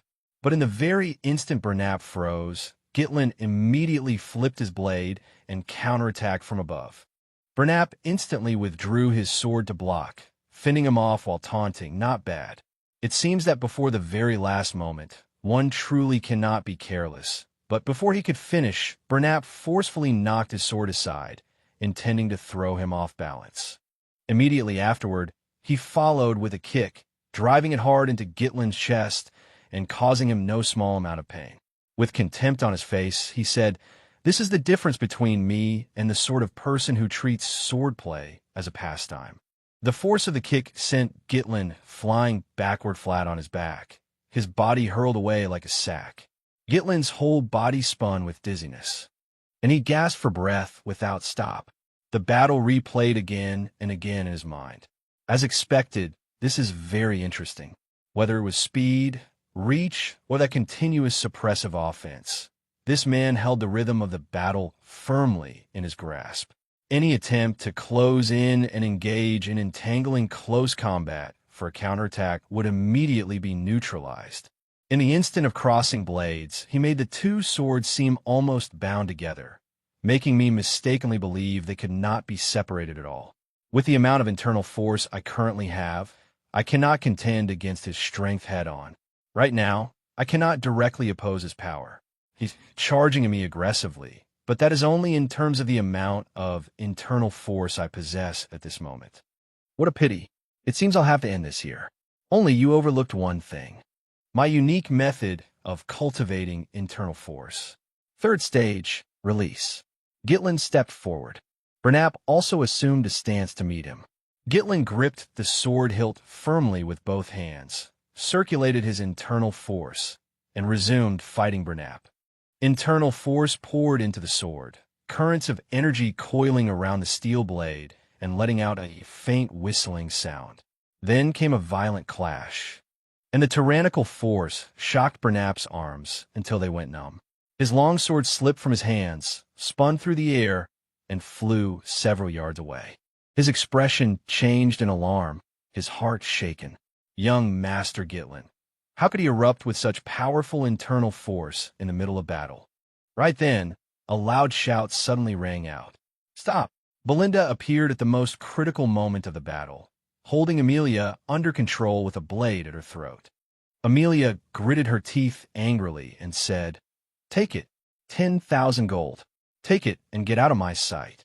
Gitlin glanced at her and said, "How troublesome. If you had handed it over when I politely asked in the beginning, things would have been much simpler." After speaking, he sheathed his sword, and Bernap stared in bafflement. At that moment, Belinda casually mocked, "Good heavens, young master, doesn't this look a bit too much like flirting through bickering?" Gitlin ignored her and turned to Amelia instead. "We only had a slight difference of opinion." Then he added, "I have some bad news for you, Amelia. The price has now gone up to 20,000 gold. After the battle, soldiers who had been struck down lay scattered across the floor, and the scene was in complete disarray. Back in Amelia's room, a vase suddenly smashed apart with a crash. The atmosphere in the room was so heavy it seemed nearly frozen, silent to the point of suffocation. Bernap lowered his head and confessed his fault. "Please forgive me, my lady. He is far stronger than the rumors claim. It was my negligence not to investigate him beforehand." In that instant, The power he unleashed even surpassed that of a high-ranking knight. Her eyes were bloodshot, and with an ice-cold face she said, "He has changed a great deal, Gitlin Defium." Bernap suggested, "My lady, should we report this matter to Duke Delphine?" Amelia immediately slapped him. The sharp crack of the blow rang through the room, knocking his face to one side. Then she grabbed him by the collar and pulled him close, lowering her voice into a threat. "Watch your wording. Do you know how terrifying Duke Delphine is? If what happened today gets out, both our heads will roll. The reason I allied myself with Duke Delphine without telling father is because we signed a secret agreement. As long as we eliminate Defium, he will support my rebellion plan. If this is exposed, my own brothers and sisters will definitely kill me. If they discover the secret inside the trading company, they may trace it back to this agreement. No matter what, we must kill Gitlin." Bernap obediently replied, "Understood." She continued pressing him. "What is Gitlin's condition now?" Bernap answered, "He has quite a few sword wounds on his body, and there is a serious wound on his shoulder as well. In addition, he just consumed a great amount of power, so for a short time he will be unable to remain in peak condition." After saying that, his gaze darkened a little. Bernap concluded, "If we want to leave no traces, we can't use the territory's knights." Amelia replied, "I know. That's why we've been keeping those people for times like this." He hesitated, then asked, "You mean?" "The Wildcats." At that, she moved a piece across the map and smiled in satisfaction. "Send those orphans here as mercenaries, people with no blood ties, no status. Gather around a dozen who can use internal force." Hearing that, Bernap immediately understood. "I see. That valley is the only direct route from Rayfot to Defium.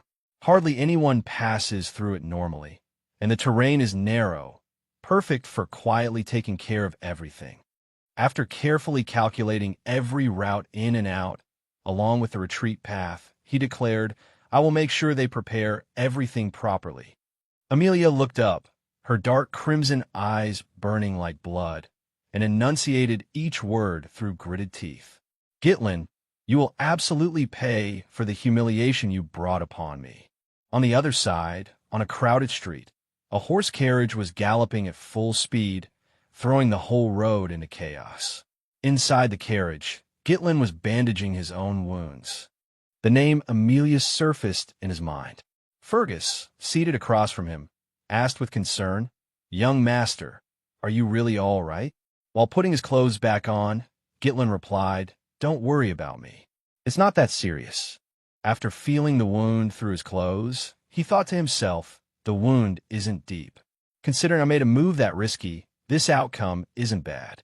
The 20,000 gold I got from Amelia is enough as seed money to rebuild the territory.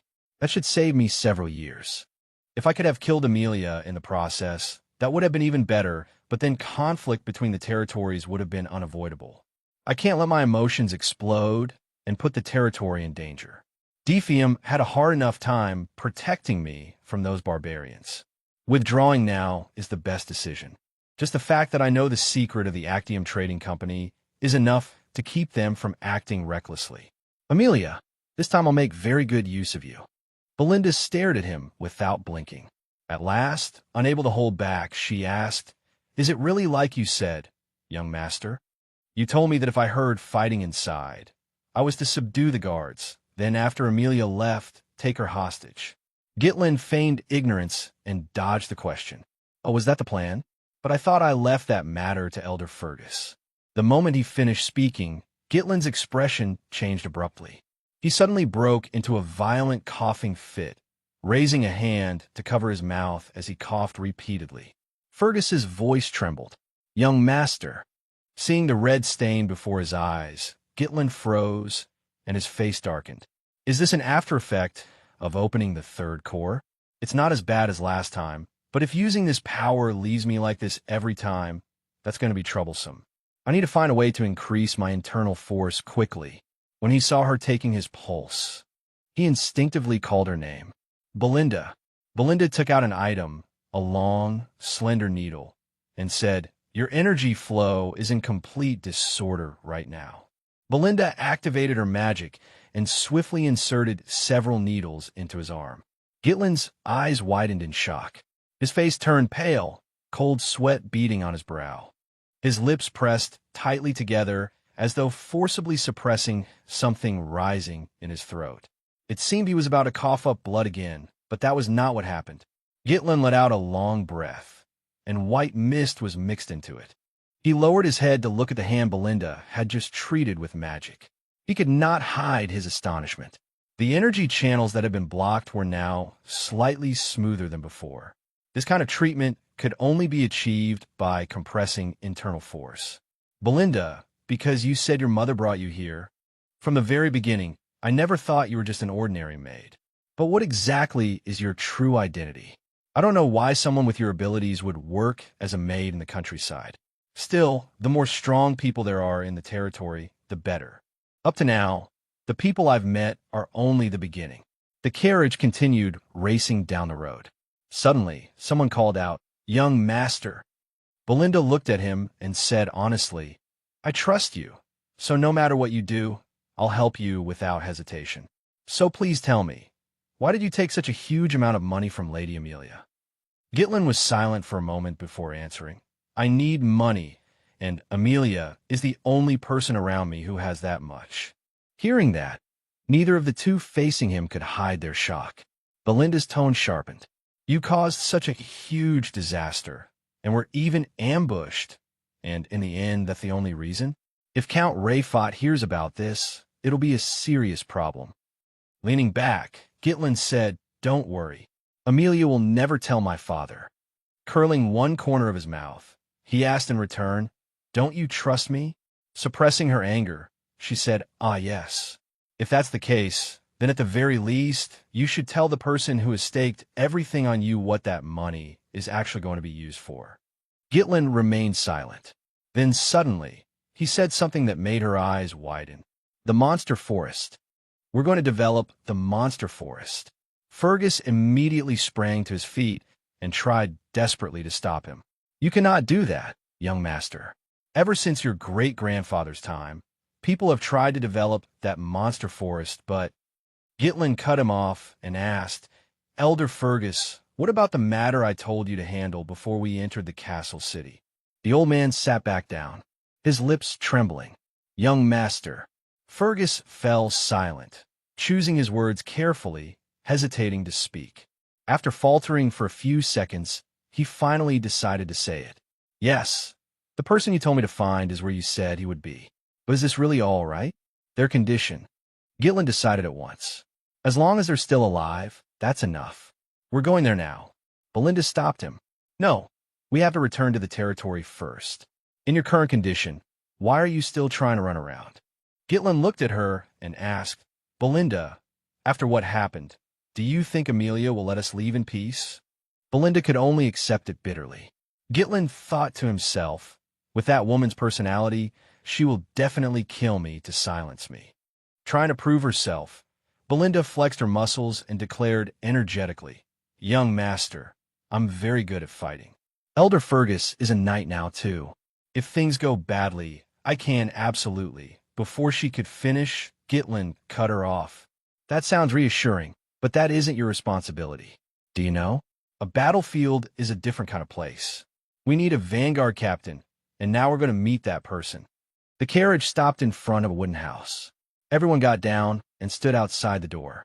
Ricardo stepped forward and knocked. Looking at the state of the house, Belinda guessed, "This house is practically falling apart, isn't it?" Fergus scratched his head and replied, "But the address is correct." Just then, an arm suddenly shot out from inside and shoved the door wide open. A slovenly dressed man appeared, his white hair and beard completely disheveled. He squinted at them and said, "Who is it?" The whole group fell silent, no one daring to speak. Belinda turned her head and whispered to Gitlin, "Young master, is this really the person you came to find? The vanguard captain? He's obviously just a sickly man. No matter how you look at him, he doesn't seem like someone who could go to war." But Gitlin said firmly, "No, he's exactly the right person." Seeing that none of them spoke, the man glanced at them again, lowered his head, and turned to head back inside, cursing as he went. "Which young noble brat with a death wish are you? Don't waste my time. Get lost." Only then did Belinda call out, "I'll wait." Standing at the door with his hands in his pockets, Gitlin introduced him. Former captain of the Ratatat Mercenary Company. Then he called the man by name. Jillian. Hearing his own name, Jillian immediately halted, his eyes flashing for an instant. He slowly turned his head and cast a sidelong glance at Gitlin. Gitlin stepped forward and extended a hand toward him, waiting for Jillian's reaction. "I'm truly very pleased to meet you." Suddenly, an axe flew straight at him from nowhere. The blade grazed past his right shoulder, slicing through the fabric over his shoulder blade. The three people behind him immediately changed expression and became alert. The axe had been thrown by Jillian. Holding out his hand, Jillian said, "So you know who I am." By then, the other three had already moved in front of Gitlin, weapons in hand, wary that the man might do something dangerous again. Jillian lowered his voice and asked, "Why did you come here?" Raising her dagger, Belinda carefully said to Gitlin, "Step back, young master. This man isn't normal." Gitlin coldly said a single phrase, "The eternal curse."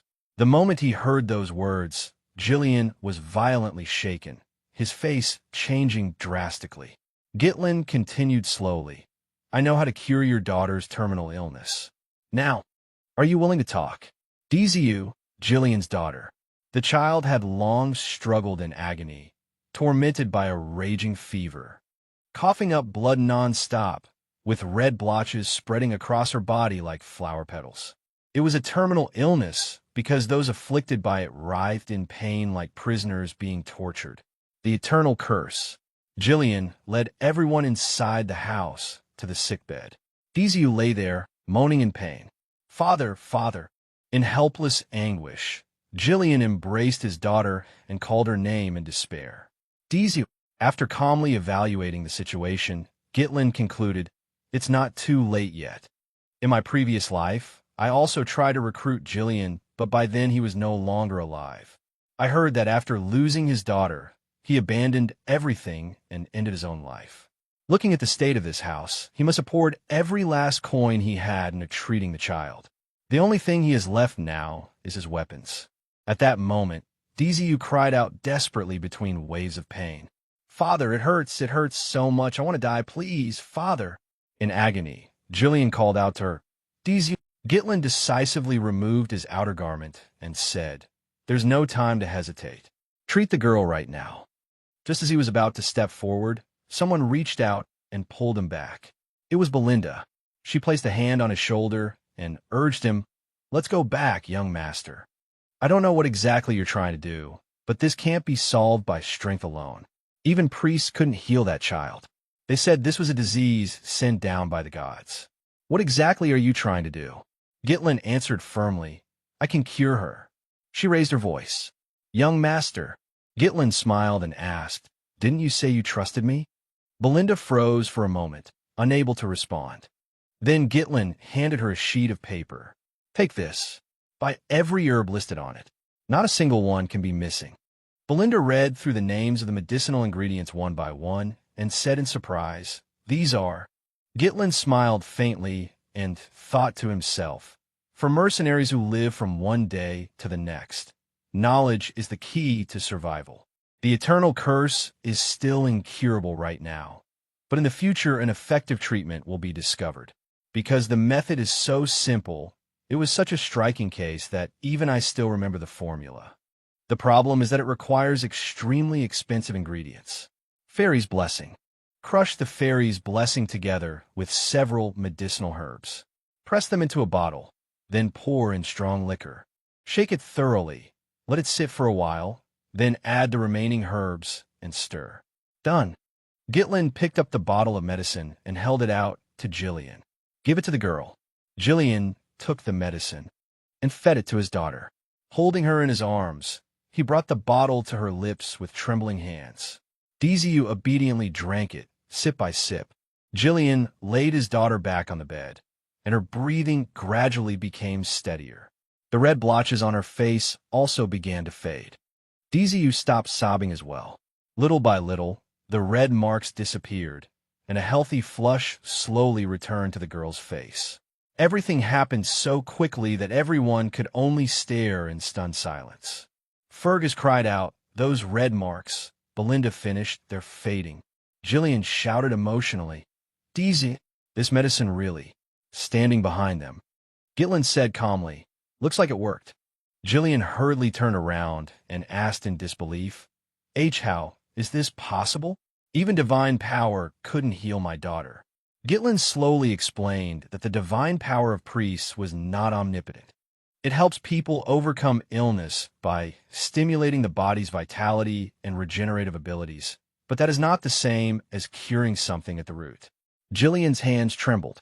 "Then it's true? My daughter really can recover completely?" Gitlin assured him, "Within 1 or 2 months, she will definitely recover." Jillian's body stiffened for a moment, and his reddened eyes finally accepted reality. He slowly lowered his head, placed a hand over his chest, and sincerely thanked his benefactor. Jillian said, "What do you want from me? If you came all the way here personally, then you must want something. But the only thing I have left now is this useless body. If you want me to be a dog, I will be a dog. If you want me to be a slave, I will do that too." Gitlin's gaze softened as he steadily extended a hand. "No, I do not need a slave. What I need is Jillian, the true captain of the Ratatat Mercenary Company." Hearing Gitlin's words, Jillian looked up in astonishment. This brat's eyes. What exactly is it that those eyes desire? Jillian decisively grabbed his long braid and, without the slightest hesitation, chopped it off with his axe. A heavy sound rang out. Jillian threw the severed lock of hair to the ground. No one around him understood what was happening. Everyone stood there speechless and bewildered. Impossible. Compared to a moment ago, he seemed like a completely different person. Suddenly, Jillian turned and strode toward the corner of the house. Looking back over his shoulder, he asked carefully, "Did anyone else come with you? Or is anyone else on the way here?" Hitlan answered, "No, it's only us." Grasping his blade, Jillian asked again, "Does anyone bear grudges against you, young master?" He smiled and answered, "Yes, and there will be many more in the future." Jillian's heavily muscled arm tightened around his weapon. In that case, Jillian spun and hurled the spear in his hand as fast as lightning. The spear point tore through the wooden house and smashed straight through a large section of wall planks. A rope was tied to the spear, and it shot through the trees as if it had struck something. At that very moment, he yanked the spear back with force. The spear flew back at once, dragging with it a human figure that had been skewered. Jillian reached out and clamped a hand around the man's throat, making him groan in pain. Raising him up, he growled, "Who sent you?" The assassin screamed repeatedly. "How is this possible?" Jillian turned to Gitlin and asked, "How do you want to handle this?" Gitlin replied calmly, "I think I already know who sent you, so whether you speak or not makes no difference. As for today, I do not wish to dirty my own hands." Jillian immediately raised a hand to stop him from drawing his sword. "Let me handle it." As Jillian applied force, the man trembled more and more violently, almost unable to breathe. His screams echoed everywhere. It was dealt with. He lowered his head and respectfully saluted Gitlin. Standing to one side, Belinda thought anxiously. There wasn't even half a trace of hesitation in any of his movements. Why does the young master want to keep someone so dangerous by his side? Jillian dropped to one knee and spoke sincerely. "Your Highness, Gitlin Defium, from this moment on, my life belongs to you." Gitlin thought to himself, "With this, I've secured an important piece of the future plan to rebuild the territory." The corner of his lips lifted into a smile. "I'll be in your care from now on, Jillian." In the quiet of the deep night, a voice rang out. "A scout team has been killed." The person in the room who received the bad news cried out in alarm, "What? Utter fools." The masked man with a scar at the corner of his mouth spoke up. "Silence." Lowering his voice, he said, "That was Vigo from the smugglers." The subordinates bowed their heads and apologized. "We're sorry, Captain." Vigo interrogated his men. According to Bernap's intelligence, Gitlin couldn't even detect a scout team. much less kill them. Was that scout team too incompetent, or was the intelligence wrong? The other man stammered in reply, "Why, yes, it seems." Jillian has joined his side. Enraged, Vigo grabbed the soldier by the throat. His eyes were bloodshot as he asked sternly, "Are you sure?" The other man trembled all over, stammering, "Why, yes, I saw it with my own eyes." Vigo bit out each word. "Jillian, so you've finally begun to move. My former captain." Scene shift. By then, Gitlin's group had already boarded the carriage and set off. Inside the carriage, Belinda complained blankly, "It's so stuffy in here. Did that guy really have to bring that much stuff? Is he some kind of arms merchant? Wouldn't one or two swords have been enough? He even made us buy another carriage because of it." Leaning against the carriage wall as if she had already accepted it, Belinda said, "Well, we were going to buy one anyway, so Rio could ride more comfortably. This works out fine too." At the same time, on the other side, Fergus and Ricardo were in another carriage, preparing to depart. Back here, Gitlin looked into the distance and reassured her. He must have a reason for needing all those weapons, so just bear with it for a bit. The most important thing right now is getting out of this valley. Bored out of her mind, Belinda picked a topic and asked, "Young master, that gate guard we captured was definitely sent by Amelia, right?" He answered casually, "Definitely." Her expression turned serious as she thought it over. "Then this is troublesome." The mask he was wearing was the mark of the Wildcats Mercenaries. They're a pretty influential gang in Rayfot. Gitlin immediately asked, "The Wildcats Mercenaries?" Their crimes were exposed long ago. Their main business is smuggling, but they also do assassinations, drugs, human trafficking, and every other kind of filthy work. Their scum will take any dirty job. There are also quite a few former mercenaries with exceptional skills among them, which makes them an underground organization with terrifying combat power. The scenery outside kept changing, while the conversation inside the carriage continued. Gitlin asked suspiciously, "Belinda, you've always been in the castle, so how do you know all this?" She brushed it off. Well, I heard quite a lot before I came here to work. In any case, they're very hard to deal with. So we definitely need to be careful." Gitlin smiled and reassured her, "It'll be fine, because we have Jillian." The carriage continued forward through the night. As it passed, two mounds of earth suddenly rose up from nowhere. Strange changes appeared on both sides of the carriage, and an eerie force began surrounding it. Jillian sensed that something was wrong. Before anyone knew it, assassins had appeared ahead of them, springing up and charging straight at him. Drawing his sword, he remarked, "An ambush from underground?" Then he laughed. "I see." Jillian moved, a blade in one hand and an axe in the other, his reactions astonishingly fast. In an instant, he blocked the attack. Expertly wielding two different weapons at once, he shattered the enemy's offensive. When the distance was just right, Jillian swung his axe and severed the arm of a nearby assassin. Another assassin stubbornly rushed in. The battle axe in Jillian's hand spun once and cleaved down with force, cleanly killing that assassin as well. After dealing with them, Jillian returned to the carriage and resumed driving. Right after that, countless shadows appeared in the trees and cut the ropes holding up heavy objects. From above, enormous logs came crashing down one after another, and below them was Gitlin's group. Jillian instantly recognized the danger. He looked up and said, "A trap?" Belinda cried out in panic. "At this speed, we'll be crushed into minced meat." Jillian decisively yanked the reins and brake hard. Fortunately, the giant logs landed just in front of them, barely missing Gitlin's party. Gitlin glanced over them and said firmly, "An ambush." Just as expected, at that moment, figures holding swords gradually appeared from all directions around the carriage, surrounding it tightly and ready to strike at any time. Blocking the road ahead, the captain of the Wildcats shouted, "Jillian, former captain of the Ratatat Mercenary Company." Hearing his name, Jillian turned toward the voice. The man stepped out with his subordinates, holding a short blade and provoking him coldly. The coward who disbanded the entire mercenary company because of his daughter. Jillian stepped down from the carriage, avoiding the man's gaze as he said, I don't know what you're talking about. Vigo advanced step by step, his voice low. Because of you, I had to live a life I never wanted. You're so old you can't even recognize your former comrade anymore. Jillian remained silent. That only made Vigo angrier, and he shouted, pretending not to know me. Are you? Then I'll make you remember. Vigo roared out the order, kill them all. From inside the carriage, Gitlin leaned his head out and asked, need help? Jillian refused. No need. It seems he's after me. Please rest, young master. I can handle this alone.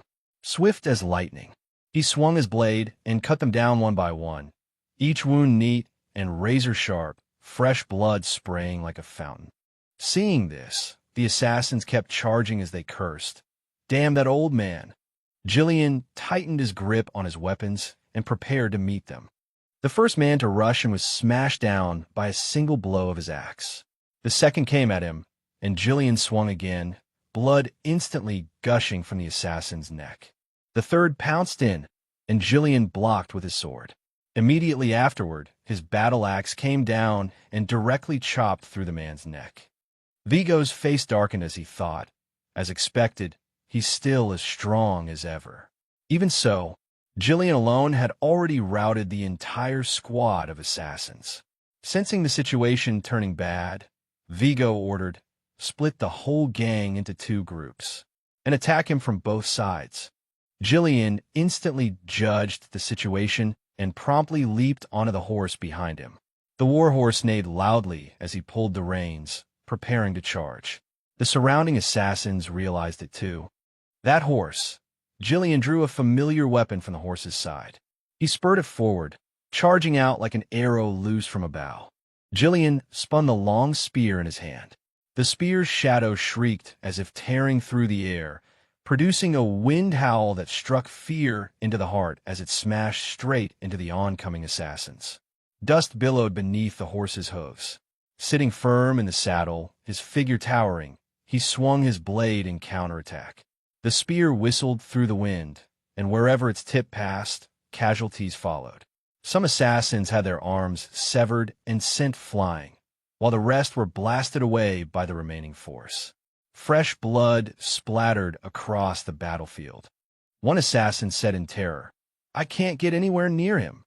Another cursed in frustration, Idiot, aim for the horse. Jillian's movements never stopped. The shaft of the spear twisted and the blade thrust backward. He stabilized his force, let the spear spin once, then swept it horizontally through the assassins who had just lunged in. One came, one died.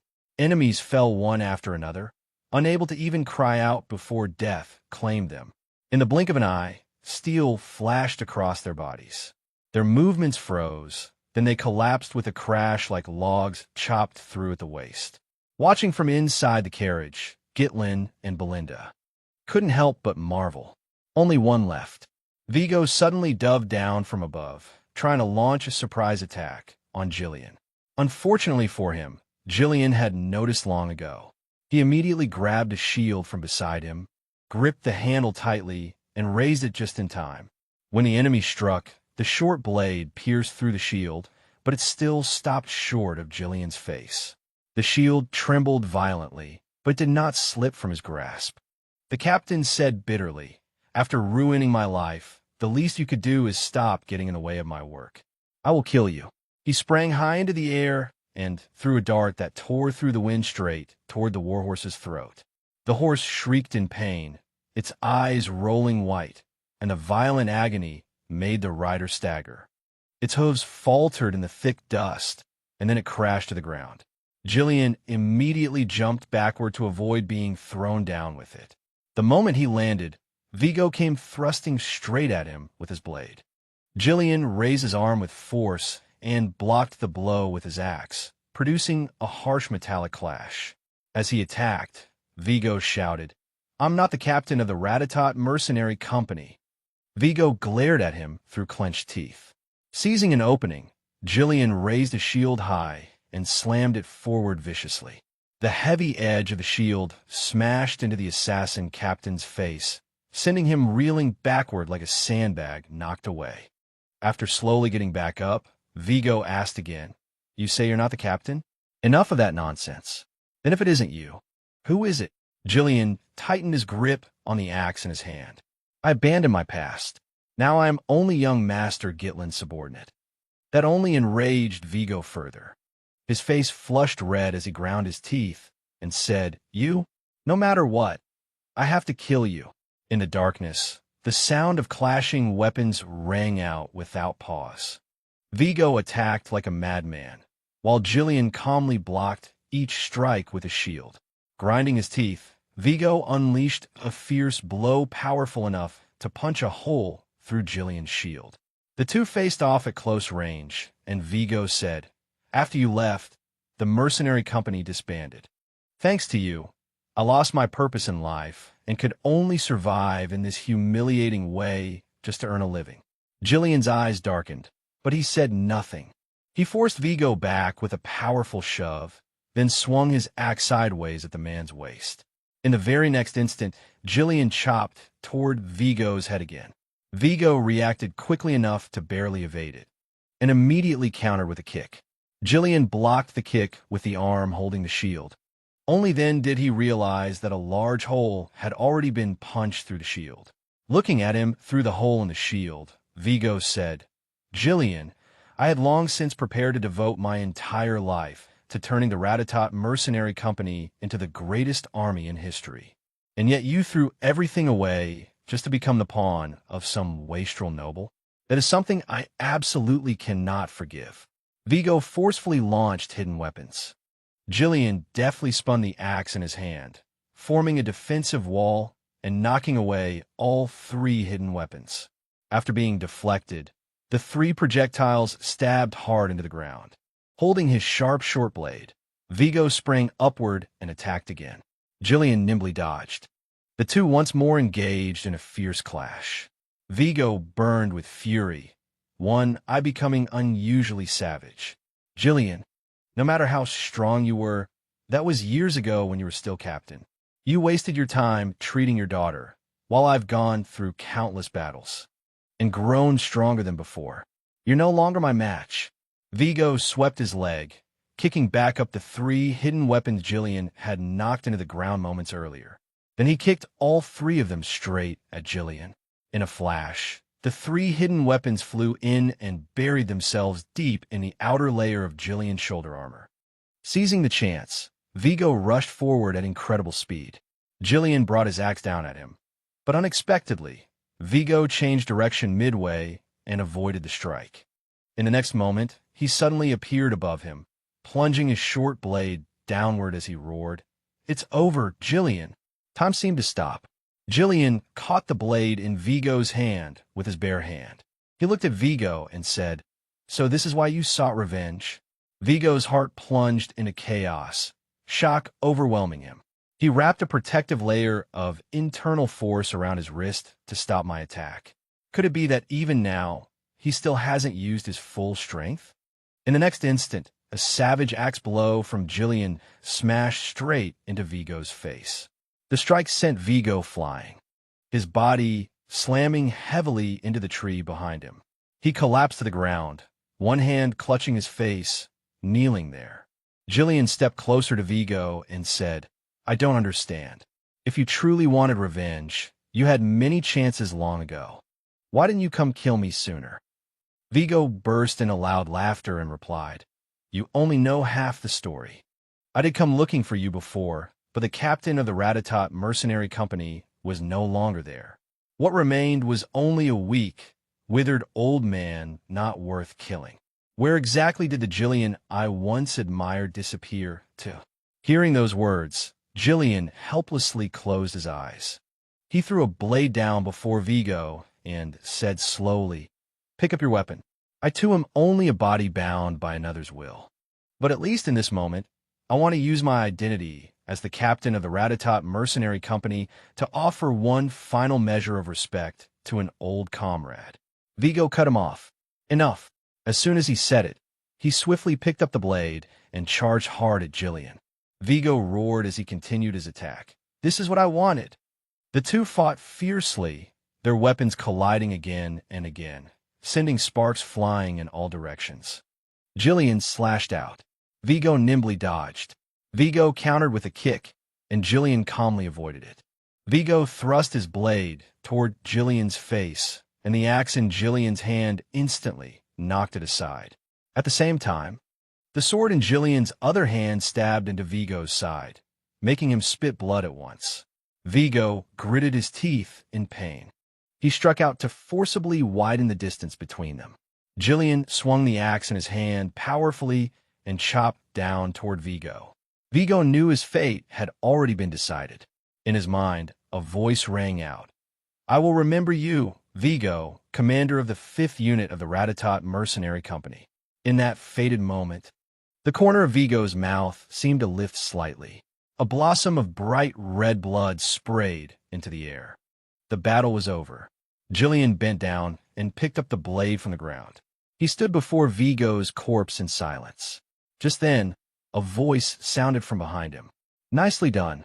Belinda looked around once and said, "Man, if we sell everything we can loot off these guys, we should make quite a bit of money, right?" Jillian sheathed his sword and turned to look at Belinda and Gitlin as they approached. Bowing his head to Gitlin, he said sincerely, "I caused an unnecessary delay. I am deeply sorry, young master." Gitlin replied, "It's fine." Gitlin looked at Jillian, quietly evaluating him. Jillian far exceeded his expectations. "When I first left home and became a mercenary, the stories I heard from the veterans about Jillian became part of the foundation that later made me the mercenary king I am. Coming here so quickly really was the right choice. Thanks to that, I've gained another trustworthy comrade."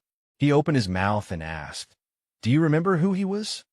Jillian took out a blade and answered, "I do. He was my former comrade." Gitlin thought to himself, "A former comrade? I wonder what my old comrades are doing right now. Since this is a point in time before they met me, they must still be living their own separate lives. Sooner or later, I'll recruit them all." The voices of the three echoed through the forest. Gitlin suggested, "Then for now, why don't we follow Belinda's suggestion and gather up everything valuable on them?" Belinda replied, "Sounds good. Then, Sir Jillian, please go first and help us clean up." Jillian immediately retorted, "I am not your subordinate." 2 days later, the Defium territory. The carriage came to a stop. Belinda let out a sigh. "Phew, we finally made it." Jillian looked into the distance and asked, "Is that Defium?" Gitlin answered, "That's right. It's good to have a place to return to. The first time I ran away from home, I thought I could come back any time." Jillian silently looked ahead. Standing beside him, Gitlin asked, "Jillian, what do you think of our territory?" Jillian seemed a little awkward. "Huh? Ah, yes, it's very good." But then Gitlin suddenly asked, "It's terrible, isn't it? All the houses are so old and run down that they can't even be repaired anymore. See those fields? Every one of them has been abandoned. The farmers were all forced into military service, so there's no one left to cultivate the land." Jillian answered honestly, "I had heard that Defium was always in a state of warfare because of the northern barbarians, but after seeing it with my own eyes, the situation is even worse than I imagined." Hearing that, Belinda thought to herself, he never used to understand the conditions of this land so well. Gitlin kept his eyes on the scenery ahead and suddenly spoke. "I'll solve all of those problems. That's why I need your strength. This will be a long war, a war to wipe away everything connected to Duke Delphine and protect the things that ought to be taken for granted. No matter what, I will restore this land." The carriage carrying the three of them slowly entered the city. Belinda called out loudly, "Young master, look over there." Gitlin looked forward and spoke in surprise. Huh? His pupils suddenly contracted. That figure. It was Father. Defium Castle. In the council chamber, 5 men had gathered and were discussing matters. "We have to reduce the troop numbers." "What? My lord, if we keep reducing our troops, it'll be extremely difficult to hold the defensive line. Why not try requesting more reinforcements from House Rayfot?" Herman, resting his chin on his hand, said, "They're the very ones who cut our aid budget. It looks like they're concentrating their forces and stockpiling provisions." Randon blurted out in alarm that there was no other choice. They still had to rebuild the garrison in the monster forest, which had been partially destroyed in the last battle with the Beastmen. Even reducing the number of knights in the order would only barely buy them a little breathing room. But don't you think cutting troop numbers is far too risky? Gitlin sighed inwardly. It was the same old issue again. The captain of the Knight Order, Podium Randon, the finance officer Ambio, and the chief steward Herman. How long had it been? As young Master Podium, it had clearly only been a few months. But as the Mercenary King, it had been many years. He spoke up. I'm back. Father, Count Defium, Walter Defium, looked at his son and answered with a flat hum. Looking at him, Gitlin suddenly recalled the past. When I was little, I never liked Father. He was always strict and far too serious. But now I can understand. Countless burdens and crushing pressure rested on those shoulders. That was the responsibility of the man who governed this land. Walter took a sip of tea and said, I heard you were out of the castle for about a week. Gitlin replied, I made a trip to House Rayfought. Walter warned him, I hope you didn't cause any trouble this time. Gitlin, who had just been drinking tea, answered at once, I didn't. Ambio looked at him, as if wanting to confirm it one more time. Young master, hard as it is to believe, I heard you defeated Kane in a duel and even made a bit of money. Surely you didn't go there to gamble, did you? Gitlin closed his eyes, thinking helplessly to himself. Gambling? What nonsense! If anything, that was called investing. He answered no. I just had something I wanted to discuss with Amelia. Herman also cut in. Young master, I've always said this, but you must understand that you will inherit Defium in the future. So before you do anything, you absolutely must think it through carefully. Gitlin replied, I know, so don't worry. Seeing how casually he answered, Herman cursed inwardly. This brat isn't listening to a word I say. How can I not worry? Walter spoke up. Enough. His voice rang out. From what I've heard, it seems you did some rather interesting things while I was away. I heard you executed Zama and Philip because they tried to sell Elena. Is that true? Gitlin recalled the faces of those two men. Ah, those two, Randon said in alarm. There's no way you personally executed them. They must have fought each other. The story got exaggerated, and the young master only delivered the final blow. Gitlin calculated silently. Knight Order Captain Randon. Even if they were traitors, the knights under him had died by his own hand. The captain probably wouldn't be pleased. Better not cause more trouble. He opened his mouth and answered, yeah, more or less. Randon gritted his teeth helplessly. I knew it. Then suddenly, a voice sounded out, making Gitlin pause slightly. Well done. No matter how it happened, what matters is that Elena is still alive. Outwardly, Gitlin showed no reaction, but inwardly his heart churned. This is the first time Father has ever praised me. Gitlin spoke up. Father, may I ask for one thing? Walter looked at him, slightly curious. Ask for one thing. Herman's eyes immediately turned wary. Young master, if you're planning to ask for reward money, I will stop you immediately. Randon also struggled to suppress his feelings and instantly chimed in. That's right. Think of all the trouble you've caused. You sold military supplies for gambling money, set the main gate on fire to roast a warhorse, and even melted down all the armor just to forge some so-called legendary sword. Gitlin could only sigh inwardly in speechless resignation. Did it really sound like I'd done that many things? He said honestly, I only want permission. Walter looked somewhat surprised. Permission? Gitlin's voice rang out. I want to develop the monster forest. After hearing that, all four men froze on the spot.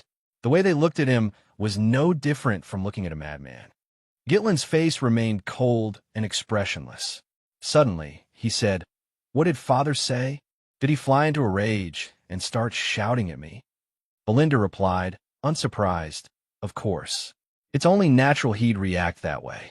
That place is full of monsters, and even if you touched it, there'd be no profit in it.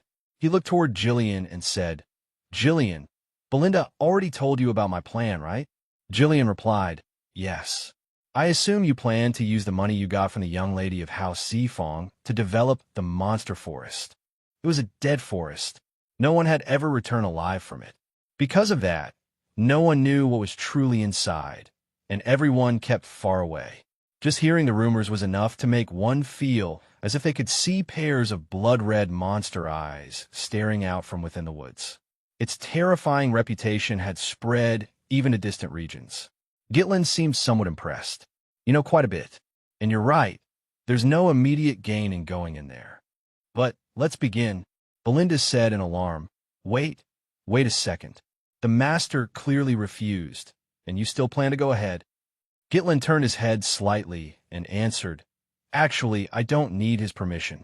Asking was just courtesy. No matter what, this has to be done. Belinda let out a helpless sigh. Just what is in there that makes you so obsessed? He replied vaguely, I'll tell you later. His eyes were cold, his mind full of calculations. If the truth gets out now, once word spreads, it'll only create more trouble. As long as I successfully develop that forest, I'll make an enormous fortune. Not far from the entrance to the forest, a massive mineral vein is buried underground. It is an energy-conductive, or runestone, an extremely rare mineral that drives mages insane with desire. Magic tools, shields, formations, magic scrolls, alchemy, magical research, almost every field imaginable uses it. Anything that requires energy cannot do without it. In my previous life, the one who discovered that mineral vein was Duke Delphine. But right now, I'm the only one who knows about it. Belinda worried inwardly, but said nothing. She closed her eyes helplessly and replied, All right. I'm sure you've already got a plan. Jillian said frankly, I will follow the young master's orders. Seeing the expressions on their faces, Gitlin said only one thing. Very good. Gitlin instructed, Belinda, go to the nearest guild and hire some mercenaries. About 200 should be enough. Belinda asked in confusion, You're really willing to spend the money you worked so hard to earn like that? Jillian reminded him worriedly, Are you certain? Young master, mercenaries are a crude and unruly bunch. The larger their number, the harder they are to control. There's a real chance they'll turn on the employer and rob us blind. Gitlin said, You're not wrong. That's why you and I will personally choose the useful ones. Jillian responded, You mean, Gitlin glanced at him and explained, the strongest small-scale mercenary company in the north. Jillian frowned and thought for a moment, then said somewhat hesitantly, Don't tell me you mean those mad dogs. Gitlin finished the thought. They're strong, but if the situation turns bad, they'll bite their master too. The Marauder Mercenary Company. Then Gitlin spoke again. Let's go chain up those mad dogs. Outside the Zimba territory, the Marauder Mercenary Company. Jillian and Gitlin could be seen moving along the road through a spyglass. The man holding it turned and said to the companion beside him, Hey, they're here. The man beside him replied indifferently, Those poor fools have no idea what they're about to run into. He raised the spyglass again to keep watching, a mocking smile curling at the corner of his mouth. Judging by those clothes, he looks like some noble brat. Oh, maybe we can squeeze some. Before he could finish, a hand suddenly shot forward as if it had reached straight through the lens. All the mercenaries gathered their froze, their movements stopping at once. With one hand, Jillian grabbed the head of the man who had been watching them through the spyglass and lifted him directly into the air. The man writhed in pain and shouted, Damn it, what do you think you're doing? Jillian's grip tightened, and his movement shifted instantly. He flung the man straight toward the mercenaries standing nearby, frightening them into hurriedly jumping aside. Seeing that, the mercenaries widened their eyes in rage, grinding their teeth as they roared in unison. Who the hell is that? Get ready to fight. Are you insane? Just then, a voice rang out. Judging by the way you look, you seem to be from some noble house. Immediately after, a pair of long strides came into view. But don't think your status means you can do whatever you want here. You won't be leaving alive. Garo suddenly fell silent and stared ahead. Gitlin rode forward on horseback with easy composure. He casually glanced at the man and said, Shut up. Call your leader out here. Garo and the other mercenaries gave no reply, only taking up attack positions. Gitlin asked again, Who's the leader here? The old man's eyes immediately darkened, and a strange, sinister smile lifted the corners of his mouth.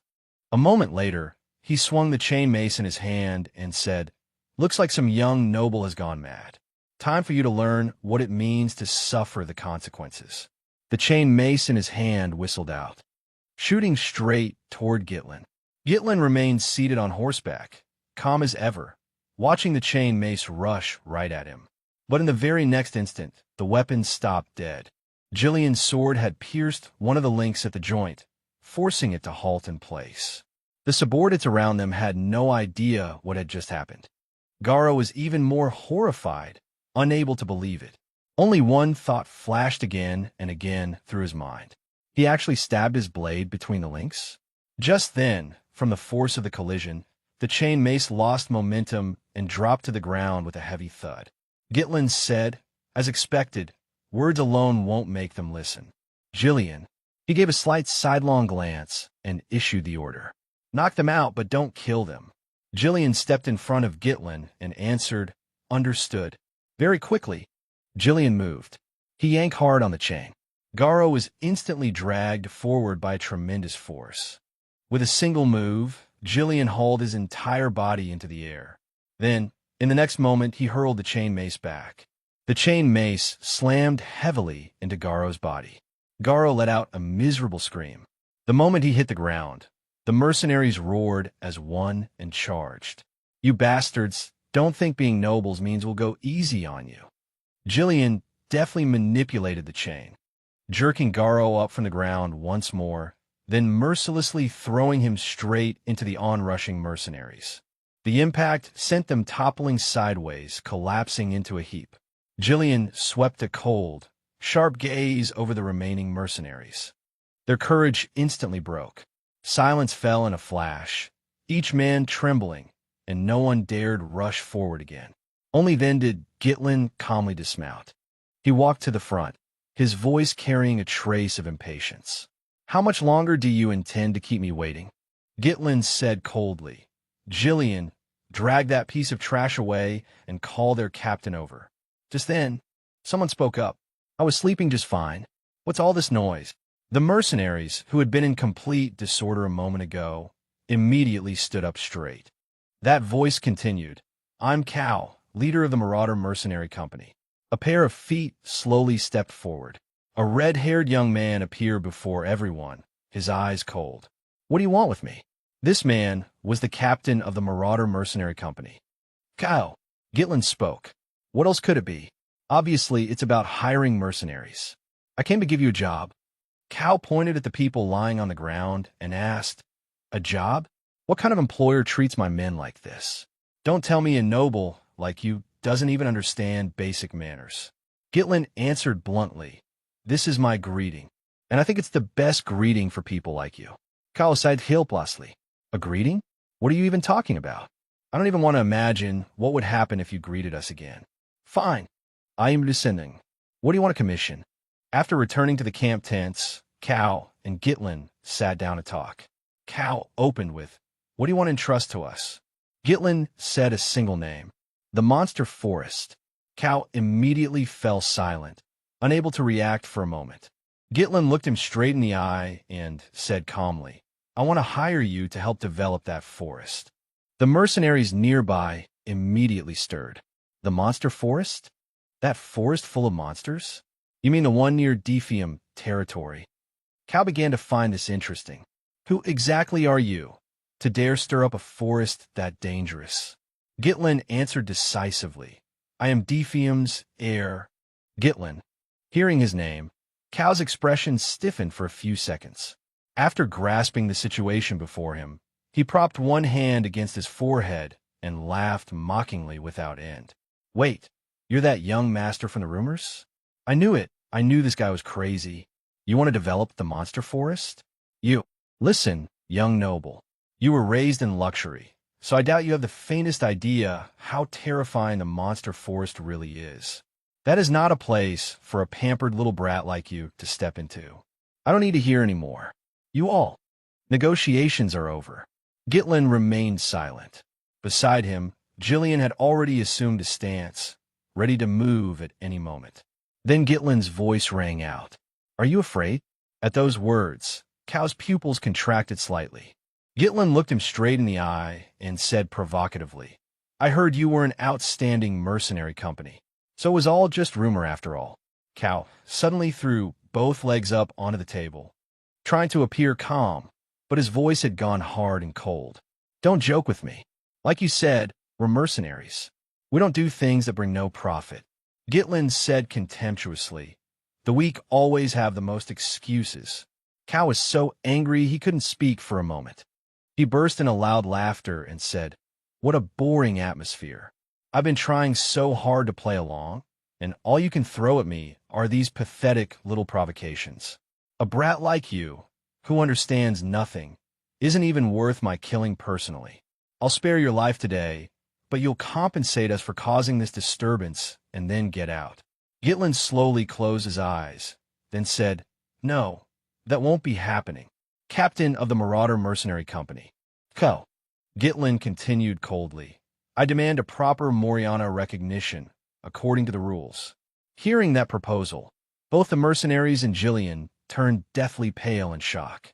Kao frowned and asked tensely, Do you even know what that is? Gitlin's gaze was steady as he gave a short answer. Of course I do. It's a life and death wager passed down through generations among mercenaries, called the Moriana recognition. When both sides agree to accept the challenge, they may use only a dagger, may not use internal force, and one of their hands is tied together. The moment either side steps, even one step out of the small circle, they lose. It is a death match forced to unfold in an extremely limited space with severely restricted movement. Very often, the dead are not only the loser, even the winner may die on the spot. Gitlin said coldly, The loser must completely acknowledge defeat and absolutely obey the winner's words. The defeated becomes the winner's dog. He asked calmly, What do you think? Cold sweat broke out on Jillian's back, and inwardly he was deeply shaken. How does the young master, a noble, know this filthy mercenary tradition? In the mercenary world, refusing that kind of challenge was no different from admitting you were weak and incompetent, and that was absolutely unacceptable. The corners of Kao's mouth curled up into a cold smile, and the entire tent immediately fell silent. Then his voice rang out. Everyone, a bold young noble has just come to our place, wanting to win recognition using a mercenary's way. So why don't we lend the boy a hand? The wrists of the two men were tied tightly together. Outside, the mercenaries cheered without end. Gitlin and Kao stood inside a circle, staring at each other. Jillian watched in silence. Meanwhile, the mercenaries outside shouted in unison, Kill that arrogant noble captain. Kao said coldly, Looks like you heard about this method from somewhere, and that's why you decided to challenge me. Now you can't back out anymore. He suddenly gave a hard yank, dragging Gitlin closer. Kao lowered his voice and said, Because this. I've done it 5 times already. The two of them pulled apart again at the same time. Kao vor a provocative smile. Gitlin asked softly, 5 times? Suddenly, he exerted force, yanking Kao toward himself and seizing the initiative. Gitlin's expression was cold, carrying a dangerously alluring edge as he said, I've done this more than 100 times already. Gitlin's gaze collided fiercely with Kao's, almost throwing off sparks. Killing intent surged violently. The very next instant, the two of them charged at each other at the same time, as if by prior agreement. Fortunately, both of them managed to evade the other's attack in that split second, and neither died on the spot. A cold gleam flashed through Gitlin's eyes.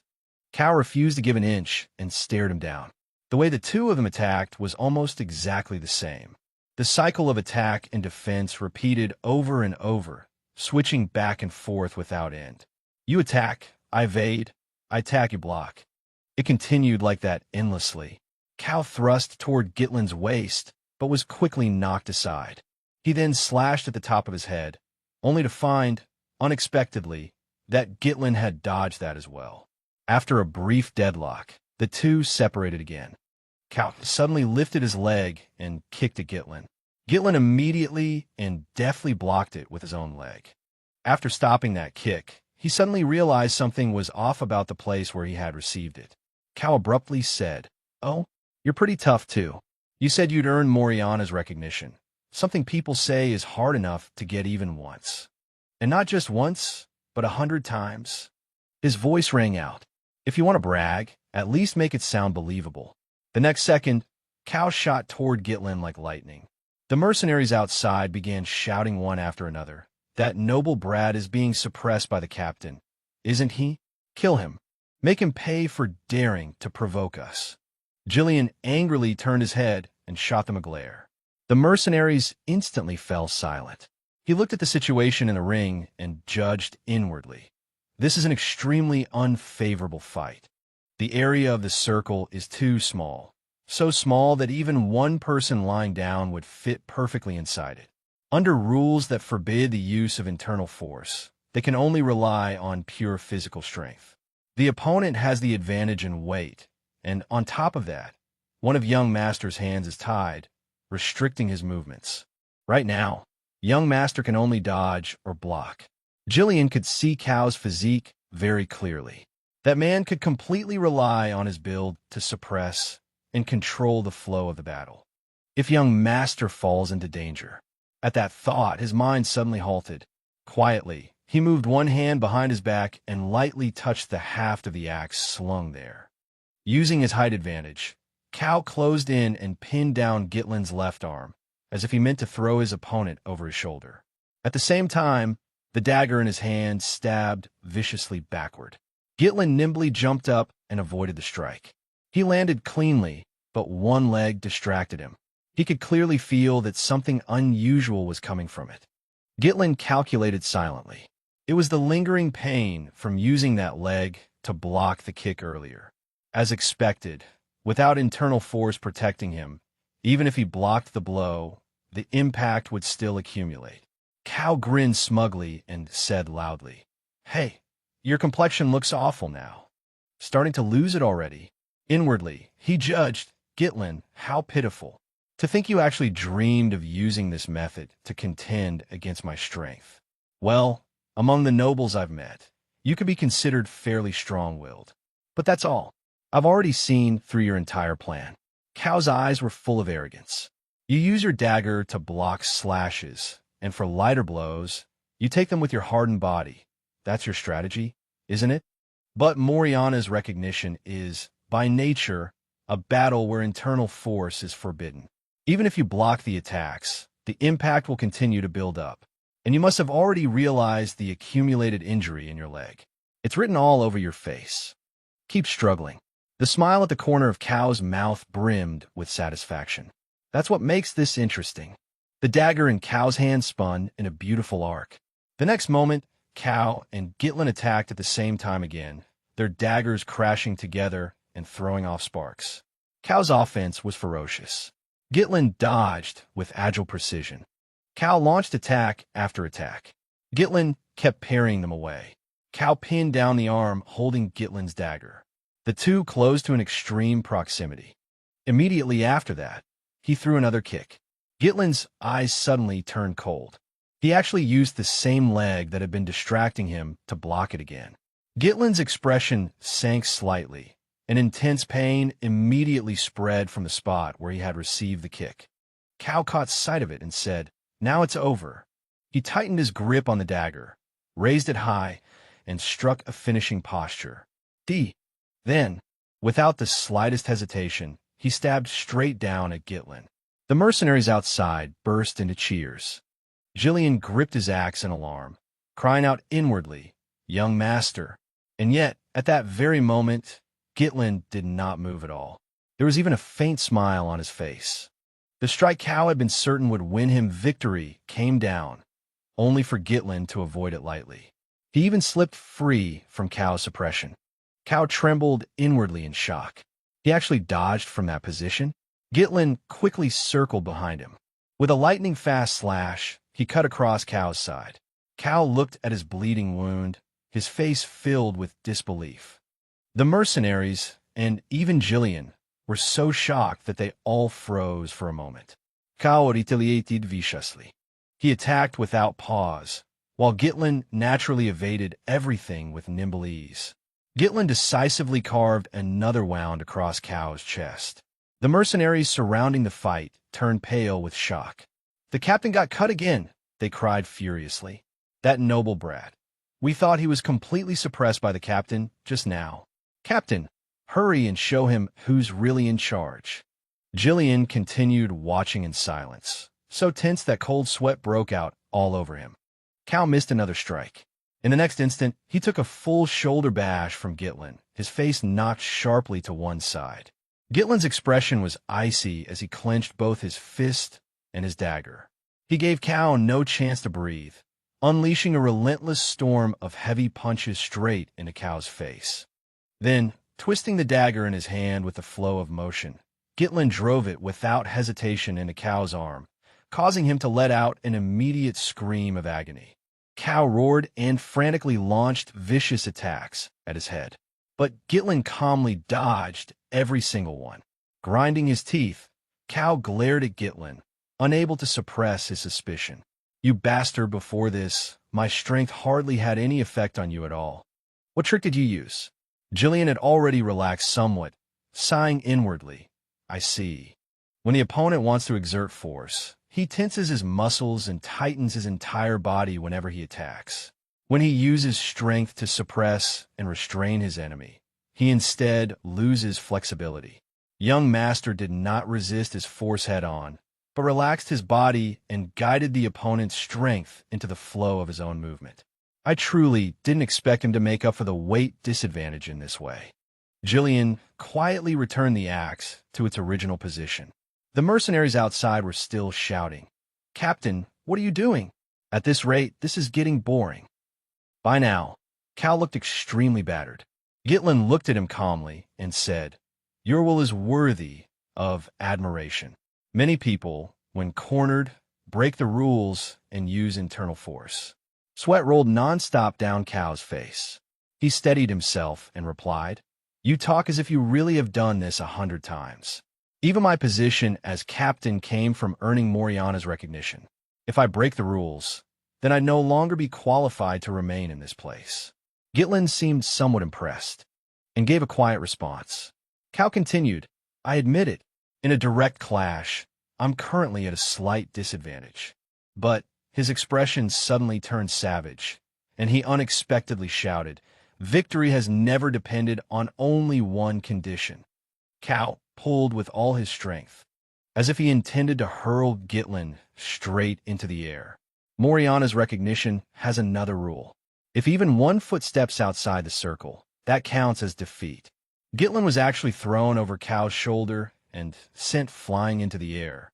Kao calculated inwardly. "No matter how skilled you are, if I throw you out like this, you'll have no choice but to land and step outside the ring. This victory is mine." Gitlin tightened his grip on the dagger in his hand and quickly adjusted the positions of both arms. In only an instant, his posture shifted with startling agility. Gitlin straightened both legs and arched backward into a powerful kick, stepping on Kao's thigh to regain balance. His bound arm clamped tightly on Kao's arm. Gitlin clung to his body, borrowing his momentum so that he himself would not touch the ground. He nimbly flipped over Kao, while simultaneously bringing him under complete control. Kao was pinned down so thoroughly that he could not move and could only crash heavily to the ground. The scene suddenly fell into deathly silence. Not one of the mercenaries outside dared to speak anymore. At that moment, a voice rang out, "Ah, he went out. He went outside the circle." Kao gritted his teeth, thinking inwardly, "It's over." Gitlin said flatly, "This victory is mine." Kao. Kao was still pinned beneath him, yet he loudly demanded, Who exactly are you? How can you be this capable?" Gitlin narrowed his eyes slightly. "Your attitude is still lacking. In front of the person who is about to become your master." He immediately hauled Kao up from the ground. Startled, Kao asked, "What?" "The match is already over." Gitlin replied, "No, I still haven't stepped out of the circle." Kao's face was severely swollen, his expression full of confusion. "What?" Gitlin raised his fist and said coldly to him, From now on, it's training time for you, my subordinate."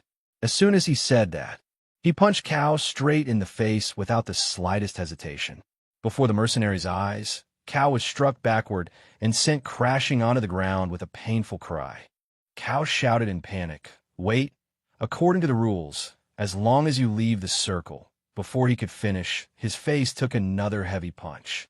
Straddling Kao, Gitlin said, "Once you're on the battlefield, will you still be worrying about rules like that?" Kao roared angrily. "And you call yourself a noble?" Gitlin looked at him coldly, murder still lingering in his eyes. "Do not doubt what your master does," Kao bellowed. "You lunatic!" Immediately afterward, his face took yet another solid punch.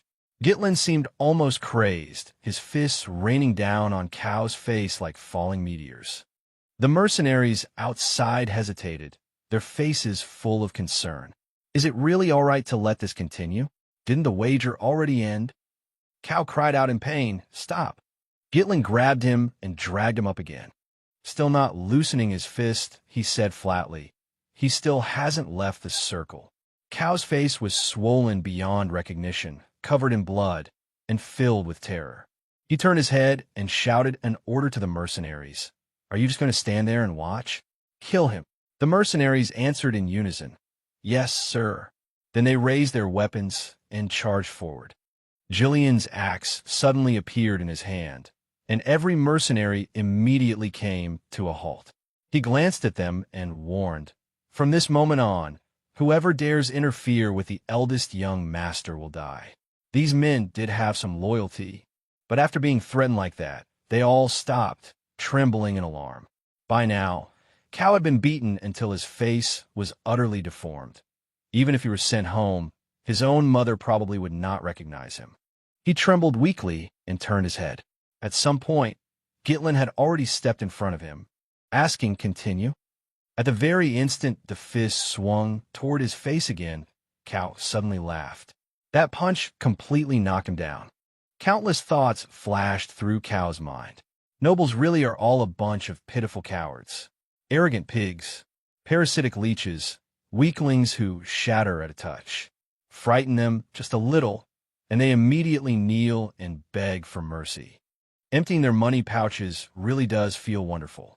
That title of Mad Dog was won exactly that way, by flaunting my strength and seizing it.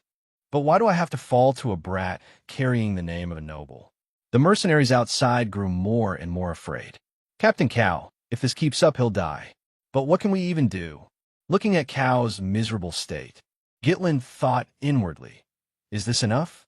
He pointed at the nearby mercenaries and ordered, "What are you all standing there for?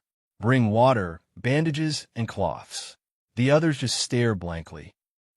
Gitlin grabbed one of Kao's arms, lifted his unconscious body with one hand, and said to the mercenaries, "If this continues, your captain will die." Only then did the mercenaries come back to their senses and hurriedly answer, "Ah, yes, understood." Their response echoed throughout the camp of the Marauder Mercenary Company.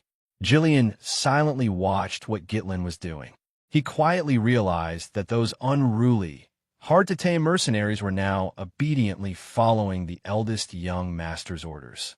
Jillian watched as Gitlin directed everyone, and those mercenaries carried out his commands immediately, without hesitation. In the world of mercenaries, fists matter more than rules. The eldest young master had used the most direct and effective method to carve his authority into their minds, making every one of them understand who the true leader was. After his wounds were bandaged, Kao woke up and sat properly, dejected. Gitlin pointed at the paper on the table and ordered, "Sign it." Kao looked at him and said nothing. Then he obediently signed his name on the paper. "There." Kao's voice carried deep unwillingness, but he still had no choice but to comply. Gitlin shot him a cold glare and repeated, "There." Kao lowered his head slightly, avoiding his gaze, and said, "Please take care of us from now on." Gitlin's voice rang out, "Very good." Suddenly he grabbed Kao by the arm, startling him badly. Gitlin slowly said, "From now on, we're family." He looked straight at Kao and said sincerely, "Let's work well together from now on." A few days later, in the outskirts of the podium estate. All the mercenaries had gathered there. One man yawned and grumbled, "Why do we have to assemble this early?" The person beside him chimed in, "I'm only used to doing things after lunch." A bald man said, "Did you hear? I heard the employer is the heir of House Defium." Someone cried out in surprise, "What?"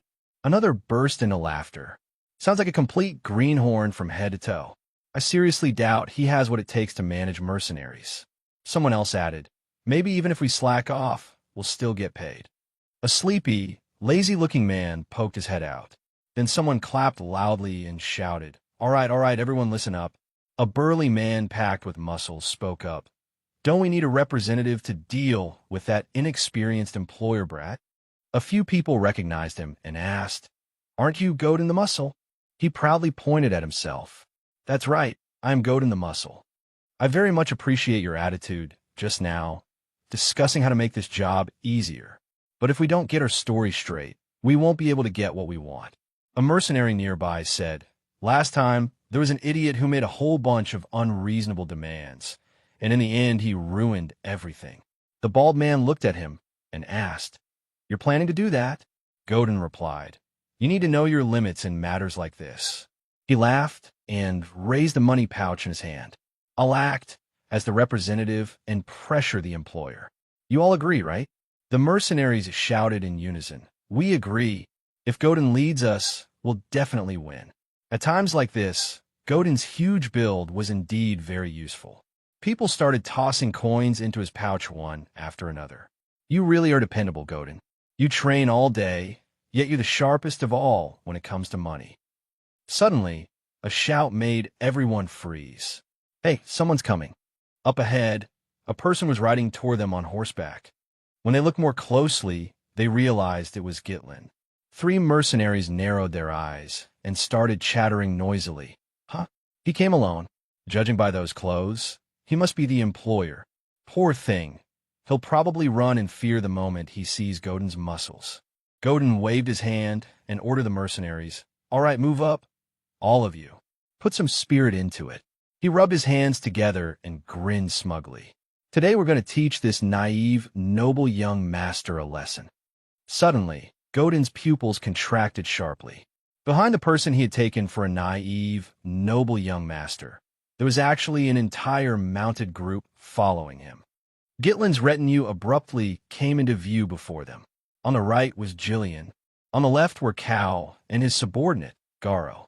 A mercenary beside them asked in alarm, "Teach that dog-headed iron helmet." "No way.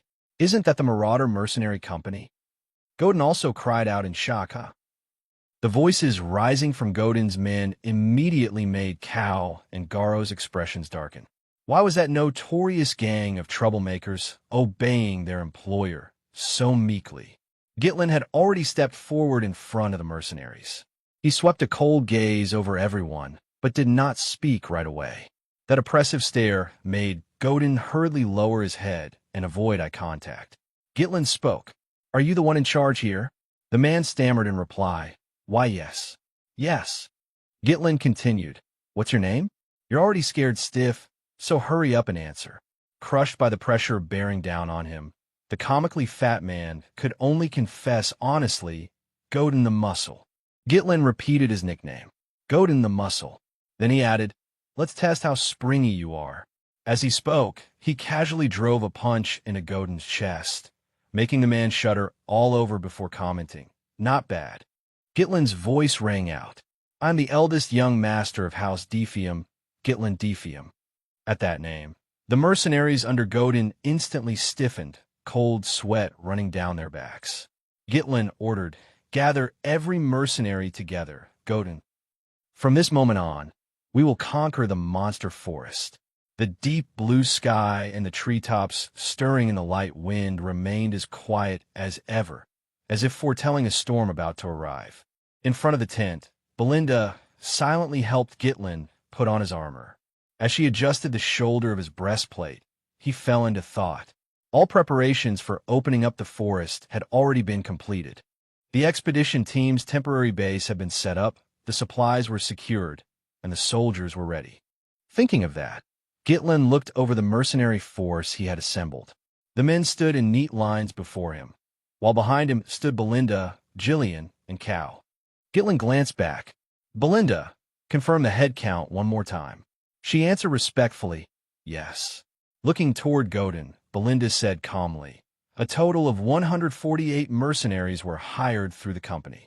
Then she turned toward the Marauder Mercenary Company, adding the 41 men from the Marauder Mercenary Company that young master brought back, and including us. The total comes to 192. Gitlin shot her a sharp look. Good. You made everything clear to Ski Band, didn't you? Belinda replied calmly, yes. I thought he would object, but instead he personally promised that he would make sure no one discovered our entry into the Monster Forest. After all, he is the commander of the Monster Forest garrison, so there is no need to worry. The two men beside her did not dare interrupt even once, and could only silently agree with what she said. Gitlin curved the corner of his mouth in satisfaction. Excellent. Then he looked straight ahead and shouted, all units, assemble. He declared coldly, ahead of us lies the Monster Forest, and it is the place we will open up. I'm sure all of you have heard the rumors. It is filled with unpredictable dangers. He went on calmly, as if speaking of something trivial. Monsters, unknown threats, or perhaps something beyond imagination hidden within. But no matter what, we will open this place. The mercenaries immediately turned pale and cried out in panic. What? The Monster Forest? I had no idea the forest we were supposed to clear was the Monster Forest. Once we go in, aren't we never coming back out? Belinda furiously shouted, young master is speaking, and you dare interrupt? Only then did the clamor gradually die down. Gitlin spoke coldly.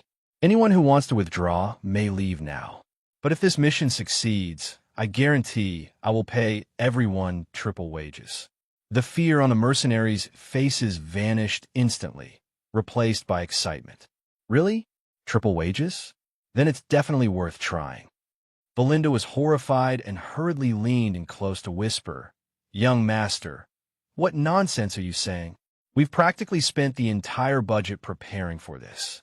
Gitlin answered indifferently, it's a way to raise morale. But inwardly he thought, if we succeed, we'll earn back far more. Gitlin turned his head and looked straight at Belinda with a faint smile. You trust me, don't you?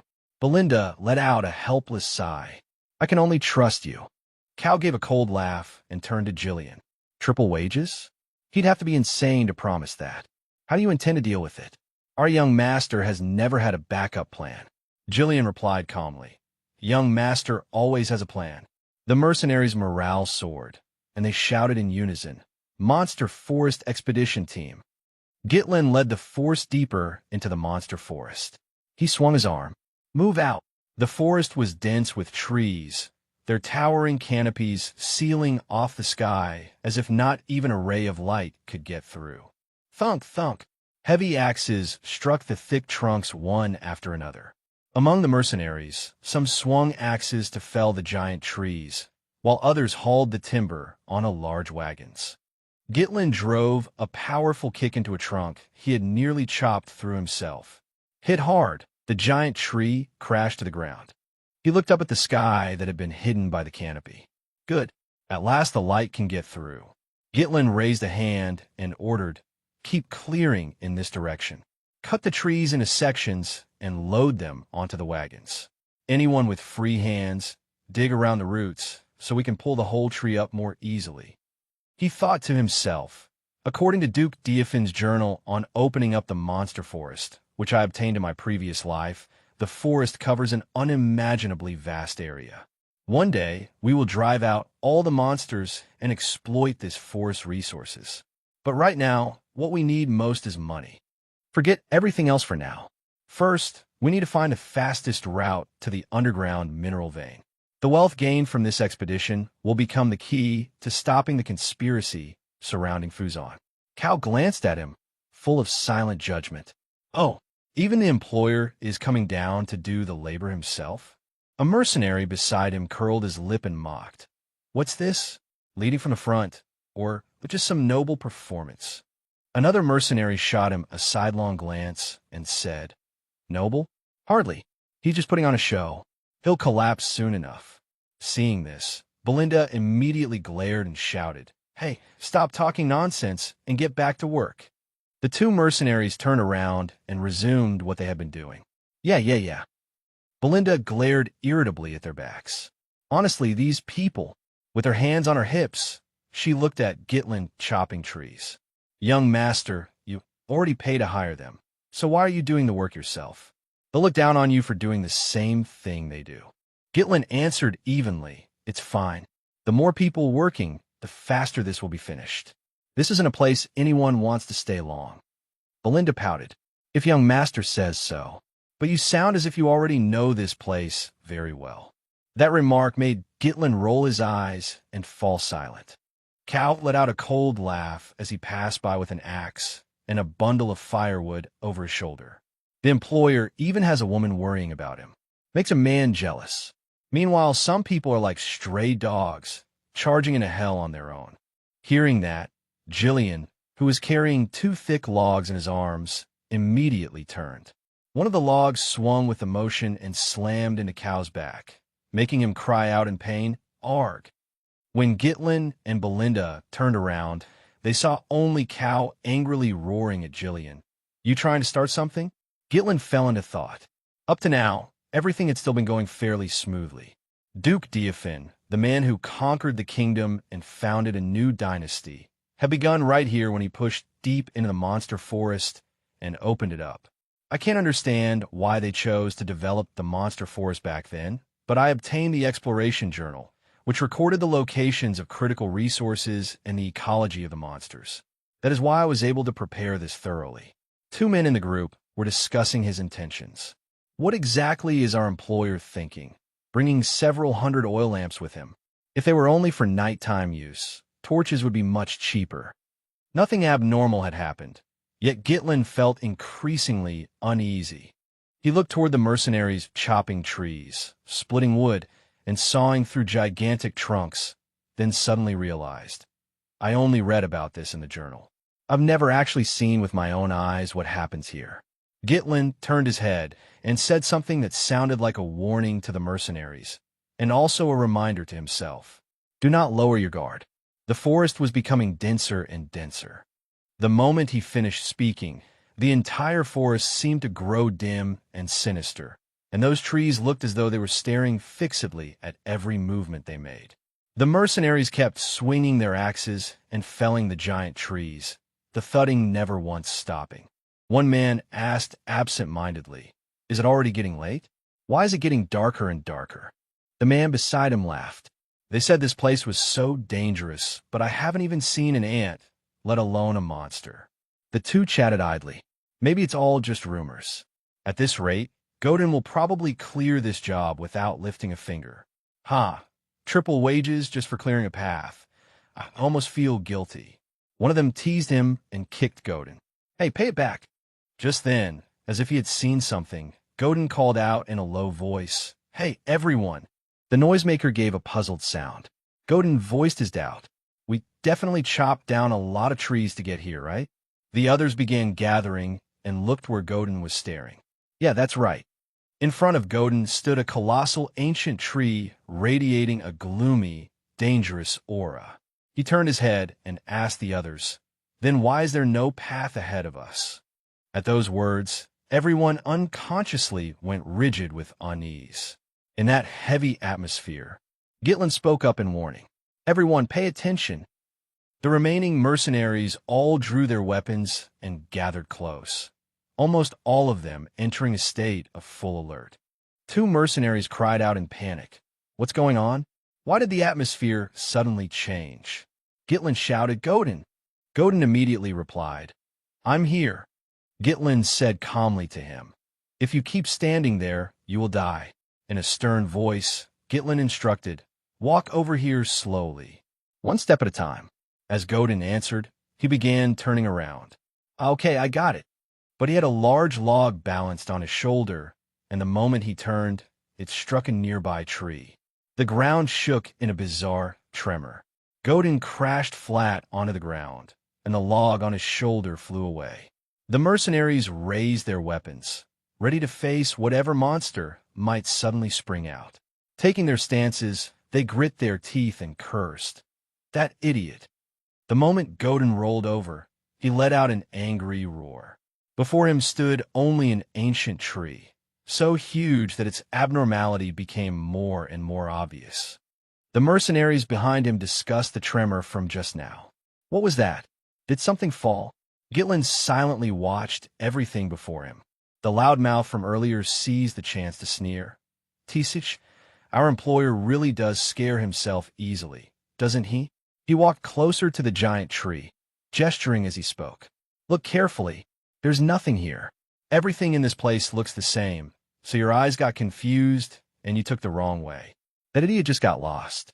Monster Forest? The name sounds frightening, but in the end it's just a dense forest. Gitlin warned him gravely. You get over here right now, too. You will die. The man paid no attention and instead pointed straight at Gitlin's face. Why do you keep trying to scare everyone? Do you think we don't know? You want to control us by creating fear, don't you? In the very next instant, a vine shot out like lightning and instantly wrapped itself tightly around his body. Watch out! But the man had no time to react. The vine yanked him violently backward. His miserable screams echoed throughout the forest as he was hoisted high into the air, struggling helplessly. They had not given off the slightest trace of presence. The vine hurled him into a mouth full of sharp teeth at the top of the giant tree. No one could have guessed when they would strike. The sound of chewing rang out through the forest. It was the kind of existence that, if one did not know about it, one would simply become prey. A wicked eye split open in the middle of the trunk and stared fixedly at Gitlin as he approached with sword in hand. Gitlin frowned and stared straight at it, as if trying to intimidate it with his gaze alone. He barked in a low voice, "Demon tree." The entire group had been surrounded by those giant monster trees. They opened their greedy, vicious eyes and looked down at the tiny prey on the ground. Seeing that, the mercenaries scattered in panic while screaming miserably, "Monsters! Monsters are here!" They cried out in despair. "It's going to eat me! Run!" Those giant tree monsters were not about to let prey that had come to their mouths escape so easily. Their vines lashed out with lightning speed, accurately wrapping around the mercenaries who were running for their lives. The vines ruthlessly threw their captives into the monsters' mouths lined with sharp teeth. The monsters bit down hard and crushed their prey. Their eyes were blood red, brimming with bloodlust. Godin clung to a tree root while crying, refusing to let the vine drag him away. He screamed, "Save me!" Two mercenaries rushed forward. One of them swung an axe, trying to sever the vine wrapped around Godin, and shouted, "Godin, hold on tight." He put all his strength into the blow. But not only did the vine remain uncut, the axe blade chipped instead. Stunned, he muttered, I can't cut it. Why is this vine so hard?" In the very next moment, Godin was dragged away right before his eyes. The giant tree monster greedily watched Godin as he struggled in midair. The other two could only stand there rigidly, watching him be dragged off while screaming, shouting helplessly, "Godin!" Gitlin suddenly leaped into the air and poured his strength into a sharp backswing of his longsword. With a single slash, he severed the vine, rescuing the weeping and screaming Godin right before the stunned eyes of the giant tree monster. While still in midair, Gitlin twisted swiftly and brought down a sharp vertical strike, splitting that giant tree monster clean in two. Blood burst from the monster's eye, and it could not help but let out a strange shriek. At the same time, Gitlin landed steadily on the ground and observed the monster's reactions, while Godin collapsed in a heap beside him. Having witnessed that with their own eyes, the mercenaries raised their weapons and asked in panic, "Young master, hit it! That thing's weak point. Is it the eye?" Gitlin took a tense, deep breath and roared, "Calm yourselves." That shout made the whole force jolt. "If we scatter, we'll only become easier targets for them. Raise your shields and form a tight formation.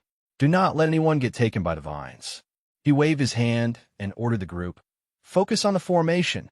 Everyone answered in unison, "Yes, sir." Gitlin gave the order, "Seal every direction. All shield bearers, gather and hold a strict defense." "Damn it, I don't want to die in a place like this." Gitlin ran toward the supply wagon. Cow, where are the oil lamps? Cow replied at once. Yes, they're all here. Satisfied, Gitlin ordered, good. Light them and throw them all out. Burn those things to ashes. Only then did Cow suddenly understand. Ah, so that's why we bought so many. Garo shouted, it's looking this way. Gitlin gave the order in a low voice. Now throw. Cow, Garo, and the mercenaries all hurled oil lamps at the giant tree monsters. Monsters taste fire. The oil lamps flew in a dense barrage, enough that they should have landed a devastating blow on the monsters. But in the very next instant, the monsters rapidly lashed out with their vines and smashed every oil lamp in midair. Gal flinched. They blocked all of them? Garo gritted his teeth beside him. At this rate, we won't be able to set them on fire at all. The giant tree monsters were now completely enraged. They furiously lashed out with their vines, trying to seize the people throwing oil lamps at them. An axe wrapped in blue aura tore through the air. Jillian appeared at the most critical moment and blocked the wave of vine attacks with a single axe stroke. Belinda coldly drew, throwing knives wrapped in aura, and charged forward. With crisp precision, she hurled the knives into a giant tree monster's eye, forcing it to shriek in pain. Gitlin quickly directed them. Jillian, Belinda, support the Marauder Mercenary Company and prepare for a second oil lamp volley. The two answered in unison, yes. The sharp long sword left its sheath, wrapped in a fierce jade-green aura. Gitlin carefully raised his sword and advanced toward the monsters. The savage vines shooting toward him did not seem capable of stirring even the slightest fear in him. I have to draw their attention. Belinda shouted anxiously, as if reminding him, young master, be careful. Gitlin shifted his grip on the great sword to both hands and unleashed a smooth figure-8 sword arc, successfully blocking the entire assault from the grotesque vines. The giant tree monsters went completely mad, their eyes glowing with red frustration, furious at the difficult prey before them. They frantically fired out even more vines, desperately trying to attack Gitlin. Gitlin's body flashed like lightning, breaking through the encirclement amid the seamless storm of vine attacks as he closed in on their position step by step. The giant tree monster suddenly tore its roots from the ground and stood up, viciously trying to crush Gitlin with a single stomp. The mercenaries hid behind their sturdy shields. Cowardly as they were, they still had enough conscience to worry for him, their hearts in their throats. Those monsters were obviously trees, so why did they even have legs? The young master was going to be flattened. Gitlin lowered his body and swung his sword upward. In a flash, he moved with agile precision and severed its leg right before the monster's startled eyes. The distance had closed to exactly where he wanted it. Gitlin leaped into the air and drove his sword deep into the monster's eye, forcing a savage howl from it. The remaining giant tree monsters saw this and immediately surged toward him in fury. The mercenaries cried out in alarm. This is bad. They're all charging at the young master. Belinda, perfectly calm, turned and shouted, now everyone throw the oil lamps. Everyone instantly understood and hurled fire toward the monsters all at once. This time would definitely work. Throw them. Hurry, throw them. And this time, they truly succeeded. Blazing fire immediately swallowed the pack of monsters whole, burning them until they shrieked madly. The flames spread from one monster to another, and in their eyes, only fear remained. Cow and Garo looked at the overwhelming advantage before them and shouted excitedly, yes, that's it. Gitlin loudly ordered, don't stop. Keep throwing. The monsters screamed in agony within the sea of flames until they were burned away completely. They sank into the inferno, letting out twisted, miserable howls. A few mercenaries exclaimed, amazing. So we really can fight those monsters. If this keeps up, won't the whole forest catch fire?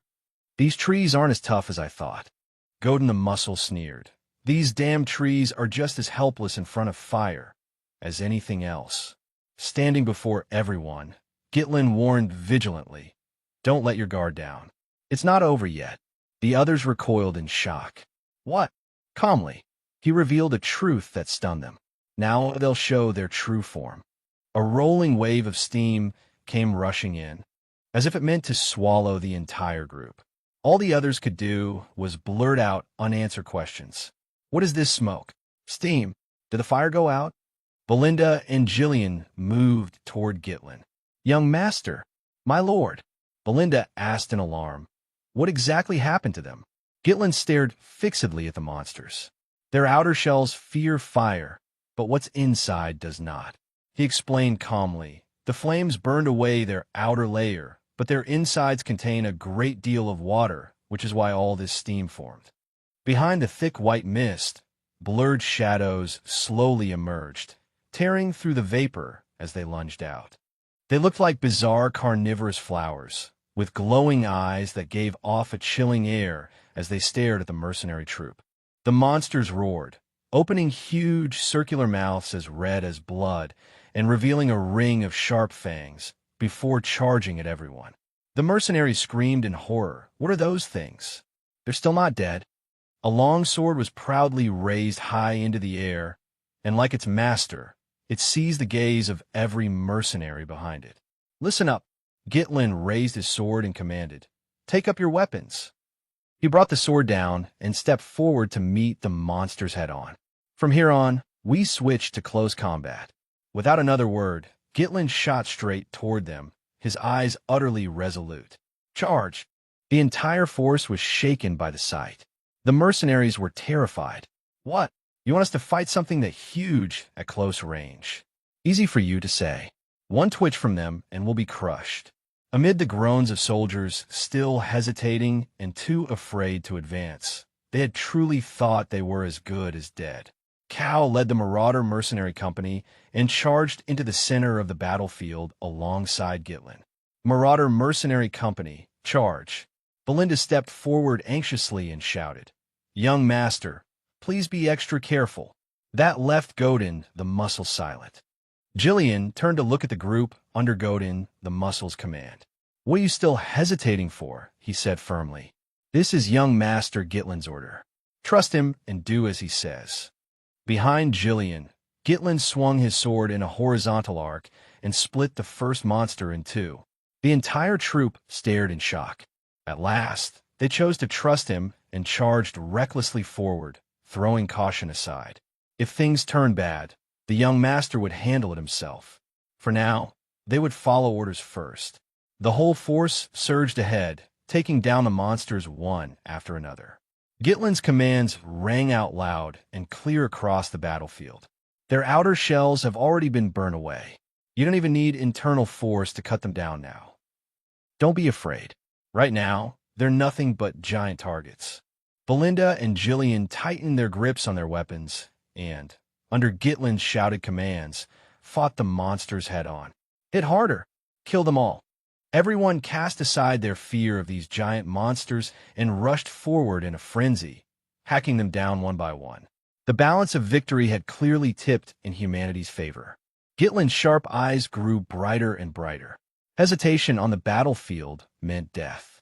His duty was to erase the hesitation in the hearts of those who followed him, to pass his will to them and turn the impossible into reality. Gitlin's sword drove straight into the monster's throat. He steadily pulled upward, splitting it into two with a single stroke. The heavy corpse crashed to the ground with a thunderous boom, meeting a completely disastrous end beneath Gitlin's sword. Silence fell around them. Monster corpses were strewn all around the troop. Beside them lay quite a few mercenaries who had died bravely in battle. Gitlin's voice echoed out. This is the monster forest. We've only just reached the entrance, and we've already run into this many monsters. Only now had the whole force truly learned how dangerous this forest was. Gitlin spoke softly to steady morale. But don't worry. He glanced slightly over his shoulder. I will always be the first to charge forward. Looking sincerely at the ranks, Gitlin said, Trust me. Just follow in my footsteps. By now, the mercenaries had completely submitted to the young master they had doubted and scorned all along the way. The entire army answered in unison, their voices so loud they echoed through one corner of the forest. Yes, young master, Along the way, the troop encountered countless monsters they had never seen before. They kept chopping down trees to open a path, fighting and killing monsters, resting to treat the wounded, then setting out again to keep fighting. A giant monster with a bull's head and a kangaroo's body suddenly lunged at them, opening its blood-soaked mouth as if it meant to swallow the soldier charging in front whole with a single bite. Goten the Muscle and several mercenaries raised their shields and retreated to widen the distance. Damn it, what is it this time? Why do these monsters just keep coming one after another? Cal and Jillian rushed forward to stand in front of them. Cal sprang up like lightning and slashed off one of the monster's legs with a single strike. The soldiers behind them shouted, "Its leg! It's falling this way!" Jillian immediately used a shield to block the monster's gaping mouth. A long sword came down from above in a straight chop. Gitlin thrust his blade into the monster's lower jaw joint and killed it. After landing, he asked, "Is anyone hurt?" Several mercenaries answered at once, "No, young master, we're still alive." They kept shouting loudly, "If you want to stay alive, don't stray too far from the young master. Get over here, you monsters." Jillian praised them. "You've all improved quickly." Cal bared his teeth in a grin. "Real combat works best, after all." Gitlin nodded in agreement. "That's right." Then he shouted his next order. "There's still a long way ahead. Keep clearing the path." The mercenaries spread out to cut down trees. "Yes, my lord." One mercenary was so exhausted he could barely breathe, standing behind Gitlin and gasping with his mouth wide open. In fear, he thought, "Everyone here's gone mad. A mad forest and a mad bunch of people." In the gloomy forest where not even a ray of light could be found, the dangerous breath of monsters seemed to drift vaguely through the air. In the pitch-black night, the troop discovered a clear lake. The mercenaries ran quickly to the shore, crouched down, scooped up water, and drank greedily. "Water, lake water! Look how clear it is! Drink up! Hurry, drink!" But Belinda did not relax her guard in the slightest. Who knew what might be inside it? Gitlin pondered silently. Up to now, the direction they had taken had not been wrong. This lake was the most crucial turning point before reaching the ravine. Gitlin gave the order, set up camp by the lake. "We'll rest here tonight." The troop quickly pitched tents, lit fires, cooked food, and spent the night on the sandy lakeshore. Several mercenaries sat around the fire, waiting for the food to cook. They grumbled, "Good grief! What exactly are we doing here? This is only the entrance to the forest. If we go deeper, what else is going to jump out at us? At least nothing's happened during the night these last 2 nights. That's a stroke of luck." Amid the crackling of firewood, a voice suddenly sounded. "What?" Goten the Muscle became suspicious at Manet's suggestion. "You mean we should secretly slip away now?" Another person could not believe it. "What nonsense are you talking about, Manet?" Manet tried to use his own reasoning to persuade everyone.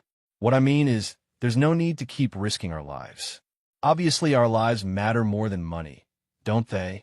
Goten the Muscle calmly stuffed a piece of fish into his mouth and chewed. "We've already cleared quite a bit of the way, haven't we? The young master said the destination isn't far from the forest entrance, so that means we're almost there." Manet pointed at him and demanded, "You actually believe that? No wonder you're always getting tricked." He widened his eyes. "What do you think the young master's nickname as Podium's #1 schemer came from? It's obvious he wants to risk crossing this forest just to build a reputation for himself." Someone else shook his head and refused. "We already took the advance payment. We're mercenaries, so shouldn't we just do the work that matches the money we accepted?" Goten the Muscle casually sucked his fingers. "And it's not like the young master hasn't saved us before." Manet still refused to give up. "I admit the young master is good at fighting, but up to now it's all just been luck. One mistake, just one, and we're dead, no matter who you are." He laughed darkly and began attacking their minds. Mercenaries have only ever had one ending. When things really get dangerous, we're nothing but meat shields. All nobles are the same. Those words made Goten the Muscle and the people around him hesitate. "That's true, but—" Manet sneered inwardly, and contempt also appeared on his face. "Yes, keep hesitating like that. Turning back alone, through all those monsters would be no different from seeking death. If things go badly, I'll use you as bait. But another mercenary was not swayed by Manet's sweet talk. What you're saying is, without the young master, we'd all have died long ago. He pointed in one direction. Look over there. The soldiers are lined up waiting to be treated. Gitlin was sitting there personally applying medicine for them. Belinda stood at his side, ready to help at any moment. Gitlin carefully spread ointment over a mercenary's arm. Be careful. Don't let the wound touch water, or it'll get infected.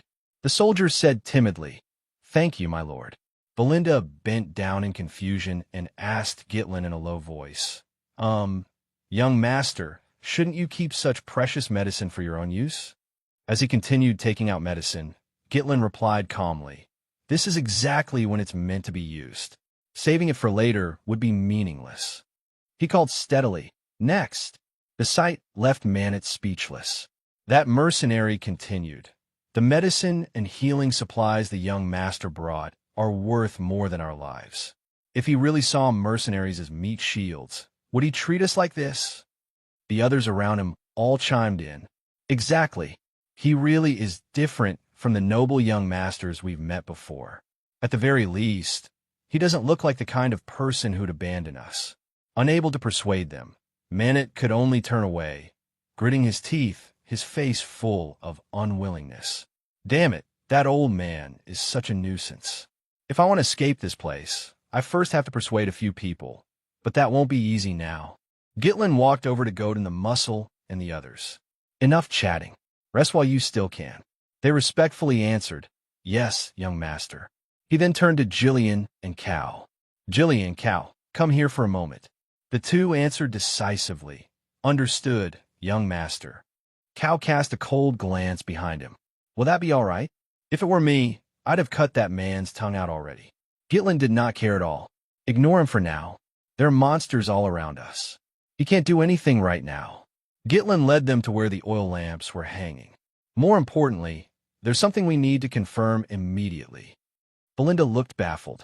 Why did you suddenly tell us to count the number of oil lamps I hung up? Cal answered, roughly 24. Gitlin thought to himself, just as I expected. The number has gone down. He explained slowly. Ever since we entered the forest, the monsters have attacked day and night. But these past 2 nights, there hasn't been a single attack after dark. Belinda immediately realized something. Cal frowned. Then that means... Jillian's expression darkened. We've entered the territory of monsters that operate at night, and a territory with a very wide range of influence at that. Gitlin nodded. That's right. He turned to look toward the deep forest behind them.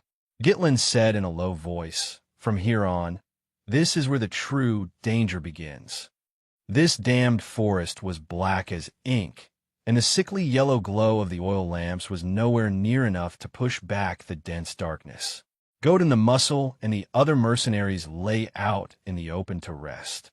Godin the Muscle's breathing was even and steady. Suddenly, a strong beam of light shone into his eyes, making him open them groggily. What? Godin the Muscle jolted fully awake and discovered it was an oil lamp that had somehow fallen on its own from the stack of firewood, serving as his pillow. He hurriedly sprang up, dodging the lamp before it could drop onto him. What the hell was going on? Why had the oil lamp floated up by itself? He felt a patch of rough, slimy skin brush across his cheek. It was as if more than a dozen eyes were greedily staring at him. Godin the Muscle shouted, waking the people around him, swinging his axe wildly. He roared, It's a monster, get lost. The monster hidden in the darkness moved with agility, easily avoiding his chops.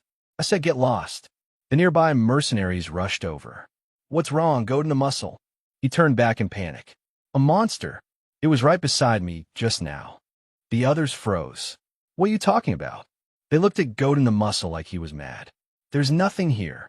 He turned back, and only then realized the surroundings were as quiet as ever. Huh.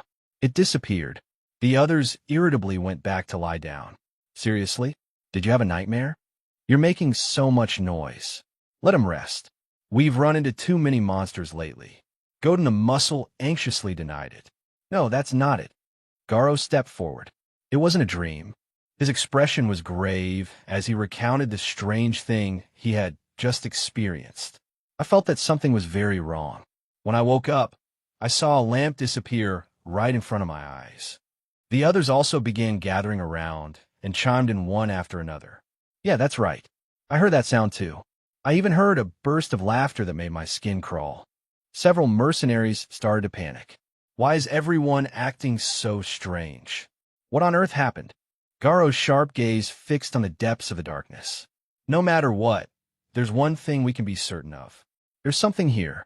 The oil lamps looked as though the darkness had cast a veil over them, leaving only the faintest flicker of light. Gitlin walked over. So you saw it with your own eyes. The soldiers stepped aside and made way for Gitlin. Belinda, Jillian. Gitlin said in a low voice, "Everyone, assemble." All the soldiers gathered in front of the tent. Inside, Gitlin, Belinda, Jillian, Cal, Godin the Muscle, and Garo stood in a circle discussing the situation. Godin the Muscle asked in astonishment, "You mean monsters are surrounding us?" Garo's face was dark. "We can't even see what they look like." Gitlin replied calmly, "Of course not. That's their nature." He frowned slightly. "They were probably following us from a lake. One of the rulers of this forest's darkness. Those monsters have long faces, 8 eyes, and shriveled, emaciated bodies. They are called Paro, the Shadow Hunters. They can blend into the shadows. You can't see them, and physical attacks are ineffective against them. Hundreds, even thousands, of Paro will trail their prey, draining away every source of light around them. Their hunting method is to lure you into the darkness, because that is the environment best suited to them." Godin the Muscle and Garo repeated in shock. "Hundreds? Thousands?" Belinda suddenly understood. So that's why the lamplight kept growing dimmer. Cal frowned in disgust. "Those revolting things are planning to toy with us before they kill us." He sprang to his feet and hot-bloodedly proposed, "Let's charge out and kill them right now. Better to strike first than sit here waiting for them to toy with us." Gitlin remained calm. "No, we have to wait for them to attack first. That will be the best moment to counterattack." Belinda said worriedly, "More than half the lamps are already gone. Can we really keep waiting like this?" Gitlin explained calmly, "If we attack rashly, we'll only provoke their savage nature even more. They'll temporarily retreat, change their hunting tactics, and harass us for much longer. If that happens, we'll lose our chance to wipe them out in a single stroke." Everyone asked in shock, "Wipe them out in a single stroke?" Jillian grasped the key point. "You mean there's a way to catch hundreds, even thousands, of these invisible monsters that can't be directly attacked all at once?" Gitlin replied briefly, "That's right." He then turned and cautiously asked Belinda, "Belinda, where are the magic scrolls I told you to prepare?" Belinda answered reliably, "I've already given one to every mercenary." Outside, the mercenaries held the scrolls in their hands and curiously opened them to read. Everything was ready. Gitlin said calmly, "Good. Let me explain the battle plan." He used his sword to draw on the ground. The people around him stared intently at the simple diagram on the earth. Gitlin carefully analyzed the situation. "The Paro are currently surrounding our camp from 3 sides. They keep stealing our oil lamps, gradually tightening the encirclement." He pointed the tip of his sword at the marks representing the monsters. "With our current numbers, we can't fully spread out our defensive line, especially since our enemy isn't human. If we meet them head-on, our formation will be torn apart from both flanks." Jillian stroked his beard thoughtfully. "It's only because our camp is backed against the lake that we've avoided being completely surrounded." Gitlin fully agreed. "Exactly." He smiled faintly. "This situation is unfavorable for us, but not entirely so, because the initiative in this battle is in our hands." Everyone asked in surprise, "The initiative?" Gitlin drew 3 small diagrams on the ground. "First, we'll split into 3 teams.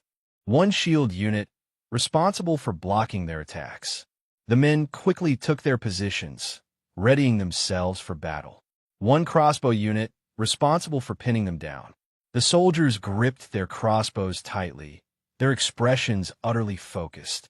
And 1 elite assault unit led by me. Gitlin stood at the very front of the assault unit, sword in hand, his momentum like a rainbow cutting through the sky. The shield unit and the crossbow unit will form a tight formation at the center and hold back the enemy's assault. Gitlin's hand swiftly sketched on the ground. At the same time, the assault unit will concentrate all its firepower and quickly break through the left flank. After we regroup with the central force, we'll turn and encircle them instead. That will be our victory. On the diagram, the monsters were tightly surrounded by the three units. Jillian folded his arms across his chest. I understand. It's very clear. Godin the Muscle exclaimed. Oh? Can a plan like this really work? Cal thought it was feasible. As long as the center holds, it'll definitely work. Belinda raised a hand to interrupt. Wait, everyone. In her usual rational manner, she raised the key issue. You said those Paro, or whatever they are, can melt into the darkness and can't be attacked. Then how are we supposed to deal with them? Her question made every gaze in the tent turn toward Gitlin. Belinda asked curiously, couldn't we use internal force? Gitlin reassured her, no need to worry about that, Belinda. He smiled faintly.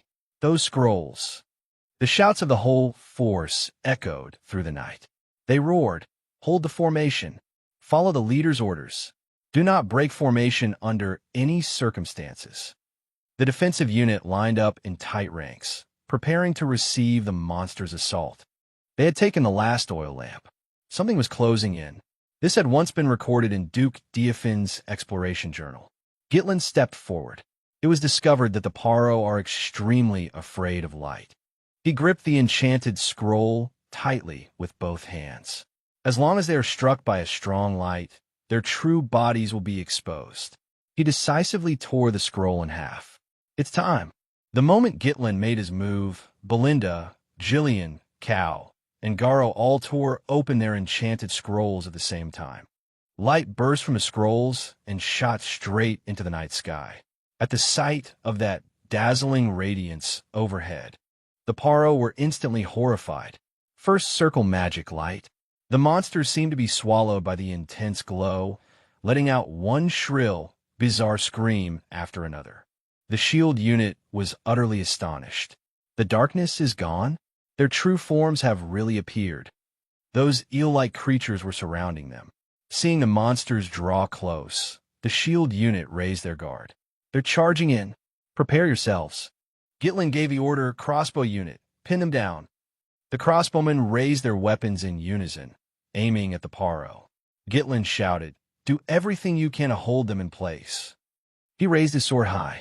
The figure standing there with sword in hand was both proud and perfectly straight.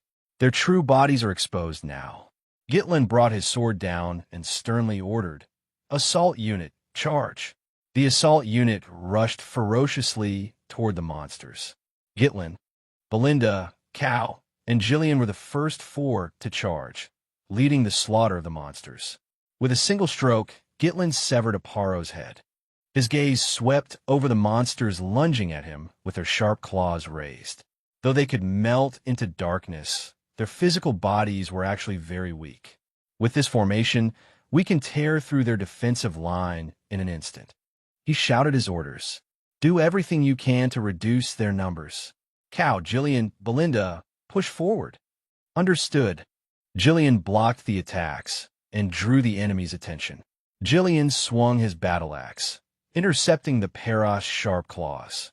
At the same time, Cal's role was to create chaos. He moved like a phantom across the battlefield, and wherever he passed, monsters dropped one after another.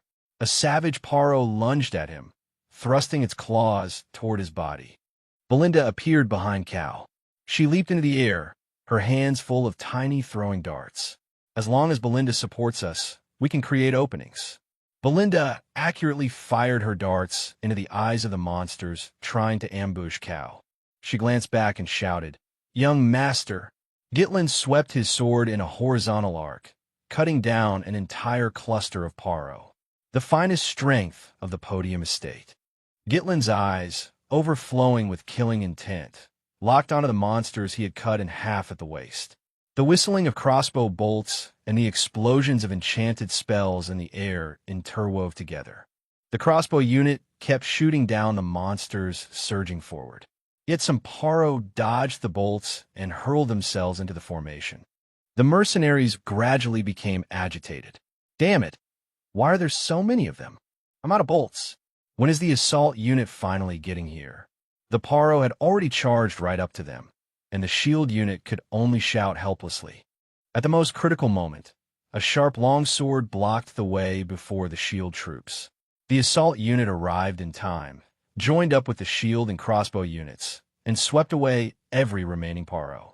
Gitlin turned and praised them. You held out well. Everyone was overjoyed. It's the young master. We're saved, just as planned beforehand. Godin the Muscle shouted, spread out, surround them from all four sides. It's time for our counterattack. One Paro with horns on its head turned around and let out a piercing scream. To everyone's shock, the monsters all turned and fled at once. Huh, they're running away. Gitlin frowned in thought. Retreating before we can close the encirclement? The Paro judged the situation very quickly. He immediately turned and ordered, Belinda, find the leader. It has a pair of horns on its head. It's the one signaling the retreat. Cal then asked, are we still chasing them? Belinda sounded somewhat puzzled. Wouldn't it be better to just let them run? Gitlin gave a brief explanation. They're obsessively fixated on their prey. Even if they withdraw now, they'll keep watching us for days until the hunt is complete. Gitlin gritted his teeth as he said, we can't fight them a second time. We absolutely have to avoid a battle of attrition. As long as we kill the leader, they'll lose their command structure and collapse completely.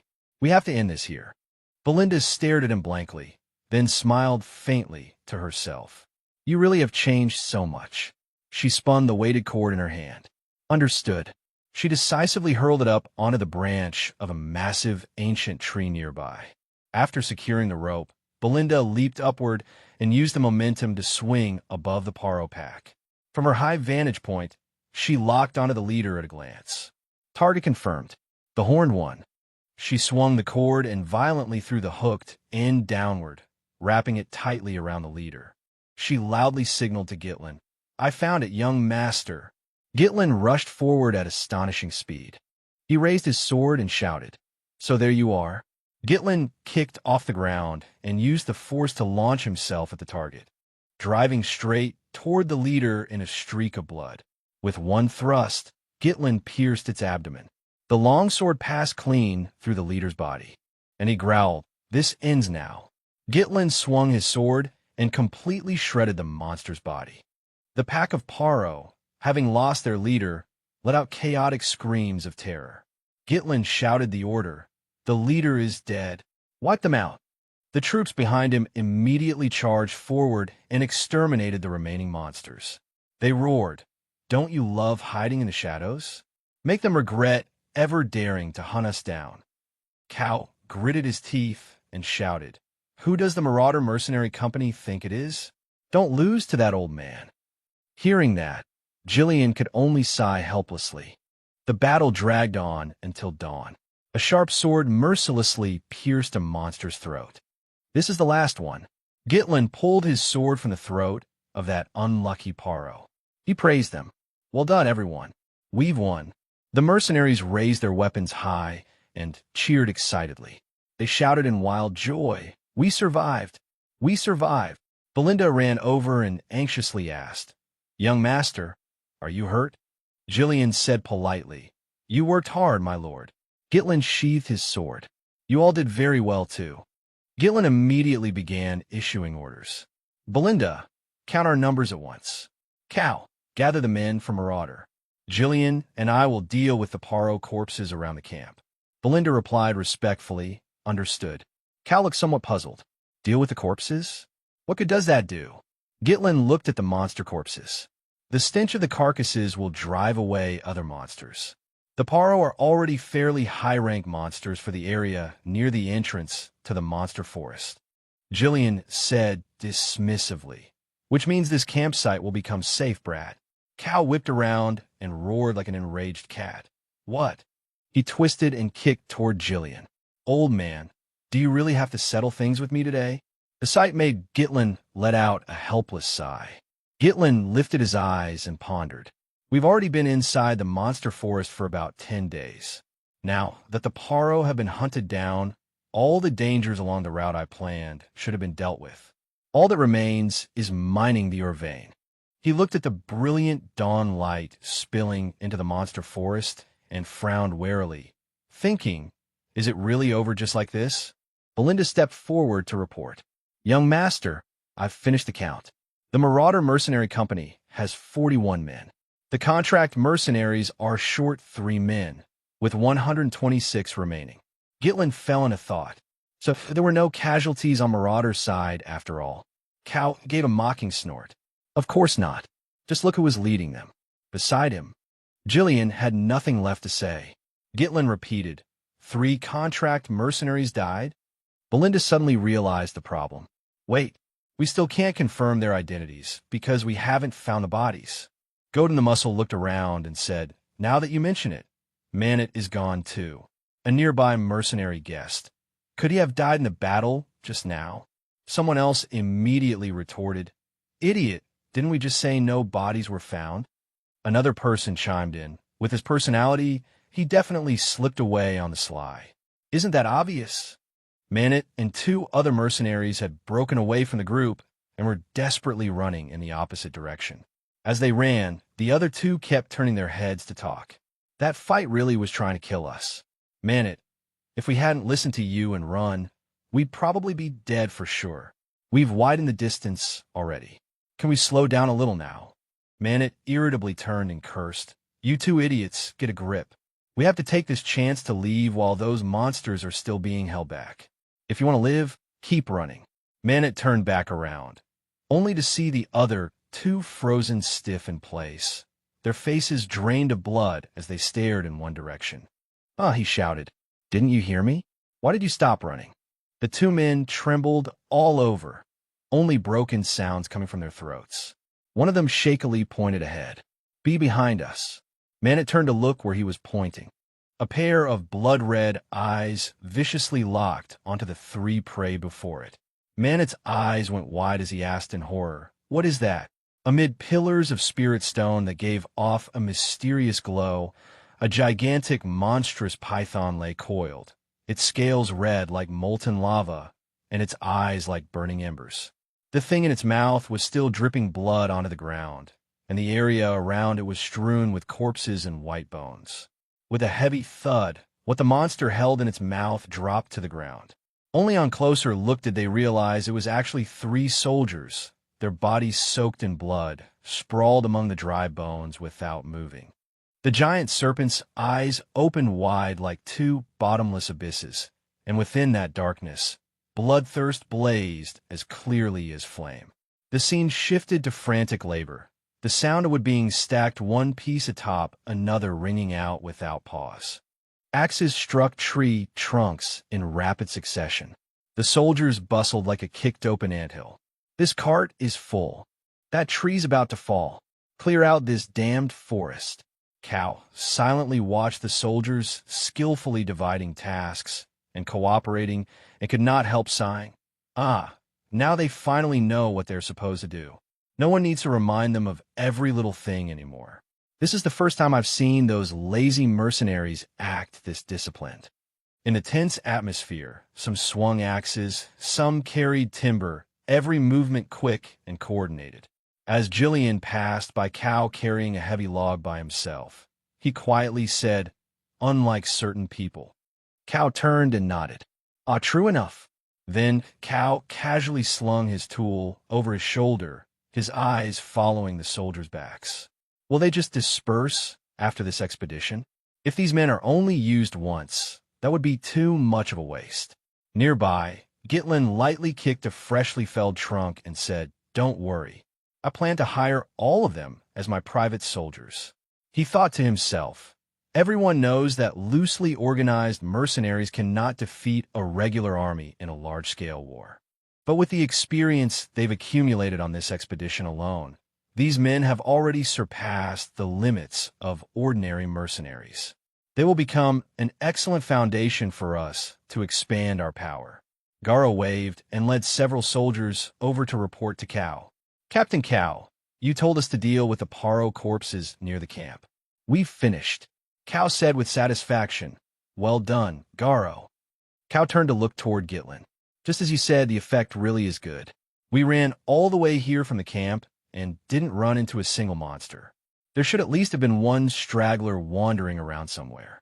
Countless dangers were hidden in this forest, but the monster's eerie disappearance left a huge question hanging in everyone's heart. Gitlin tilted his head and listened, carefully observing the dense canopy in the distance. A thought suddenly surfaced in his mind. I hope it's an ancient beast. Suddenly, without any warning, Belinda landed lightly and appeared where everyone had gathered. I'm back, she said. Gitlin immediately asked, well, is there anything ahead? Her face lit up at once, and excitement sparkled in her eyes. Yes. The moment she said it, his expression froze. His previously contemplative eyes widened. An unconcealed shock spread across his face. Gitlin turned and loudly ordered the mercenaries who were felling trees, advance at full speed. Clear the road. Everyone answered in unison. Yes, sir.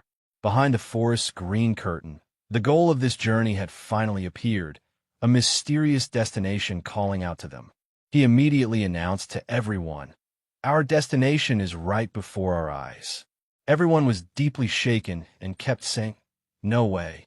Could it be? That can't be possible. As if to answer their doubts, Gitlin spoke. This is the very reason we began this expedition, a high-grade ore vein. A gigantic mineral vein appeared before them like a river of blue ice, with countless crystal-like formations glittering brilliantly. Everyone was stunned by the majestic beauty of that enormous ore vein. Cal looked at the ore before him and said, looks like there really is something valuable in this forest. Jillian looked at him and said, didn't I tell you long ago? The young master always has a plan. Belinda leaped forward and threw her arms around Gitlin. Young master, how on earth did you know? Under everyone's astonished gazes, Gitlin's expression did not change in the slightest. They're all, or aren't they? Some people could go their whole lives without ever touching something like this, and yet now it's everywhere. If we mine all of this and bring it back, we'll be rich. In the stillness surrounding the ore vein, a voice suddenly rang out, tearing through their joy.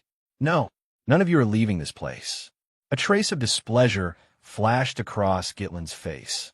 His cold gaze turned toward the one who had ruined everyone's excitement, his whole body radiating a readiness for battle. Everyone stared at that figure, but they did not see him move. Only his voice continued to carry over. It's all over. The moment he finished speaking, that person collapsed. Someone suddenly cried out, recognizing who he was. Manit. Godin the muscle and the one-eyed mercenary stepped forward, their faces full of confusion.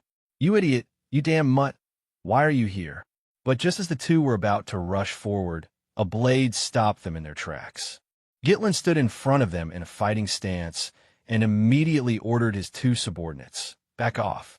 Without the slightest hesitation, Gitlin suddenly spun around, borrowing the momentum to swing his long sword from behind and slash forward in a storm-like strike. That sword strike carried astonishing force, forming an invisible yet crushing wall of wind that surged straight ahead like a tempest. But after the shockwave passed, the sight before their eyes was even more horrifying. White bones were strewn everywhere in heaps, and on those pale skeletons, blackened, dried bloodstains were still clearly visible. The mercenaries behind him immediately erupted in alarm. Corpses everywhere. What kind of hell happened here? So this place doesn't just kill monsters? People were slaughtered here too? Belinda cried out anxiously, young master. Jillian, standing beside her, also felt a terrible foreboding rise in his heart and murmured, young master. Looking at the situation before him, Gitlin said, it seems we won't be taking these ores away so easily after all. At this scale, this place is very likely the nest of some high-grade monster. Some of these corpses haven't fully decomposed yet, which means they weren't simply dumped here. The corpse poison mixed into the mist and spread outward, which is why we couldn't detect it at first. After analyzing the situation, Gitlin cursed inwardly. Damn it. There is never any record saying the Orvane region held a special danger like this. He turned and ordered everyone to prepare. Everyone, be alert. Get ready to fight. But before he could finish giving the order, Gitlin was horrified to discover that behind those glittering masses, a gigantic monster was hidden. Its eyes were blood red as it stared fixedly at them. Fast as lightning, the massive monster suddenly opened its mouth full of sharp fangs, a blood-soaked abyss yawning inside. Gitlin instantly drew his sword and shouted, "Scatter!" Everyone turned around in confusion, and the moment they saw it, panic seized them all. The cold tip of Gitlin's sword was aimed straight at the deathly maw of the gigantic serpent. Without hesitation, he struck. The shrieking steel blade, carrying terrifying power, slashed straight down at the giant snake's head. Faster than the monster could even react, Gitlin had already leaped onto its head, seizing that rare opening. His eyes cold, he poured all his strength into his arm and viciously drove the long sword down, intending to pierce those iron-hard scales and pin the blade into the monster's skull. But contrary to expectations, the strike that should have been fatal only left a shallow scratch on the giant beast's thick, iron-like scales. Watching from below, Jillian and Cal both frowned and said, even with internal force, it only left a mark like that? Those scales are absurdly tough.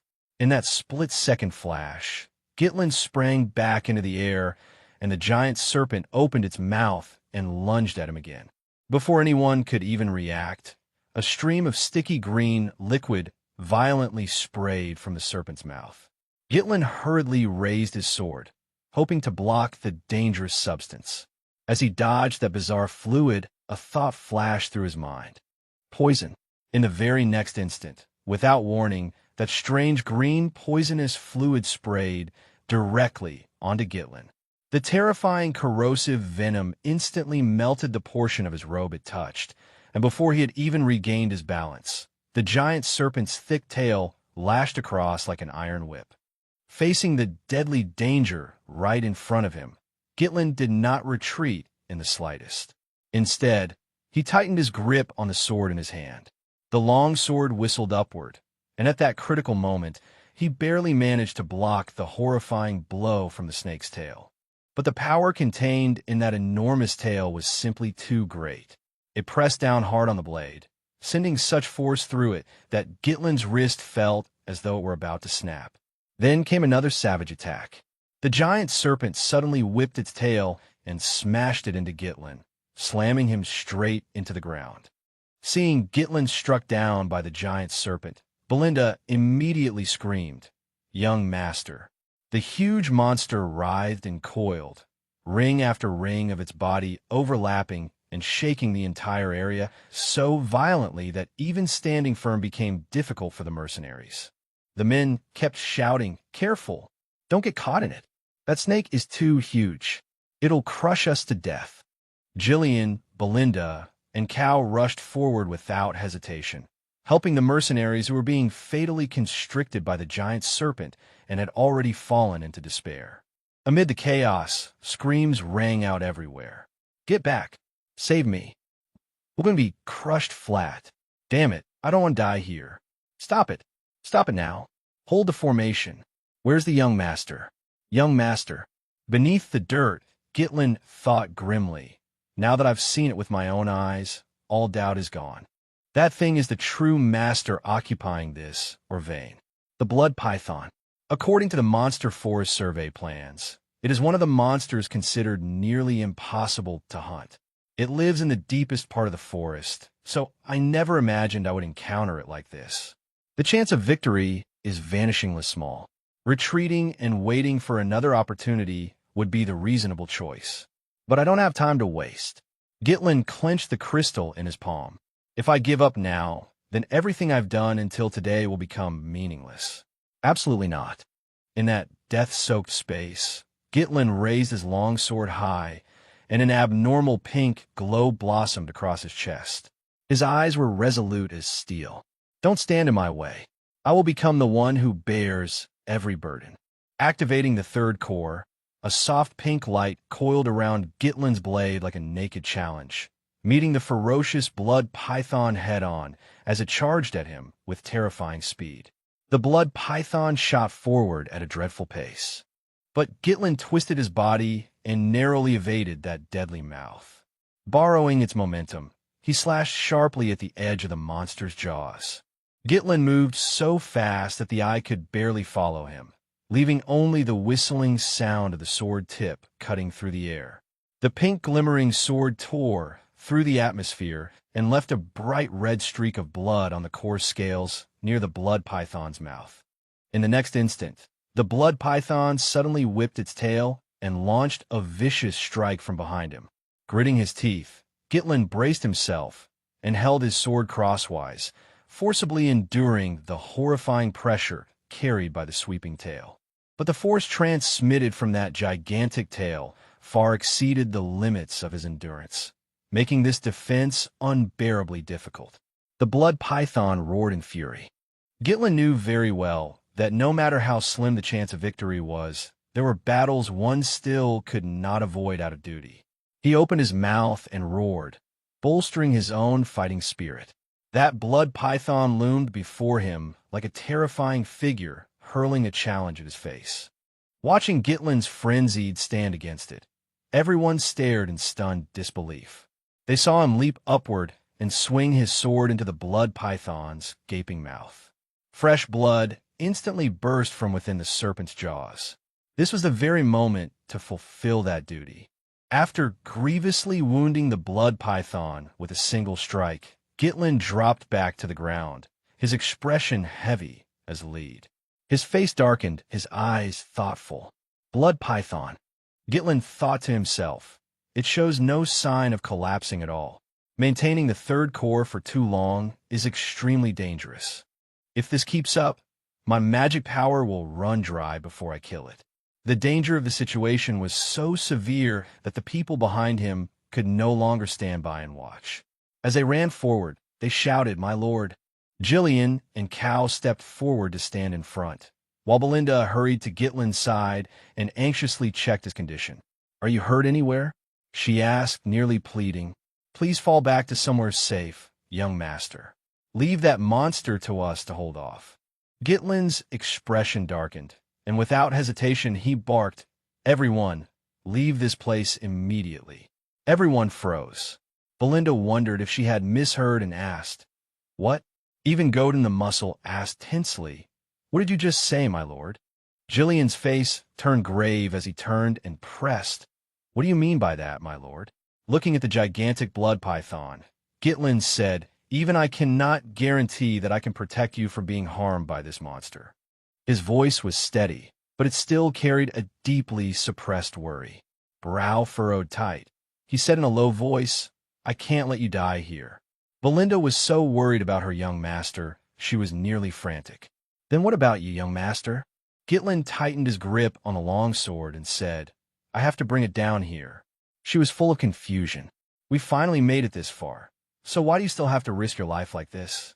Facing the blood python as it lurked and waited for an opening, Gitlin stood firm, his cold eyes never leaving his enemy, his body wrapped in a layer of pink light. The blood python opened its mouth wide and immediately spewed a stream of thick green venom at the group. He shouted at everyone, "Go!"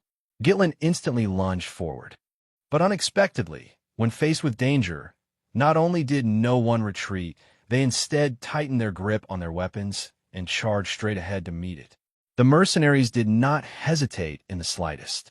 They rushed forward together, wooden shields and iron shields quickly locking into a solid wall, determined to block the blood python's deadly venom.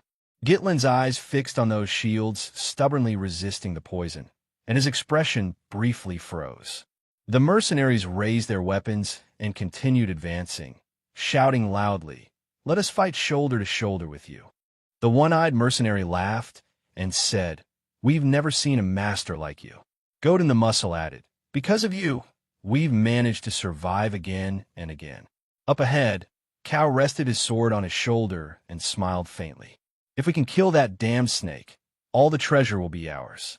There wasn't the slightest fear on Belinda's face as she said, "I will never abandon you, young master." Standing in front of Gitlin, Jillian said firmly, "I'll draw its attention and create an opening for you." Gitlin softly called, "Jillian." Jillian said confidently, "Just as we trust you, Duke, please trust us as well." Gitlin silently watched the battle before him. His expression remained solemn, but those deep eyes seemed to conceal countless thoughts no one else knew. Cal calmly analyzed the situation. Its size is far beyond normal standards. Jillian turned to look at him, not understanding what he meant. Gitlin continued, "Its venom is fatal, its blood-red scales are frighteningly hard, and even a blade imbued with magic power gets deflected. If any of you take even one hit, you'll die." The moment she heard the words fatal venom, Belinda immediately thought of Gitlin and cried out, "Young master." But Gitlin seemed not to care about that at all and continued, "However, its right eye's already been ruined, and it has wounds on its body. I can attack those points." Gitlin's sword tip aimed straight at the enormous blood python, his battle stance utterly unwavering. Without hesitation, he raised his long sword high and led everyone in a charge toward the gigantic blood python. On this expedition into the monster forest, all of us will survive and return together. In the hearts of every mercenary, fear no longer remained. What now filled their chests was only the fierce will to follow Gitlin, to follow their leader. In one voice, they all answered, "Yes, sir." In a frenzy of rage, the gigantic blood python suddenly lunged at the gathered mercenaries. Its huge maw spread wide, rows of sharp fangs aimed straight at them. No longer afraid, everyone gave it everything they had, fighting shoulder to shoulder against the blood python as an unyielding will awaken within them. In one lightning-fast coordinated assault, Cal struck at the serpent's body. Belinda moved nimbly to draw its attention, and Jillian did not hesitate for even an instant. The axe in his hand crashed down with tremendous force. As for Gitlin, relying on his astonishing agility, he seized that fleeting opportunity and stabbed straight into the monster's eye. Even if I know the future, it doesn't mean everything will unfold according to plan. But if I do not act, many people will die. I absolutely will not let that happen. The giant serpent crashed to the ground. I am the only one who knows the future of this land. Everyone saw only that he charged straight at the giant serpent, and his subordinates shouted anxiously, "Duke!" The long sword, carrying terrifying power, pierced through the scales as hard as steel, tore through the thick flesh beneath, and carved a horrifying gash into the monster's body. The blood python's head was split in two, falling apart to either side, while fresh blood gushed non-stop from the ghastly wound. The sight was horrifying beyond words. Everyone was stunned by the scene. Yet what filled their chests even more fiercely was the wild ecstasy of victory. Gitlin's expression remained grave, but a supremely certain light flashed in his eyes. "I am the future of Podium." Countless slashes erupted in succession. The scene shifted to Podium Castle. The majestic castle was covered in layers of blue roof tiles. Amble slammed the table in fury and roared, "This is outright rebellion." Inside the castle, three people were talking. Amble lifted a hand to rub his forehead and said as he massaged his temple, he ignored the Lord's orders and entered the monster forest on his own. Seeing him in a rage, Herman immediately said, "Calm down first, Amble." Amble frowned irritably. Even the Lord knows that Duke is brazen and reckless. The Lord is away on a long campaign, so does he think he rules in his place now? Herman raised a hand and said, "There's no use getting angry now. The Duke has already been in the monster forest for 15 days. If that bastard Scovan hadn't falsified the report, we could have stopped this long ago. I truly don't understand why he'd help the Duke. If he keeps this up, he may not even be able to keep his knighthood." The more they talked, the more agitated the two became. "We can't keep standing by any longer, my lord. We have to act before he causes an even greater disaster. The moment he returns, he must be thrown into prison and severely punished without mercy."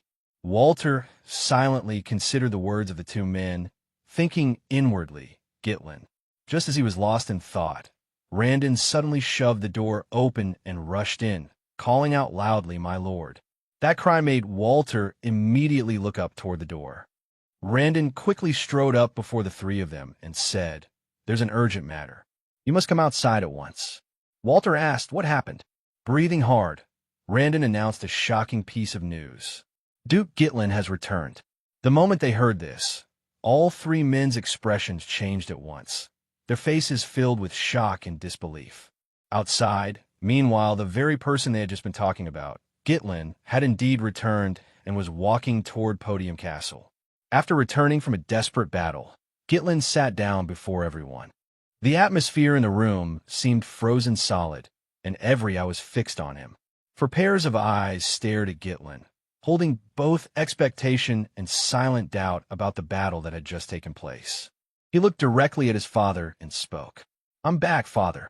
Walter frowned and scrutinized his son, his face full of suspicion. "I made it perfectly clear. You are not to exploit the monster forest." Gitlin closed his eyes and lowered his head.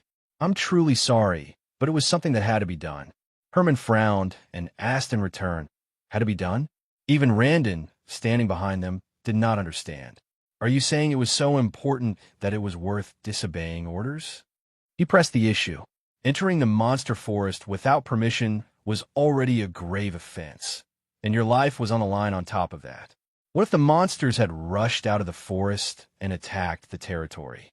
Gitlin let out a faint breath and said, "As father can see, I'm still alive, and those monsters never invaded the territory." Herman's expression immediately darkened, shocked and furious.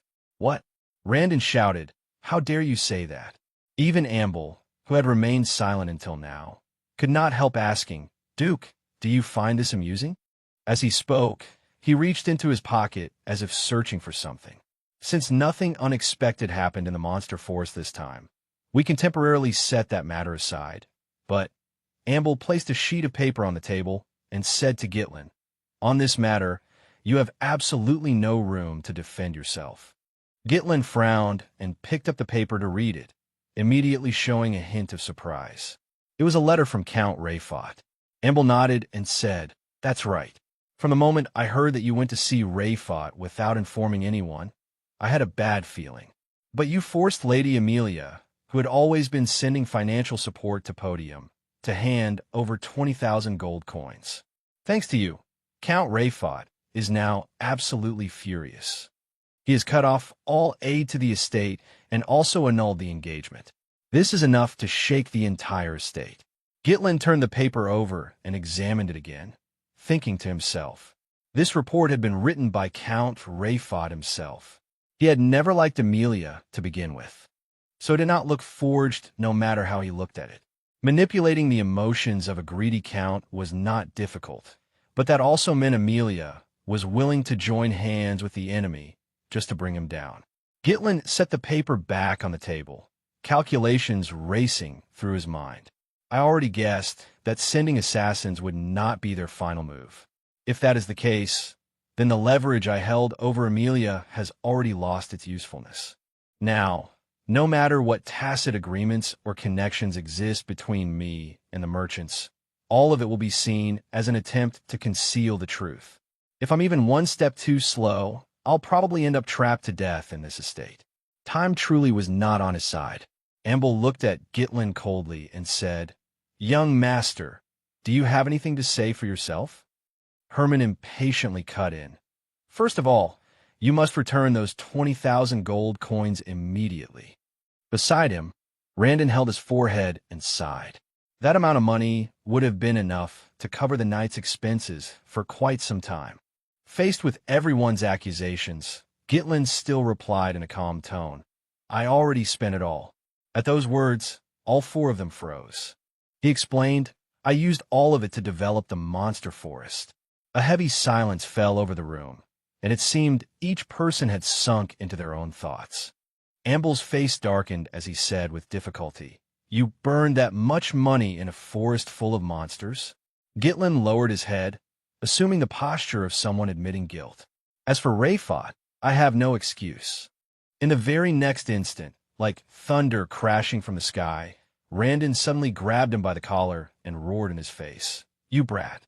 As the heir, you personally sold away the future of the estate." At that moment, Herman completely lost his temper as well. No longer caring about etiquette, he pointed directly at Gitlin and said, "Gitlin Podium, you are no duke now. You are a criminal. Seize him at once and throw him into the dungeon." Gitlin paid no attention to those words and said evenly, "I will make up for it. From now on, including those 20,000 gold coins, all future financial support will be provided by me." Only then did Walter finally speak, his voice low and carrying unmistakable authority. "What exactly do you mean by that?" Gitlin glanced lightly toward the door and called, "Belinda." At his call, Belinda entered carrying a box. She set the box on the table. Gitlin rose from his chair and said, "If all I intended was to enter the forest and come right back out, I would never have chosen development from the beginning." In the stillness of that moment, the lid of the box slowly opened, and a clear, refreshing blue light spread out, reflecting on the expectant faces around it. Gitlin's expression turned serious as he raised a hand and pointed at the box. "This is high grade ore." A cry of shock rang out immediately. "Ore!" The people who had doubted him moments ago now fixed their eyes on the ore inside the box. Herman carefully picked up a piece of ore and asked, "Where did you get something this valuable?" Behind him, Randon was covered in sweat as he muttered, "Don't tell me those 20,000 gold coins were exchanged for this." Gitlin said, "I mined it from the monster forest." Belinda, standing nearby, nodded to everyone as if to prove that every word was true. Amble took the ore and examined it closely. If this truly is ore, then its value is extremely high. But even so, relying on only this much still would not be enough to support the entire estate. Gitlin smiled. "That's true. It still isn't enough. But this isn't all of it." Outside the castle, the mercenaries had gathered beside the corpse of the giant python, nervously dividing up the work of transporting the precious or that gleamed with a metallic sheen. The people in the castle looked out at the mercenaries busily moving things outside. "That cart is full. Be careful not to scratch the ore. Move all the bark over here." Herman said in shock, "You actually gathered this much in just 15 days? Randon, his forehead drenched in sweat, could hardly believe what he was seeing. "My lord, am I seeing things?" Walter asked Belinda. "All this, or is the harvest from this expedition?" Then again, as if confirming it, "Belinda, you mean all of this was brought back from the expedition?" She replied, "Yes, my lord. Young master led the team personally and brought all of this back. The bark, the various materials from the blood python, and many other things besides. Even the ore you see here now is only a small portion of what was mined from that vein." Gitlin placed a hand over his chest and said solemnly, "This entire development plan was for the benefit of the estate. Naturally, all of these profits will also be used for the estate." Amble hurriedly opened the small ledger in his hand and said, "My lord, according to my preliminary estimate, this batch alone may already be enough that we no longer need to worry about financial aid." Herman and Randon both froze at once, their eyes wide, completely unable to believe what they had just heard. The two of them simultaneously put their hands on Gitlin's shoulders, startling him slightly. Then they immediately began currying favor by massaging his shoulders and pounding his back. "This is wonderful, young master. Your expedition must have been extremely arduous. If you have any requests at all, please just give the order." But before they could celebrate for long, Gitlin spoke up. "However, if you want my support, I have a few conditions." Their expressions stiffened. "Conditions?" Gitlin raised a hand and said, "First, release Scovan and Ricardo. They were only following my orders. Second, continue restricting entry to and exit from the monster forest. If unnecessary rumors spread, the estate may suffer the consequences." Hearing his two conditions, everyone fell into thought. Walter stroked his chin and said, "That request is not unreasonable." But Herman still looked hesitant. Gitlin continued, "Lastly, I want to personally recruit and command the mercenary force and the security force. If someone interferes, every time troops are mobilized within the estate, it will only waste time for nothing. Herman immediately asked, "Do you mean you want a private army?" Randon shouted, "Absolutely not. Who knows what you might use it for?" Amble covered his mouth and closed the small ledger in his hand. "Young master, I think you misunderstand. Let me be clear. Your current position should be to beg for forgiveness. But what I'm hearing is that you want to do as you please and refuse any interference." Gitlin looked at him and smiled. "That's a misunderstanding, Treasurer Amble. I'm merely proposing a few necessary conditions to replace the financial support Rayfot used to provide." Gitlin's explanation made Amble's whole body tremble. If plans are delayed over such trivial matters, Podium's finances will also suffer adverse effects. Do you truly intend to do this? Sweat covered his forehead as he turned to Walter and hurriedly said, "Please, my lord, say something. He's gambling with the future of the estate." Walter remained silent in thought. Just then, a voice called out, "Young master." That voice interrupted their discussion, and everyone turned toward the source. Cal and Jillian entered with the mercenaries. "You're here. You've all worked hard," Gitlin said as he looked at them. "Yes," one of them bowed his head and said, "the transport of the ore is nearly complete. As soon as you give the order, we can depart at any time." Another looked at Gitlin and reported, "As instructed, the bark has been preserved without using anti-rot agents. How do you intend to handle that blood python?" He gave the order. "Its corpse will be disassembled soon.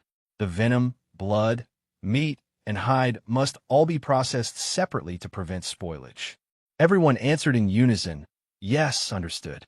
At that moment, Walter frowned slightly and glanced at Randon behind him.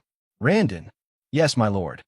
Every man in that mercenary group is deeply impressive, but I do not understand how exactly the young master managed to command such powerful warriors."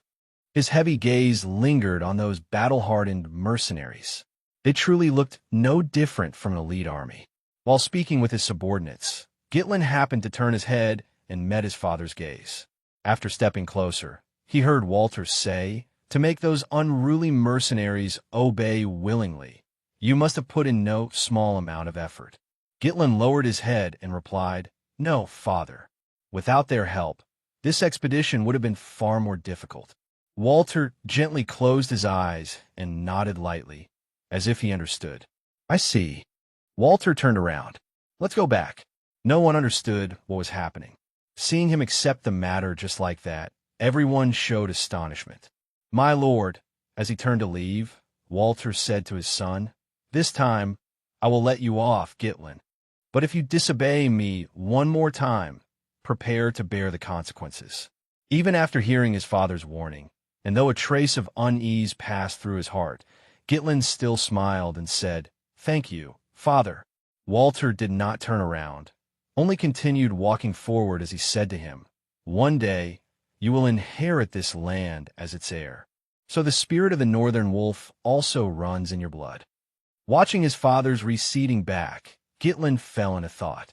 The northern wolf was the title bestowed upon Count Defium, guardian of the northern frontier of the kingdom of Rathania. His father was a lonely man. With weak military strength and a barren estate, he still had to keep fighting on the farthest northern front, pouring out his entire life to protect this land, a place without mother, without Elena, and without even his son by his side. And in the end, what he received in return was only a miserable death, with not even a single person to remember him. Cal happily looked up at the sky and said, "At last, we can relax a little." Belinda asked, "Young master, are you going straight back to the castle?" Even after everything that had happened, Gitlin's expression did not relax in the slightest. "No, not yet. Finish preparing everything and make sure we're ready to depart at any moment." She widened her eyes. "Huh, you're not planning to rest?" Jillian said worriedly, "You're pushing yourself too hard. Your body is still far from fully recovered." Belinda tried to persuade him. "After being swallowed by that blood python and still surviving, that's already a miracle." Anxiously, she said, "Do you know how much effort we spent to detoxify you?" Noticing the worry on Belinda's face, Gitlin gently placed a hand on her shoulder. Belinda, looking straight into her eyes, he said without the slightest hesitation, I trust you. No one could hide their concern. Their eyes showed both care and unease. Gitlin turned around.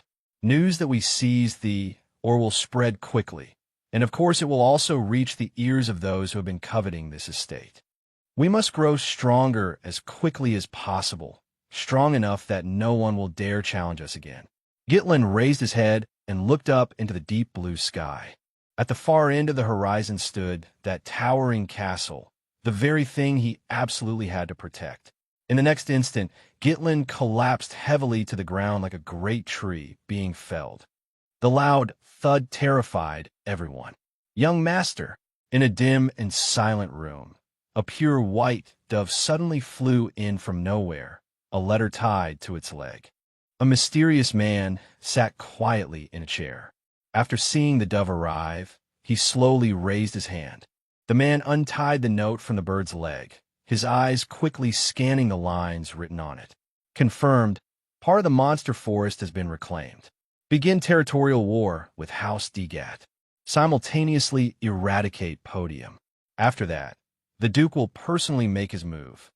The weak candlelight reflected in his eyes, but in his heart another flame was blazing fiercely. Destroy Podium. The people below the round table were arguing. Do you mean we should turn Podium into ownerless land? The final hour has come. That means the Duke intends to appoint a new ruler for Podium. He spoke to the people still bickering endlessly. How many people do we still have in Podium? Someone below replied, 2 attendants and 1 knight remain. Send those 2 attendants to House Degat's territory.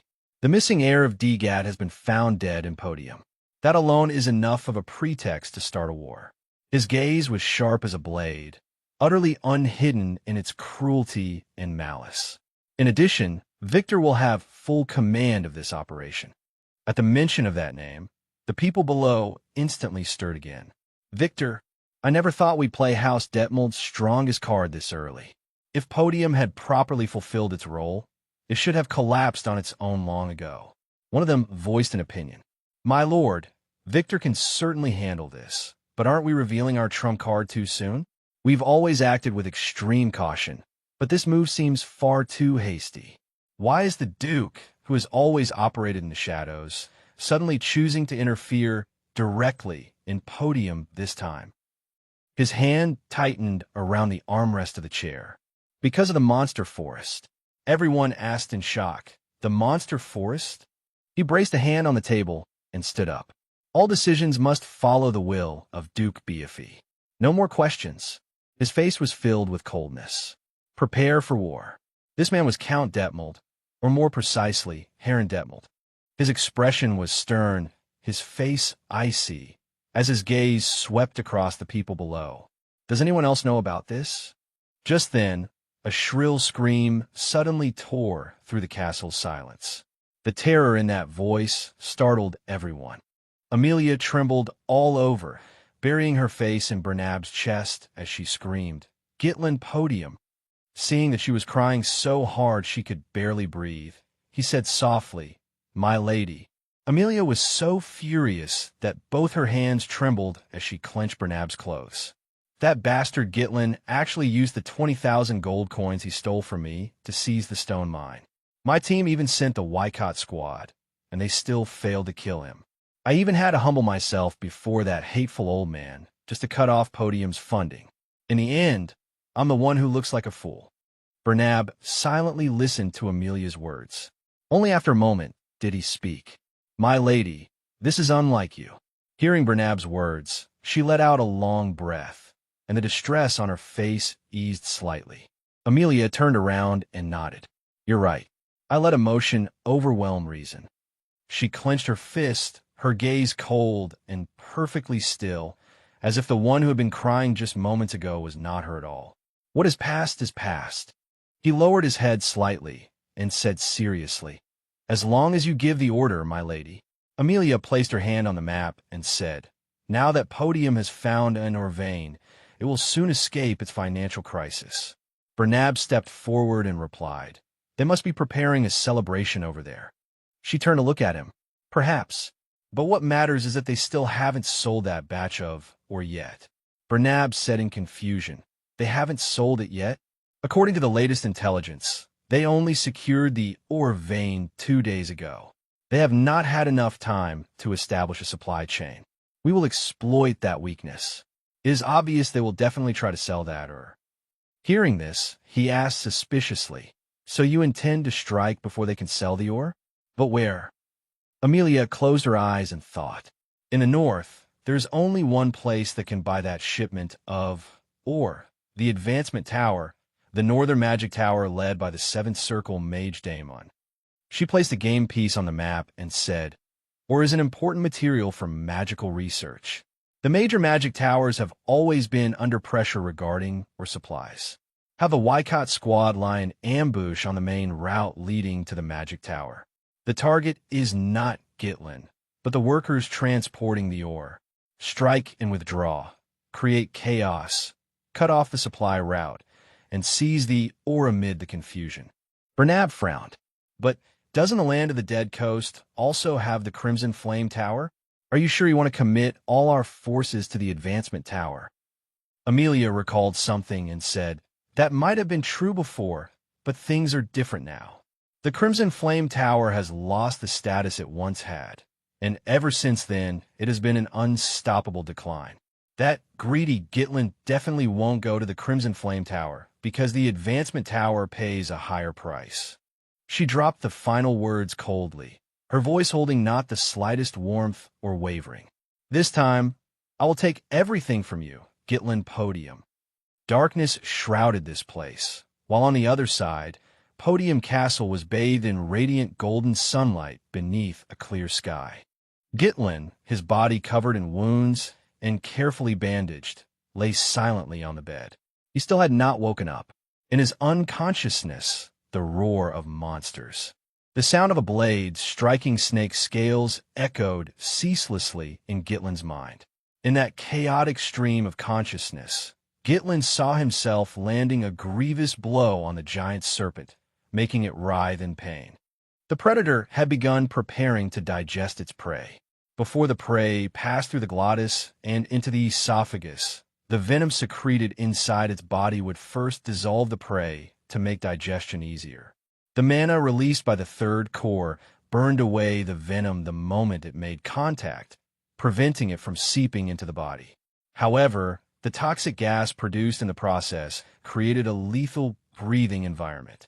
Most prey would lose consciousness at this stage, or even die on the spot. I have to hold on. If I lose consciousness now, everything will be over. This expedition, everything I treasure, my future. I'll make it all mine. The poison has entered my body. I'll absorb all of it into my mana core. Use the powerful mana vortex inside the core to neutralize the toxins. This kind of delicate mana control is something only those who have reached the transcendent realm can achieve.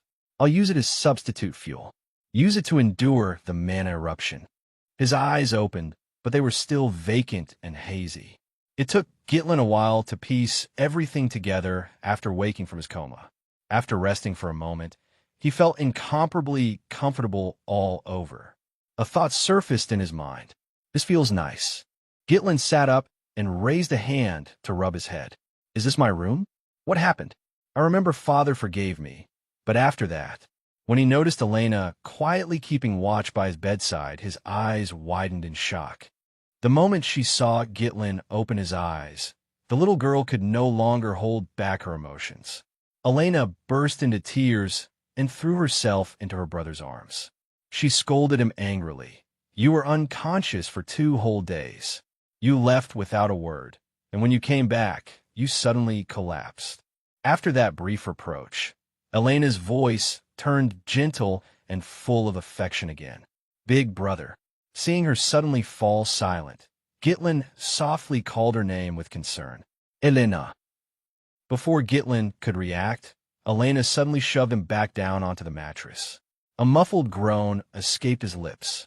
She ran to the door and shouted, Belinda, second brother, is awake, leaving him only able to watch helplessly as she ran off. Gitlin frowned, trying to sort through what had just happened.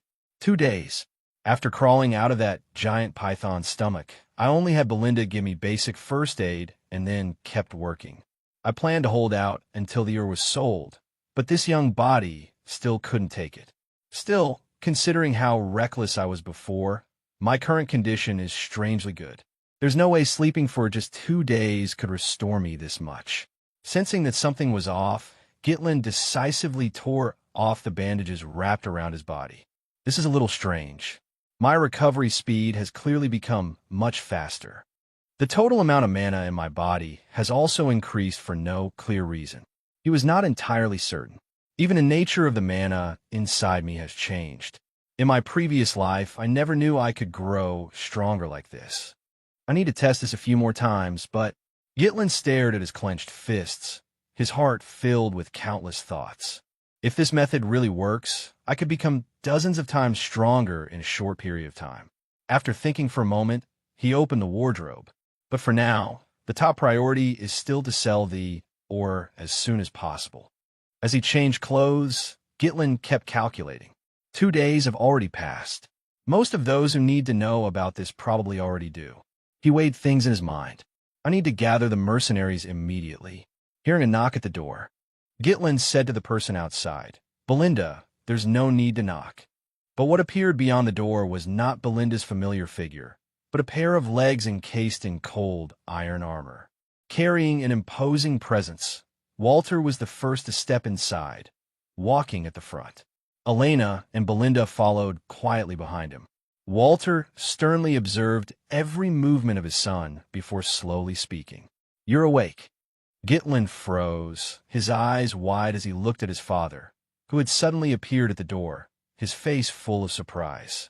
"Father," Walter said, "I heard from Belinda that you jumped into that python's stomach and were poisoned. Are you all right?" Gitlin replied, "I'm fine." Walter gave a slight nod, as though he understood and acknowledged it. "Good. Then I'm relieved." Belinda immediately stepped forward and looked carefully at Gitlin's face. "Young master, do you know how worried we were when you suddenly collapsed? Are you really all right?" Faced with her excessive concern, Gitlin looked somewhat helpless. I'm fine." At that moment, Walter suddenly called out, "Gitlin." His voice dropped, carrying an unusual seriousness. "Can we speak alone?" Walter frowned and looked at Gitlin seriously. "I have a request to ask of you." Confusion flashed through Gitlin's eyes as he asked again, "A request?" Their footsteps rang steadily across the floor. Walter and Gitlin each carried a sword as they walked toward the center of the training hall. Father in the training hall. This was the first time he had ever been alone with him like this. In my previous life, I was always busy avoiding him, afraid of being scolded. Walter turned and said, "Sorry. You just woke up, and I already called you out here." Gitlin replied that it was fine. "It's all right, Father. I slept for 2 days already. I feel very well now." With a suspicious look and a voice full of uncertainty, Gitlin asked, "So what exactly was the request you mentioned earlier?" Walter silently looked at his son. His gaze was stern and unreadable, as though he were weighing something in his heart. After a long silence, Walter shifted his eyes away slightly, as if there were some things he did not want to face directly. Seeing his father suddenly turn his face away, Gitlin frowned, his expression full of confusion and concern. He sank into thought for a long while. Suddenly, Gitlin remembered something his mother had once told him when he was little. Was this what Mother meant? In his memory, she gently told him, "Your father isn't a straightforward person." Gitlin turned his head, puzzled. "Father." At that time, Elena had been sleeping in their mother's arms. Their mother said, "He says he must become a solid pillar for everyone in the estate. He always puts others before himself and has never shown his true feelings, except when he confessed to me." Gitlin listened quietly without speaking. His mother instructed her young son, "So even if your father seems a little stiff, you should still try to understand him. He's just not good at expressing affection." Walter gripped the sword in his hand firmly, his serious eyes fixed on his son. "Draw your sword." Gitlin looked at his father, his expression thoughtful. All sorts of thoughts rose in his heart about this father-son relationship that had always been cold and distant. Gitlin tightened his grip on the hilt, raised the cold sword point and faced his father directly. Yes, father. The two of them assumed battle stances at the same time. Walter took the initiative and charged forward. The long sword in his hand traced a sharp arc through the air and slashed straight at Gitlin. Although Gitlin raised his sword in time to block the attack, the terrifying force still made him grit his teeth and drop to one knee, barely enduring it. Immediately after that, Walter and he launched into a fierce sword duel. Sword lights spun and crossed, blow after blow falling in rapid succession, neither willing to yield.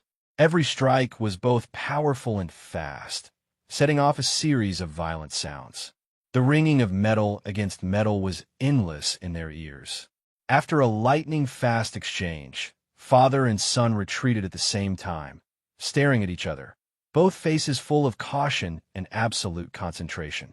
Gitlin watched carefully and thought to himself, "So heavy, this is father's sword." Walter raised his long sword high, his gaze locked on his son. It was a sword strong enough to suppress the savage northern barbarians, yet gentle enough to protect everything precious. Without giving the other even a moment to breathe, the two suddenly charged at each other again. The sound of clashing blades rang out one after another.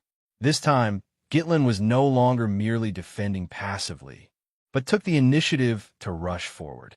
The sword Gitlin swung possessed astonishing speed and power. A flicker of surprise crossed Walter's face. But with incredible reflexes, he immediately moved his sword behind his back in a defensive posture and blocked that dangerous attack. Both Walter's and Gitlin's expressions were cold as ice. Their gazes were tightly locked on each other, and aside from seriousness, there was no other emotion in them. In that suffocating instant, the tips of both their swords had already reached the other's throat. The slightest mistake would have been enough to kill. The clash abruptly stopped. Walter paused slightly, looking at the cold blade pointed straight at him, his expression growing even graver. Walter sheathed his sword and turned to speak to him. Rarely, he praised his son. "You've improved a great deal." Gitlin was a little puzzled and softly answered his father with respect. "Thank you, father." Walter suddenly spoke again. The words came so abruptly and were so hard to interpret that Gitlin unconsciously frowned. Stroking his chin, Walter said, "But when you spar, you might try restraining that oppressive feeling a little. You already have enough strength and reflexes to bring down the giant beasts in the forest, but I find your intentions are too easy for your opponent to read." Gitlin also raised a hand to touch his chin, seemingly considering something. "Is that so? When I fight, I can usually sense how my opponent is going to move." When Gitlin suddenly realized that, his heart shook. Thinking about it carefully, was this the first time in my life that someone had taught me systematically? My swordsmanship was built entirely on real combat and accumulated experience, put bluntly, on instinct. Because I was never formally trained, I've probably overlooked many things without even realizing it. And now, Father's pointing out those problems and personally teaching me. I always believed I could only rely on myself, that I could only struggle on alone, but having someone guide me doesn't seem so bad. After listening to and accepting his father's instruction, a faint smile appeared at the corner of his mouth. Gitlin nodded and respectfully said, "Thank you for your guidance, father." Walter looked at him, his expression still stern, but there was now a deeper look in his eyes. Walter said softly, "To tell the truth, at first I intended to punish you." Gitlin asked in surprise, "What?" Walter closed his eyes and said, "No matter how great your merit, breaking the rules is still breaking the rules. If everyone ignores the rules just because they have accomplishments, then in the end it will only lead to chaos." Gitlin silently listened to every word his father said, his expression grave as he tried to reflect on and understand the deeper meaning behind them. Walter turned and said, "But you've changed." Gitlin looked at him in surprise, not knowing what he was about to say next. "Unlike those who only know how to cause trouble because they have merits to their name, I can tell that you are looking farther ahead than that." Walter continued, walking forward as he instructed, "Keep it up. Think of podium. Think of the people around you. and fulfill the responsibility of an heir. Gitlin fell completely into thought. Those two words echoed endlessly in his mind. Responsibility. Gitlin's gaze suddenly shifted to the side as he abruptly remembered something. All right, Gitlin said to him. Now that I think about it, earlier you said you had a request to ask of me, but you still haven't told me what it is. Hearing the unexpected question, Walter instantly stiffened, his steps halting as hard as if he had run into an invisible wall. Walter fell silent for a moment in thought, a trace of hesitation flashing across his face. He coughed awkwardly, frowned slightly, and with difficulty turned his gaze away, glancing behind him once. His voice was heavy, as if every word had to be forced out. Do you have any money? After recovering from his injuries, Gitlin went to where everyone had gathered, the camp in the monster forest. In a solemn stillness, everyone present stood upright and looked toward their leader in a greeting full of respect. Wearing a faint smile, Gitlin stood straight, calm, and composed from head to toe. He slowly swept his gaze across each of them, his eyes sincere and direct, then asked, "Is everyone all right?" Like a clap of thunder, everyone shouted in unison, "Yes, master." Cal stepped forward, looked Gitlin over, and said, "You look even healthier than before." Jillian also walked over to him and asked, "Has your body fully recovered?" Gitlin replied, "Sorry to have kept everyone waiting so long." Gitlin turned to Jillian and asked about Dizia. "Jillian, how is Dizia?" At the mention of his daughter, Jillian frowned slightly, his expression darkening as though a deep worry still weighed heavily on his heart.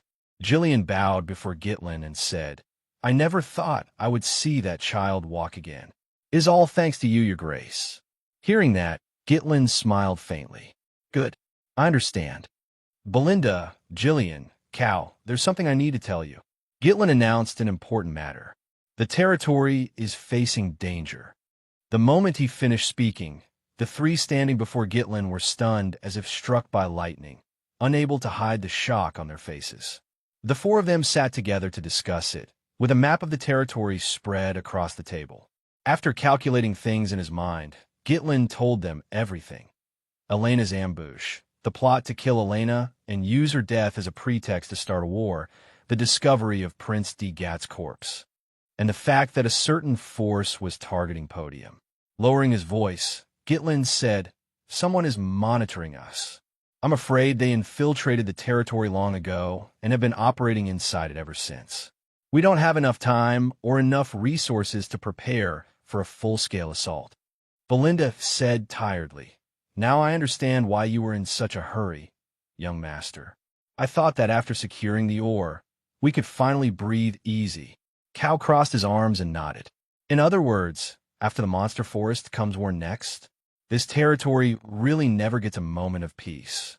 Jillian looked at him and said, "If everything you say is true, then Podium really is the perfect target right now. A poor, weak territory that suddenly discovered a high-grade or vein." Gitlin looked at him and nodded. "That's right. They won't let us go." Belinda's eyes widened in alarm as she said to him, "You should have told us this sooner. We need to inform the generals and the lords immediately." Gitlin looked at Belinda and replied, "No, not yet. Even Elena's own knight betrayed her, so there may very well be spies mixed in among the officers as well. Right now, I can't distinguish friend from foe. The best course is to keep this contained internally." Hearing that, Belinda shivered slightly. Then, Gitlin continued, "Because Elena is still alive, their plan has been thrown into disorder, and that's the only reason we managed to buy a little time. But now that the ore vein has been exposed, they have no reason to delay any longer." Gitlin's gaze passed over everyone and fell into empty space. This is going to be a very hard battle. After he finished speaking, a heavy silence spread through the air, so tense it was almost possible to hear each heartbeat. Cal looked at him, his tone easygoing as if he had already entrusted everything to him. "All right then, just give the order. To be honest, following you is pretty interesting." Jillian followed up, saying, "We already swore loyalty to you, your grace. We'll follow you to the very end." Belinda clenched her fist firmly, her face full of spirited determination. That's right.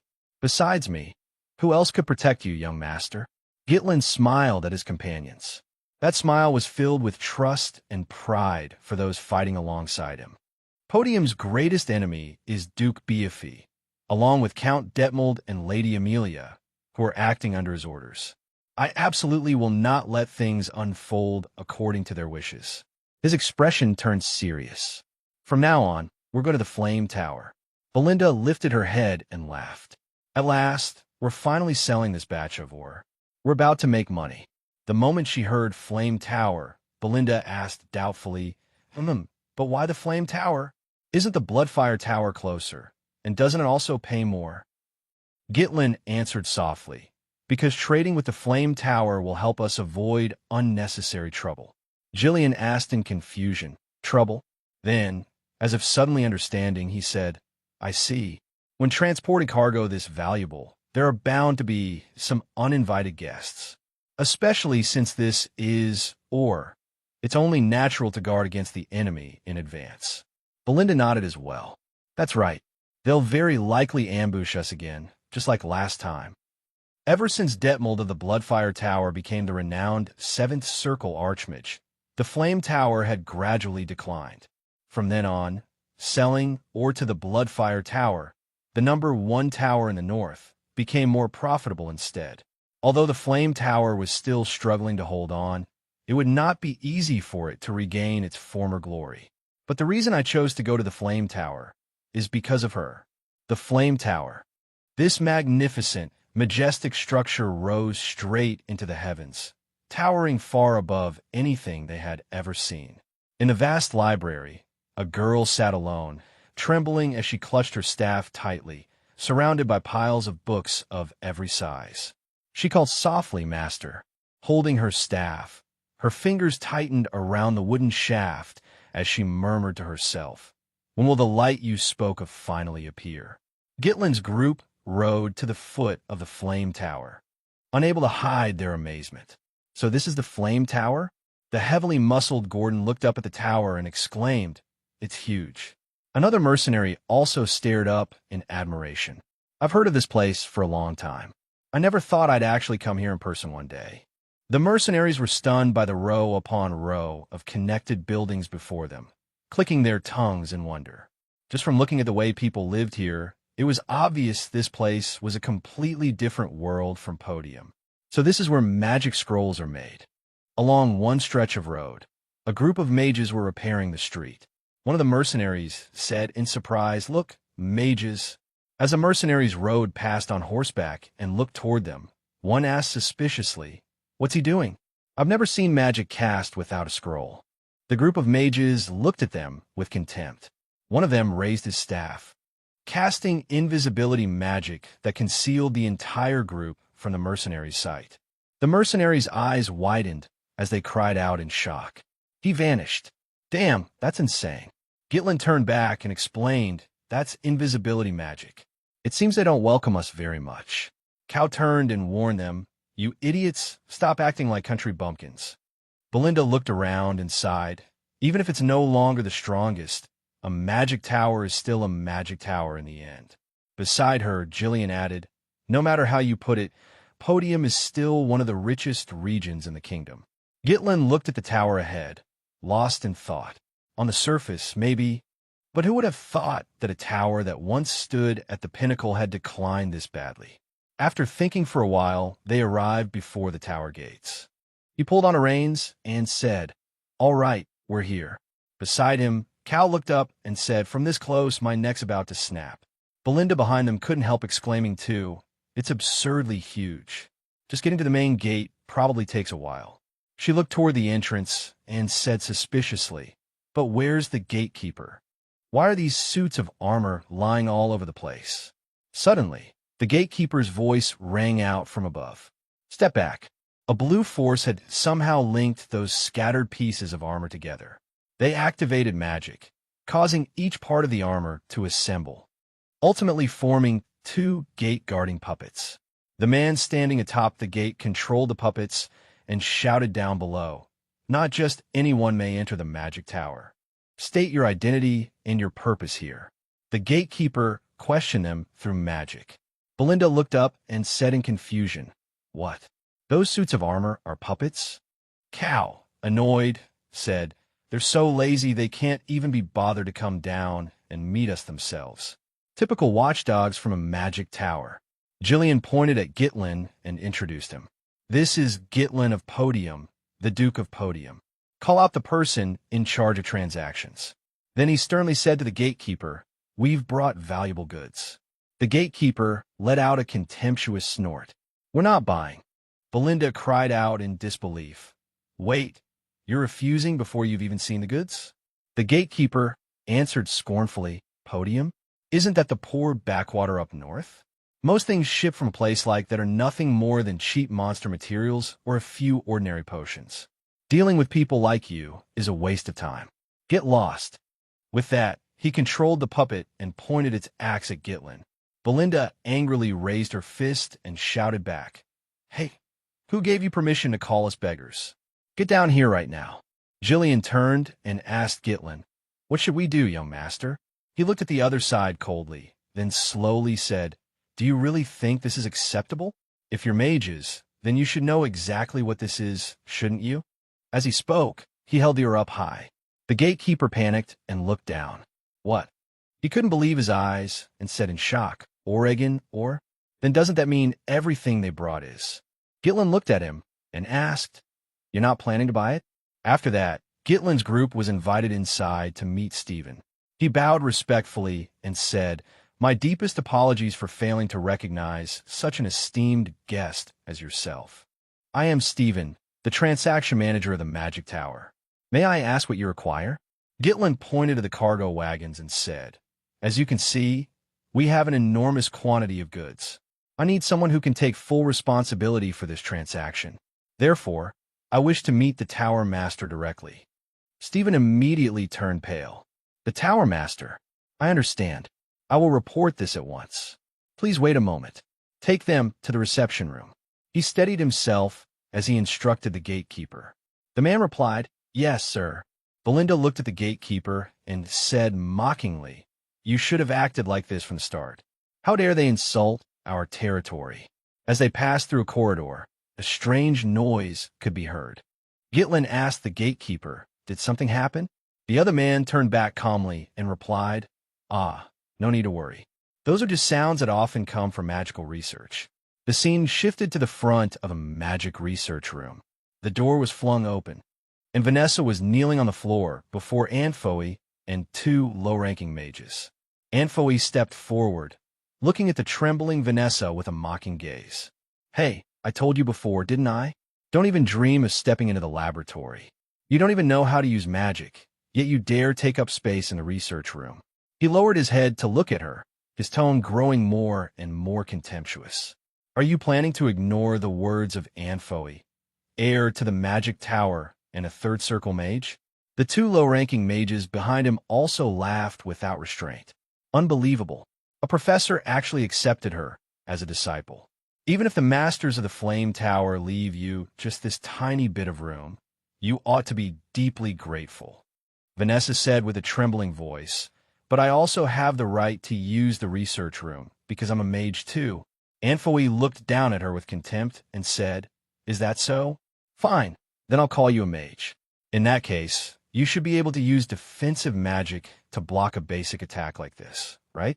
As he finished speaking, he cast a spell and summoned a flame. With a smug look, he said to Vanessa, "Come on, block it with magic." Before Vanessa could even react, Anfoe had already hurled the flame at her. First circle spell, Fire Seed. She weakly raised her hand and softly said, word by word, "Block it." But when the fireball came close, she drew her hand back in despair and covered her head. At that very instant, Gitlin rushed over like lightning and stood in front of her. With an effortless swing of his sword, he knocked Fire Seed away. Seeing that, Anfoe and the two low-ranking mages were all stunned. Gitlin coldly gritted his teeth and demanded, "Magical research." So this is what the Flame Tower calls research. In the Tower Master's meeting room, the Tower Master's furious roar echoed out. "What? We're about to run out of, or?" The Flame Tower's master, Hubert, sat on a long chair and said in shock, "Damn it, how did it come to this?" He clawed at his hair and muttered, "If this keeps up, the gap between us and Bloodfire Tower will only keep growing. Didn't I say long ago that we needed a stockpile, or first? What in the world have those old men on the board been doing lately?" He angrily pointed at the elders. The elder in the yellow hat sighed and thought to himself, "Every time I want to secure the supply, they say there are better uses for it, and then it gets delayed again and again." The elder in the red hat said in a low voice, "Instead, they waste time currying favor with nobles, buying jewels and luxury goods. I've had enough." The elder in the green hat spoke up, "Sigh, your issue is one thing, but the master of Bloodfire Tower is a seventh circle mage. Our tower master has only just reached the sixth circle." Hubert raised a hand to cut him off. "Don't mention that bastard again. If I had more, I'd reach the seventh circle in no time." The elder in the green hat sighed and asked, "If the ore runs dry, we won't even be able to carry out normal cultivation. What do you plan to do?" Hubert frowned and muttered irritably, "Damn it, how could someone as lowly as Diomen surpass me and reach the seventh circle first? Didn't he already sweep up all the ore in the kingdom? What's so special about those rocks anyway?" Stephen rushed in a panic. "Tower Master, something huge has happened." Hubert pointed at him and roared, "How dare you interrupt us? Can't you see we're in a meeting? Who gave you permission to barge in?" Stephen bowed his head in apology. "I'm sorry, but you need to come down immediately." As if he could hardly believe what he had just seen, he said loudly, "An enormous shipment of ore has just arrived." Hearing that, everyone in the room gaped in shock. The scene returned to Anfoe repeatedly hurling fireballs. A flicker of tension flashed through his eyes. But no matter how many fireballs he threw, Gitlin blocked every single one with his sword. Suddenly, Anfoe put all his strength into it and hurled a gigantic fireball at him. Gitlin swung his sword fiercely, slashing straight through the fireball and splitting it in two. Everyone watching was utterly shaken by the sight. Anfoe seemed unable to believe his eyes and gritted his teeth. It was split apart? Who did that? Just as he came back to his senses, several ropes suddenly appeared around his body. "Huh?" Belinda appeared from behind him and pulled the ropes tight, binding Anfoe firmly. She said angrily, "You dared attack my young master?" Anfoe trembled in fear and forced out the words, "Who exactly are you people?" Just then, Hubert appeared and shouted, "Stop at once. What exactly is going on here?" He yelled in utter confusion. Vanessa looked at him timidly and softly called, "Tower Master." Gitlin said to Belinda, who was tying up Anfoe, "Let him go, Belinda." She reeled the rope back in and replied, "Understood." The moment he was released, Anfoe immediately cried out pitifully, "Master." Hubert caught him and asked anxiously, "Oh, Anfoe, what exactly happened?" Anfoe buried himself in Hubert's arms and said in a pitiful voice, pretending to be wronged, "They're intruders. I was stopping Vanessa from entering the laboratory when they suddenly attacked me. I was only trying to keep Vanessa, someone with no ability, from getting hurt, so I stopped her." Hearing that, Belinda couldn't help sneering. "Oh my, now you cry like a girl too?" Anfoe glared at her and gritted out, "I'm a man, all right." Vanessa timidly whispered, "I only wanted to use the laboratory." Gitlin glanced over and thought to himself, as expected, I didn't see wrong. Within that memory of a blazing sea of fire, the nightmare had begun to take root, Vanessa. So even you once had a time like this. Hubert angrily raised his staff and cast a spell, gathering flames into his palm. "You barged into the tower without permission, and now you want to harm my disciple as well? I'll burn you all into ashes without leaving a trace." Belinda tightened her grip on her dagger and asked Gitlin, "Young master, what do you intend to do? They look pretty dangerous." Gitlin calmly stepped forward. "Forgive the late introduction, Tower Master of the Flame Tower. I am Gitlin, Grand Duke of the Podium Estate. I came to trade, or..." Hubert froze and asked back, "What?" Anfoe was equally stunned. "Ore? You?" Gitlin said sternly, "My men are still waiting outside the city. Would you like to go meet them right now?" Everyone went outside to look, only to see more than a dozen wagons piled high with or in front of the tower.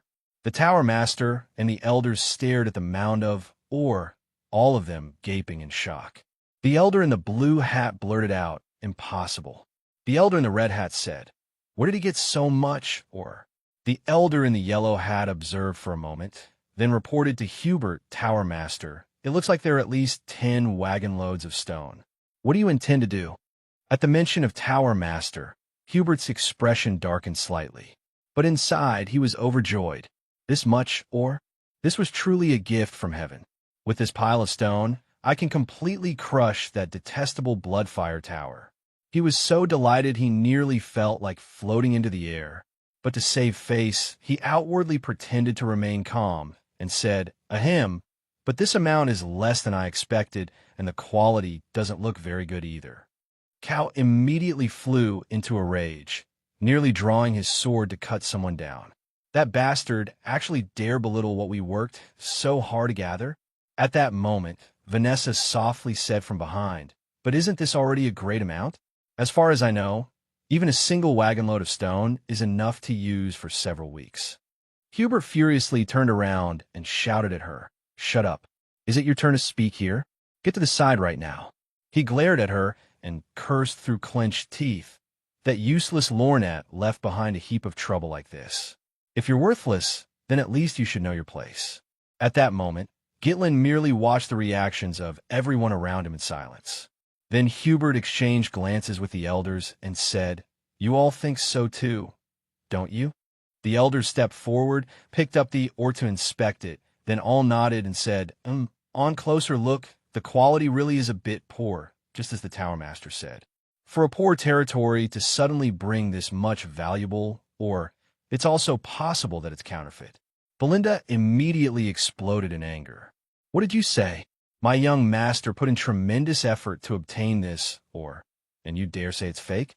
The elder in the yellow hat replied indifferently, "No matter how much effort you spent to get it, that has nothing to do with us. There have been many swindlers lately, haven't there? We have no reason to trust the seller's word alone." Seeing their attitude, Gitlin looked at the elders and said, "I understand. So that means you don't want to buy it, after all?" They froze and asked back, "Huh?" Gitlin turned and said to his companions, "Everyone, the Flame Tower says they don't need the ore. Let's go somewhere else." Hubert's face instantly turned pale, and he hurriedly stopped them. "Wait." He exchanged a glance with the elder in the blue hat. "Hey, yes, Tower Master." Understanding the signal, the elder in the blue hat immediately called out to Gitlin's group. "Well then, to show respect for the effort you went through to transport it here, how about we buy it, after all? You've come such a long way, and it wouldn't look good for you to return empty-handed. Please help preserve a little of the Tower Master's dignity." Hubert put on an aloof expression and nodded. "Now that's more like it. Since the elders have put it that way, I can't simply ignore it. With my generous heart, we will buy all the ore you brought. However, the price will be a little below market value." Gitlin cut him off. "It seems there's been a misunderstanding. Cal, leave 1 wagon of stone. Take all the rest away." "Huh?"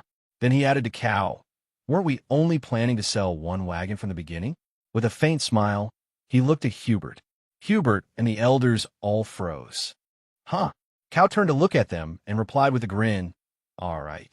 I forgot." Then he urged his subordinates, "Everyone move the wagons." The entire convoy immediately began driving away. "Yes, sir." Hubert hurriedly asked Gitlin, "What exactly is the meaning of this?" Gitlin calmly explained, "Sorry. Perhaps my subordinates got the amount wrong and caused a misunderstanding. Our original destination was Bloodfire Tower. We only wanted to earn a little travel money along the way." He answered with complete composure. Hubert reacted as if his tail had been stepped on and demanded with a twisted expression, "What? Bloodfire Tower?" He immediately lowered his stance and tried to keep Gitlin's group there. "Why? I was only joking a little to lighten the mood. Don't be like this. Could we go upstairs and talk?" The elders were utterly humiliated and could only stammer, "Tower Master." Having achieved his goal, a trace of satisfaction appeared on Gitlin's face. He nodded in agreement. "Fine, let's do that." Gitlin's group was invited into the meeting room. Hubert began to introduce them. "Now, then, Let me make the introductions. These are the elders of the Flame Tower. They are all mages who have reached the 5th circle. Gitlin replied calmly. All of them are 5th circle mages? That's truly impressive. As expected of the 2nd strongest tower in the north. The strength here really is astonishing. Hubert looked a little embarrassed and covered his face as he replied, maybe you've heard some strange rumors, but they're all false. Flame Tower is still number 1 in the north. Gitlin smiled. All right, let's say that's true. In any case, it doesn't matter to me. Belinda said in confusion, young master, aren't you provoking them for no reason? Is that really all right? From behind them, Gillian reassured her. The young master knows what he's doing. Just leave it to him.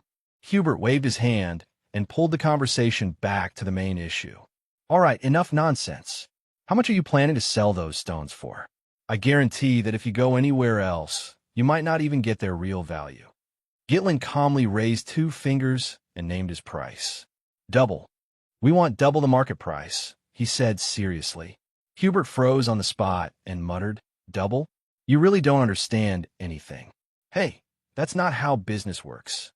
I don't know who taught you how to negotiate, but they definitely taught you everything wrong. Huh? He lifted a hand and signaled, negotiate. Don't just walk in and start making demands like that. Gitlin said frankly, I think Flame Tower is worth paying double. The elder in the blue hat frowned and said, do you even know where you are to be pulling a stunt like this? The elder in the green hat said angrily, are you taking Flame Tower for a joke? Hubert stared at the young man in front of him and said, hey kid, watch your mouth. He let out a low, furious growl. Watching some idiotic brat who knows nothing stand here and babble nonsense is starting to make my blood boil. Gitlin showed no fear and looked him straight in the eye. Of course, you're young, so making mistakes is normal. This time I'll generously let it slide, but you'd better start taking this seriously. Hubert lectured him in a deep voice, while Gitlin simply sat there in silence. Now then, why don't we offer a price just a little above market value, and you sell us the entire shipment? Hubert directly named his offer. Suddenly, Gitlin shot to his feet. Hubert panicked. Huh? Why are you standing up? Gitlin gave him a sidelong glance, his tone making it clear he had no intention of wasting any more time. Honestly, it seems you don't want it that badly. I already offered you double. If you don't want it, then I'll go to Bloodfire Tower. I'll take my leave. With that, he turned and walked away. Hubert hurriedly shouted, stop. Hey, young man, why the rush? I never said I wasn't buying, did I? I was just a little agitated just now. Sit down first. He softened his tone and pleaded. Gitlin turned back and said, oh, is that so? The people on Gitlin's side watched the other party's constantly changing attitude and could only fall silent helplessly. Hubert said awkwardly, all right, you've got some nerve. Since you came to me first, then we'll buy the whole lot at the double price you just named. Well, that should be enough, right? Gitlin turned around and said with satisfaction, good. We'll sell it to you at double the market price. Then he added seriously, but only 1 cart. The elder in the green hat exclaimed in shock, what? Hubert's face went pale as he carefully asked, what did you say? However much you brought today, of course you're supposed to sell all of it. Gitlin sat back down and explained calmly, if word gets out that you bought, or at double the price, who knows? Bloodfire Tower might offer triple. So why should we sell everything here for only double? Hubert's expression grew uglier and uglier. Triple? This damned brat had been toying with them all along. I'm running out of patience. Hearing that, Gitlin stood up again, turned around, and said his farewells. Goodbye. Hubert cried out in alarm, wait, hold on. I'll buy it all at triple the price. In the end, he helplessly made his decision. Gitlin curled his lips in satisfaction. Having achieved his goal, Gitlin returned to his seat. Now we're finally speaking the same language. As expected of the number 1 magic tower in the north. Afraid he might change his mind, Hubert quickly stood up and pointed at him. Stay right there and don't move. I'll go get the money immediately. The elder in the green hat called out, Tower Master. Hubert was speechless as he tried to think of a way to finish the deal as quickly as possible. Damn it, I'm a 6th circle mage, and yet I've been spun around by some country brat. I can't understand Why, so many absurd things keep happening in my time. This time I'll endure it for the sake of the ore, but if he dares pull anything else, I'll burn his head to ashes. But Gitlin's voice suddenly rang out, interrupting his thoughts. Wait, I'm not done stating my conditions. Gitlin called back Hubert, who had been about to leave. Hubert angrily turned around and shouted, "What now?" Gitlin spoke in a serious tone and made his demand. "Vanessa, hand her over to me." His gaze became resolute. The atmosphere in the room instantly fell silent, and all eyes turned to Hubert. Hubert asked in confusion, "Vanessa?" Gitlin became even more firm. "That's right, Tower Master.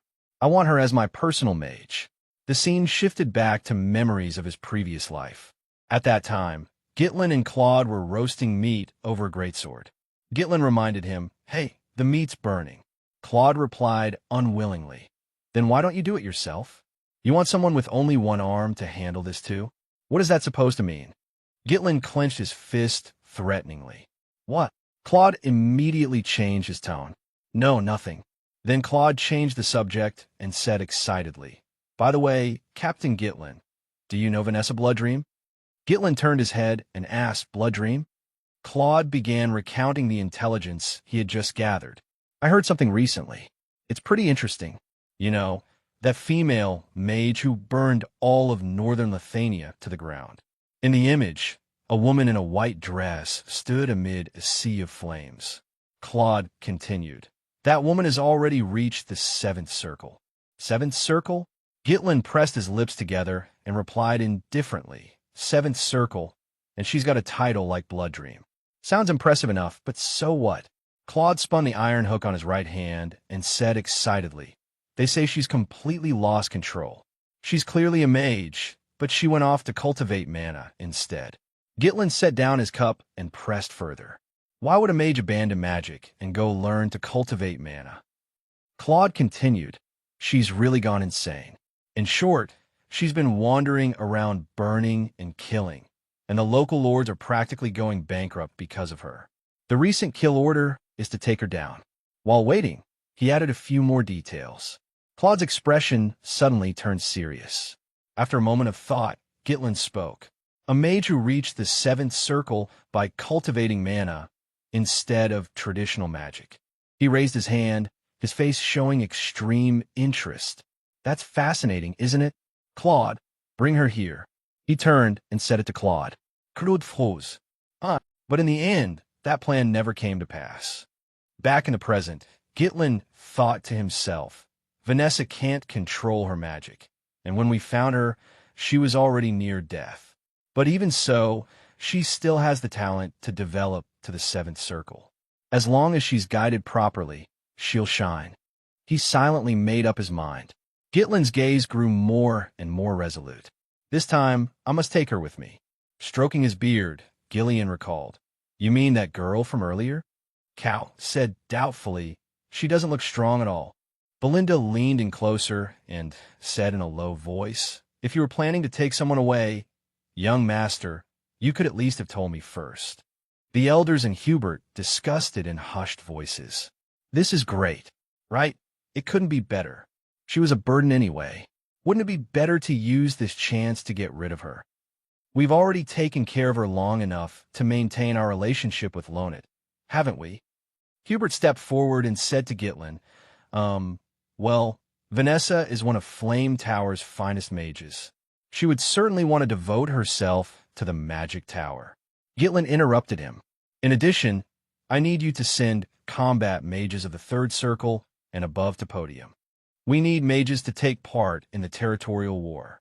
The atmosphere in the meeting room instantly turned tense. The elders blurted out in shock, "A territorial war?"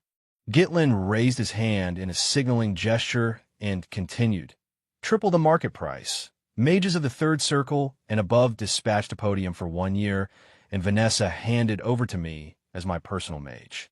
Those are the 3 conditions for selling the ore." The atmosphere in the room grew even heavier. Everyone fell silent. Hubert turned his back to him. Suddenly, rage erupted from his body, murderous intent bursting forth, and the force of his power was so great that it shattered the room's glass windows. Hubert shouted loudly. "Gitlin Podium, do you really take me for a fool?" His eyes darkened as he stared fixedly at Gitlin. Mages under a magic tower are not allowed to interfere in territorial wars. Not only do you fail to understand even the kingdom's most basic laws, but you also want to send core mages from the third circle upward onto a battlefield? This is a disgrace to Flame Tower. I'll burn everything to the ground. Gillian immediately took up a defensive stance, inwardly startled. Just as mana alone creates such terrifying pressure. Beside him, Cal gritted his teeth and held firm as he spoke. "Is this the power of a sixth-circle mage?" Belinda called out anxiously, "Young master." But in the face of that enormous tide of mana, Gitlin remained completely calm. He looked over coldly and said slowly, "You'll regret this. A massive mineral vein has been discovered in our territory, worth dozens of times more than what we brought today." Sitting there, he explained his demand. Hearing that, several elders could not help crying out in shock. "What?" Gitlin continued relentlessly, throwing more information at Hubert. "Furthermore, news of this has already begun to spread through the north." "What does that mean?" Hubert replied irritably. "It means there will be many people targeting that mineral vein." Gitlin braced his hands on the table and stood up, nodding in approval. "You understand quickly. We have no intention of starting a war. Podium only needs the magic tower's help while we consolidate our strength. If you can help us overcome this crisis, I guarantee an exclusive or supply to Flame Tower." After speaking, he extended his hand toward Hubert, inviting cooperation. Hubert hesitated, curiosity showing in his eyes. "Exclusive mining rights. If it can really be done, then—" Gitlin kept his hand outstretched, his voice full of temptation. Flame Tower surpassing Bloodfire Tower and climbing back to #1 again would only be a matter of time. Hubert looked at the hand still extended before him, his face full of unwillingness.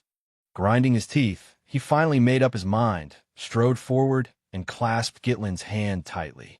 After sealing the cooperation, he walked over and patted Anfoe on the shoulder. "It's all decided, Anfoe." Anfoe was full of panic and shock. "Tower Master, there are clearly so many other mages. Why does it have to be me?" Hubert comforted him lightly. "Don't misunderstand. I'm sending you because you are the greatest genius in Flame Tower's history, and also for our future. That's why I'm making you the overall commander." Anfoe immediately perked up and said, "The greatest genius in history?" Hubert explained calmly. "This experience will be very useful when you become Tower Master in the future. You must supervise them closely and make sure those country bumpkins don't secretly move or out. If a territorial war really breaks out, do not fight. Leave immediately. Understood?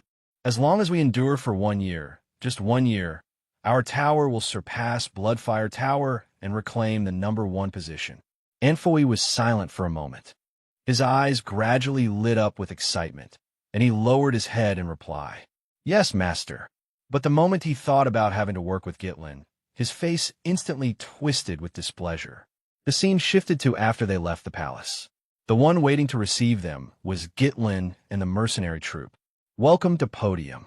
The mages accompanying Anfoe looked around and began discussing it among themselves. This city was built in quite a classical style. It isn't glamorous, but it's practical enough, using proportional balance to shape its spatial structure.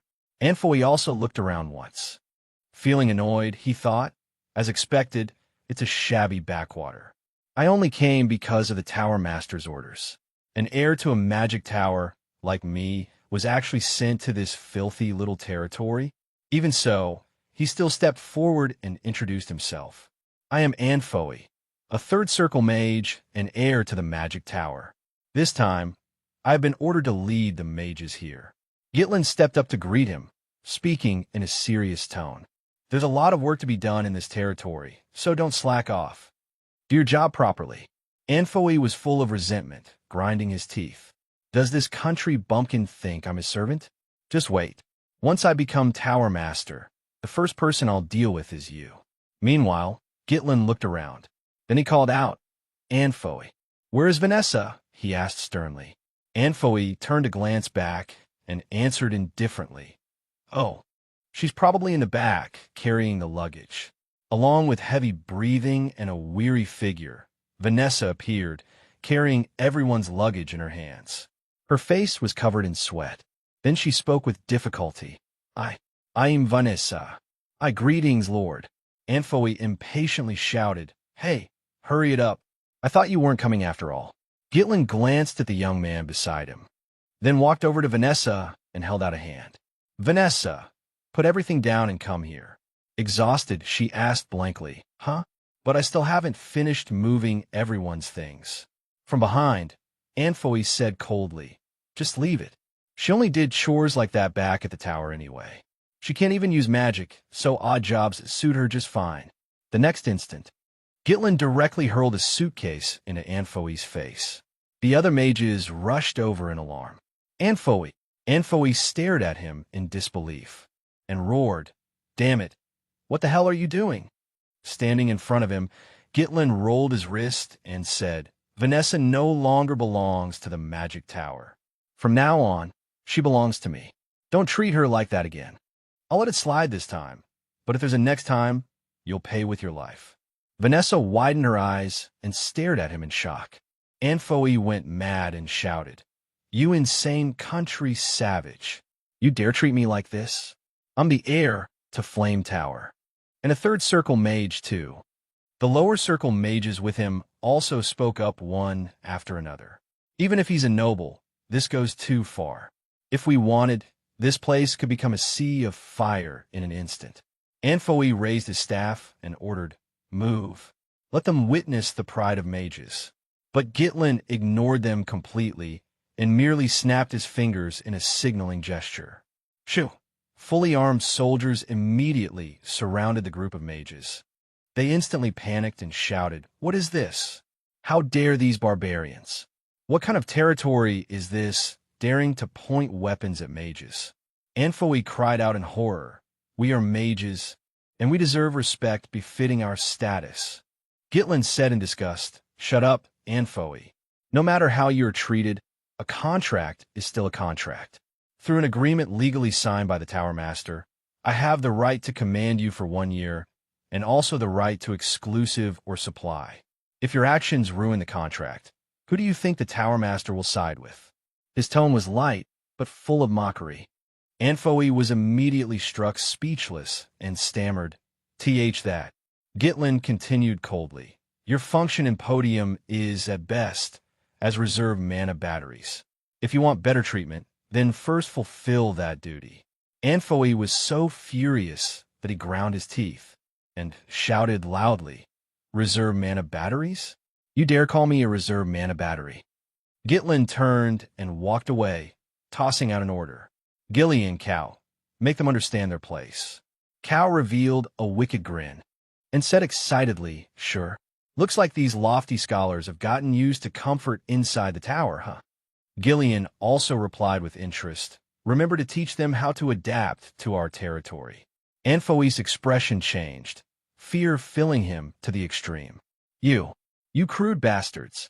In complete contrast to the chaos on that side, Vanessa had remained standing quietly by herself from beginning to end.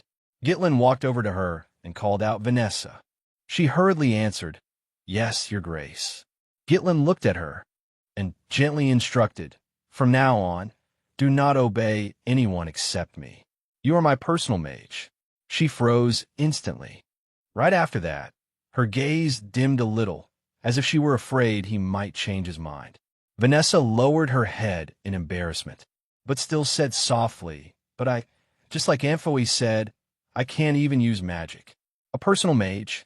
Gitlin gave a faint smile and gestured to her. Come with me. He extended his hand toward her and said gently, I'll make it possible for you to use magic. Gitlin and Vanessa slowly walked into the city. As they walked, Vanessa seemed weighed down with thoughts. The next second, Gitlin suddenly turned his face, his expression dark, and called her name. Vanessa. She tensed up at once and hurriedly answered, Why, yes, my lord. This time, Gitlin turned to face her and asked coolly, How far have you studied? Vanessa shrank back and answered with a stammer, I've studied up to fifth circle magic, but only the theoretical formulas. Hearing that level, Gitlin curled his lips and smiled with interest. Fifth circle? Impressive. Vanessa fell silent. She stared at him blankly. Then she suddenly lowered her head again and muttered dejectedly, But all of that is meaningless because I was never able to use magic. Yet Gitlin calmly continued, Why is it that you can't use magic? Vanessa hugged the staff in her hands tightly and hesitated before explaining.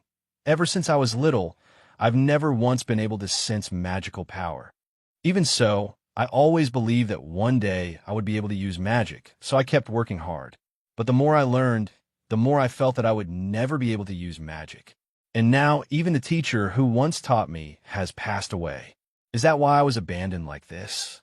The person facing her, Gitlin, only pressed his lips together and looked at her coldly without saying a word. He observed her indifferently. In his field of vision, Vanessa's entire body was shrouded in a strange blue light. Gitlin thought to himself, Fifth circle, judging by strength alone, that already put her on par with most of the elders in the magic tower. Magic was not something one could use simply by studying it. Gitlin vaguely recalled the past. He himself had once suffered through bitter study like that. What she needed was an understanding of the principles behind activation and the ability to interpret them, to pour her own will into it. Vanessa's mind could understand, but her body could not keep up. She must have gone through countless hardships, experiments, and failures to force her way past that point. Her efforts were absolutely not meaningless. Vanessa. Gitlin's gaze was calm and intent as he looked at her. She had merely stepped onto a different path. At that moment, Gitlin suddenly remembered his previous life. Once, someone had asked Claude excitedly, Do you still remember that mage who burned down the entire north of Latania? At the time, Claude had been sitting by a campfire and replied casually, That woman seemed to be a seventh circle mage. Even though she was a mage, she studied the cultivation of magical power. After a pause, he had turned his head, smiled, and commented, completely insane. Returning to the present, Gitlin recalled that past memory, and the corner of his lips curled into a faint smile. He straightened up and looked at Vanessa, declaring calmly, From now on, I will teach you how to cultivate magical power. The moment Vanessa heard that, she froze on the spot. Then she came back to her senses, hurriedly lowered her head, and stammered out her doubt. But I'm a mage. Why would I have to learn to cultivate magical power? Gitlin still raised his hand calmly and explained to her, Magic and the cultivation of magical power are built on the same principle. He looked at her indifferently, then asked in an even tone, You've never tried it? Those words made Vanessa's face turn deathly pale at once. Her whole body stiffened, and for a long time she could not say anything. After a while, she shook her head hard and replied, No, that's far too crazy. Using cultivated magical power to cast magic. If anything goes wrong, I'll die. But at that moment, Gitlin slowly called her name. Vanessa. He extended a hand toward her and said unhurriedly, Try it. Confidence filled his blue eyes, and the corner of his lips lifted slightly. Vanessa stared at Gitlin in a daze, her gaze unfocused, unable to say a single word. Then she slowly raised her slender hand. Vanessa lowered her head and looked at her own hand, her heart full of doubt. Could I really use magic? A moment later, she clenched that hand tightly and firmly accepted his proposal. Not long after, Gitlin sat cross-legged on the ground, and Vanessa crouched in front of him. One thought kept repeating in her mind, If I too can use magic. Vanessa tilted her face slightly and forcefully tugged open the collar of her robe, loosening the front. Then she slowly untied the fastening at the back, revealing a stretch of pale, smooth skin. In my previous life, she had eyes just like mine. Gitlin wore a serious expression as he stared fixedly at Vanessa. Regret, rage, hatred. She had controlled a power beyond her limits and fallen into an endless end. She learned the cultivation of magical power and became a calamity ruled by instinct, burning everything to ashes. But now, I am here precisely to stop you from falling into that abyss again. Gitlin reached out his hand, and a brilliant stream of blue light erupted in an instant. I will reach out and take your hand. Bit by bit, Gitlin poured that dazzling blue light into Vanessa's body. That magnificent blue power slowly merged from Gitlin's hand into every blood vessel in Vanessa's body, quickly spreading to every corner within her. Blue veins rose from her neck all the way to her face. She clenched her teeth and let out a pained groan. Light enveloped Vanessa's entire body. She raised her head, gasped with her mouth open, and cried out, "It's so hot." At that moment, Gitlin behind her suddenly shouted, "Be quiet. Your magical current is in chaos." He frowned deeply, determination filling his blue eyes. Gitlin shouted his command, "The magical power inside your body right now is mine. Don't lose that sensation." The brilliant blue light flowed through Vanessa's blood vessels. She shut her eyes tightly, pressed her lips together, and said nothing. Gitlin's voice continued to ring in her ears. "Concentrate with everything you have and feel the flow of magical power." The magical current gradually seeped into every part of her body. That scorching force fused into every blood vessel and rushed straight toward Vanessa's violently beating heart, circling through every corner of her body. Guided to the center. Immediately afterward, Vanessa abruptly opened her eyes wide, blazing blue light shooting from their depths. A dazzling sea blue radiance exploded violently, enveloping both Gitlin and Vanessa at the same time. She lifted her face high, her whole body seeming to freeze.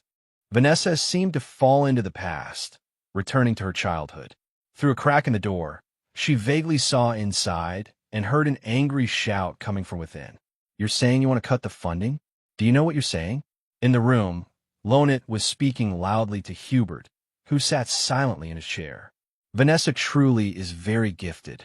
Without that child, would we have been able to prove the law of transformation from magic particles into magic?" But Hubert still sat with his face turned aside, his expression gloomy as he explained, "I admit that as well, but even so, I've always felt that something isn't right. Don't you see it, Lonit? No matter how intelligent she is, if she can't use magic, can she still be called a mage?" Lonit's voice continued to come from inside the room. "Hubert, what nonsense are you talking about?" Hubert refused to yield and raised his voice again. "What I mean is, no matter how intelligent she is, if she can't use magic, then she's useless." And outside the door, behind the small Vanessa, stood the grown Vanessa herself. The older Vanessa stood there silently, looking coldly at her younger self, and murmured in a low voice, "That was me as a child." The scene suddenly changed, and she saw herself as a child again, covering her face and crying to Lonit. "I'm sorry, Teacher Lonit. If I had just a little more talent, you wouldn't have had to leave the magic tower." Then, Lonit raised his hand and stroked young Vanessa's head, comforting her gently. "I'm not leaving the magic tower. I'm only going to find a way for you to use magic." The sky that day had been incomparably blue. Lonit patted little Vanessa's head and told her, "Lift your head. Look at the sky." Vanessa recalled the dark years she had once endured and sighed sadly. In this world, no darkness lasts forever. Then she suddenly remembered the words Teacher Lonit had once said, "I promise you." Right at that moment, a slender yet unwavering hand reached out toward her. Teacher Lonit's words still rang in Vanessa's ears. "Sooner or later, the light will come to you." And now, someone truly had brought light with him and reached out a hand to her. That person was Gitlin. Brilliant light spread out behind him as he extended his hand toward Vanessa, his expression cold, yet incomparably resolute. Her long hair floated gently in that warm radiance. Vanessa stared blankly at Gitlin. Then she slowly raised her hand and reached toward the hand he offered, choking out in a whisper, "Teacher, you were right." At the very instant their hands touched, a blazing, dazzling light suddenly erupted and swallowed everything. Back in reality, Vanessa was sprawled on the ground, a gentle blue light still radiating from her abdomen. "Even I have finally lived to see the light." At the same time, somewhere else, a star-filled night sky stretched over a wooden house that was still lit from within. Inside the house, a tall, white-haired man, one of Victor's subordinates, was fiercely attacking a soldier. Someone shouted in panic, "This madman has already beaten down 4 men. What kind of monster is he?" The tall, white-haired man waved his hand arrogantly. "Come on, weaklings. You think those little metal toys of yours can actually cut me?" The moment he finished speaking, another sword-wielding soldier charged at him in fury and shouted, "Stop acting so high and mighty." The white-haired man stomped his foot, swung an arm, and easily seized the soldier's sword arm. Then he brutally grabbed the man and slammed him down onto the ground. Another soldier seized the chance and rushed forward with a sword, trying to attack from behind. But the white-haired man noticed the movement immediately. A contemptuous smile tugged at his lips as he shot the man a sideways glance, then grabbed the soldier he had just thrown down and hurled him straight at the one charging in. The 2 soldiers smashed through the wooden wall and were sent flying outside. Inside the house, the white-haired man brushed off his hands and leisurely looked at the 2 lying outside, mocking them. "I haven't even warmed up yet, and you're all down already?" A soldier in the house laughed and praised him. "As expected of the greatest warrior of our age, my hero." Another soldier rubbed his nose and chimed in, "These maggots actually dared ruin our party?" Then they all arrogantly declared, "No one around here can stop us." With a loud bang, someone sitting inside the house suddenly slammed the cup in his hand down on the table. In the night, on the grassy slope below that still-lit wooden house, someone was lying there. Another person slowly walked toward him. The newcomer wore a hood that hid his face. Stopping at the slope, he asked, "How is your training progressing, my lord?" The man lying on the grass coolly asked in return, "What do you want?" The hooded figure coldly informed him, "This is a mobilization order from Count Desmond." Looking at the man lying on the grass, he called softly, "Lord Victor." Victor lay there in silence. A moment later, he reached out and grabbed the iron helmet beside him and slowly put it on. Carrying a fishing rod over his shoulder, Victor walked step by step into the wooden house. "Let's go." And inside the house, it had long since become a mess filled with the bodies of soldiers, along with that burly white-haired man. Victor's eyes beneath the iron helmet flashed sharply as he said coldly, "I'm bored to death."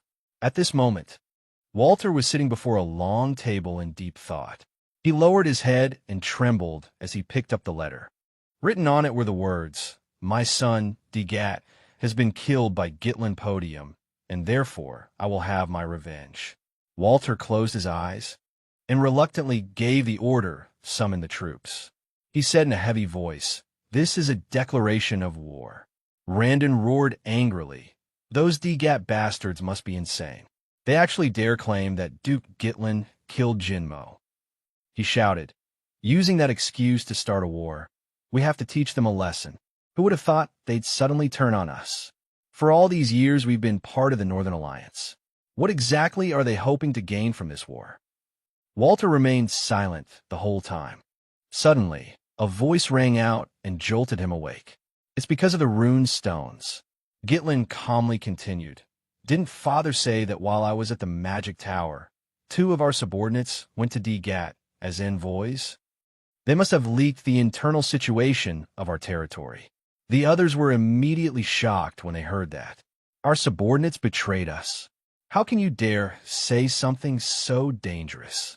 Walter lowered his head and sank into thought. Runestones. Sometimes, actions taken for the benefit of the territory became the very reason the territory was destroyed. He silently guessed. Gitlin. This child seems to have known long ago that this would happen. Randon said firmly, "Do we really need to overthink this? Our forces have always outnumbered Degats, and our combat experience far surpasses theirs. Let's make them pay for daring to declare war on us." Just then, hurried footsteps suddenly sounded from outside. A soldier rushed into the room and reported, "My lord, this is bad." Sweat covered his face, and he shouted, "It's there here." At the same time, not far outside the city, An army had already formed up. They raised high banners bearing the image of an eagle, their momentum overwhelming. At the front stood a man clad entirely in iron armor, with even his eyes hidden behind his helmet. He urged his horse forward step by step. That army numbered nearly 10,000 men. Their trampling shook the ground as they swiftly approached the city gates. Seeing this, all of them were horrified. We only just received their declaration of war, and they're already here. When exactly did they prepare all of this? My lord, scouts urgently delivered one report after another, confirming around 6,000 armed soldiers in addition to 1,000 supply troops approaching. We have also confirmed a large number of siege weapons. They have already begun deploying them. Ambio cried out anxiously. Randon, what in the world is going on? How can the difference in troop numbers be this large? Digat is barely any richer than Podium. How could they possibly mobilize such a huge army? Randon immediately snapped back. That's why I told you before not to reduce our forces. At this moment, Walter finally shouted sternly, "Everyone calm down." He quickly gave orders. Arguing like this will only slow our response. Send all troops to the walls. Tammet softened his voice as he said, "Come with me. Victor, I have something to say to my dear Podium brother." At the same time, atop the walls, Walter shouted hoarsely, "Digat, my brother. What is the meaning of this accusation?" Riding forward slowly on horseback, Tammet sneered. "You ask what accusation? My beloved son, Jinmo Digat, died on this land." He glared and shouted, "It was your son, Podium's heir, Gitlin Podium, who killed him. What parent would not be enraged by the death of their child?" Hearing this, Walter said nothing, but his face had completely darkened. Tammet laid out his terms. "If you surrender immediately now, this can end without any more bloodshed." Hearing those words, Gitlin merely stayed silent. Randon said angrily, "That bastard really plans to lie through to the end." Ambio could not hold back any longer and loudly said, "My lord, there's no point in talking to them any further." Standing at the side, Gitlin fell into thought. We saved Elena, but with Jinmo's death, all of this was bound to happen sooner or later. They even brought siege weapons, which means they truly intend to crush us completely. Gitlin narrowed his eyes, dense killing intent spilling out. Just as expected, at that moment, Walter finally spoke slowly.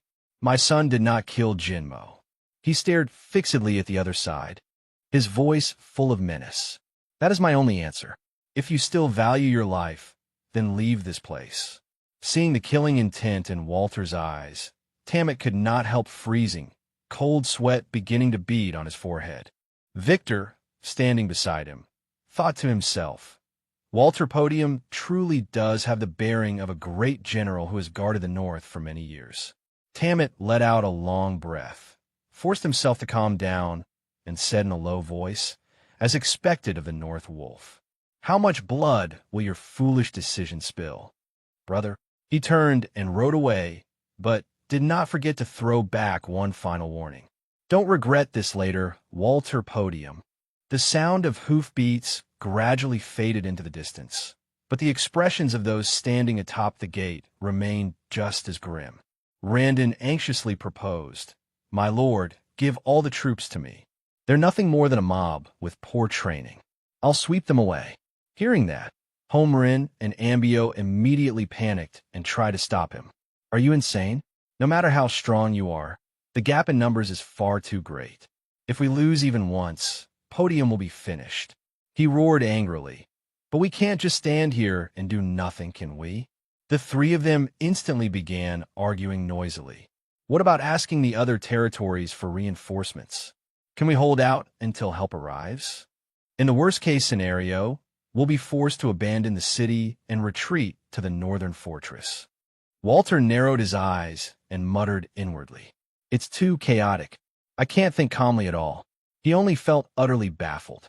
The declaration of war had come suddenly, yet the other side had clearly prepared everything long in advance, and with forces of this scale, Digat absolutely could not have done this alone.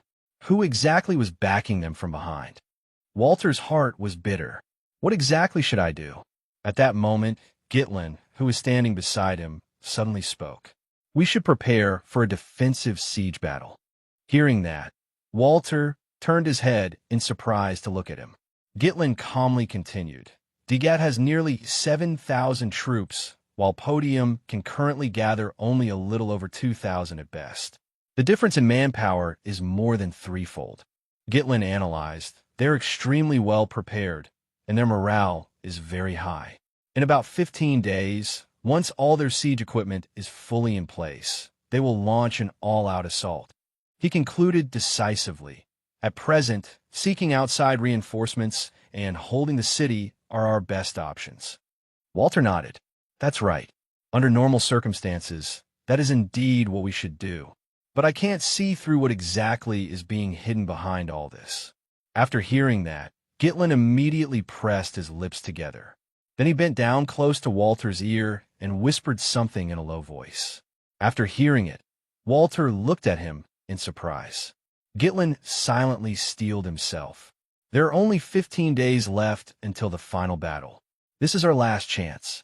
I will definitely do everything in my power to turn the situation around. The scene shifted to the meeting room inside the camp. Jillian sat with his eyes closed in deep thought, not saying a word. Chow smacked his lips in annoyance. Belinda was the first to speak. So the war has really begun. Gitlin immediately confirmed it. That's right, he said calmly. Now I'll tell you what we must do next. A moment later, a startled cry rang out inside the castle. A surprise raid. Gitlin explained in a deep voice. Before their main army advances, we will strike their supply unit first. If we cut off their provisions and supplies, it will be very difficult for them to continue the fight. Belinda asked in confusion. But how? The area in front of the castle has already been occupied by Digat's forces. They have too many eyes and ears. No matter what we try, they'll detect it immediately. He called softly, Chow, Jillian.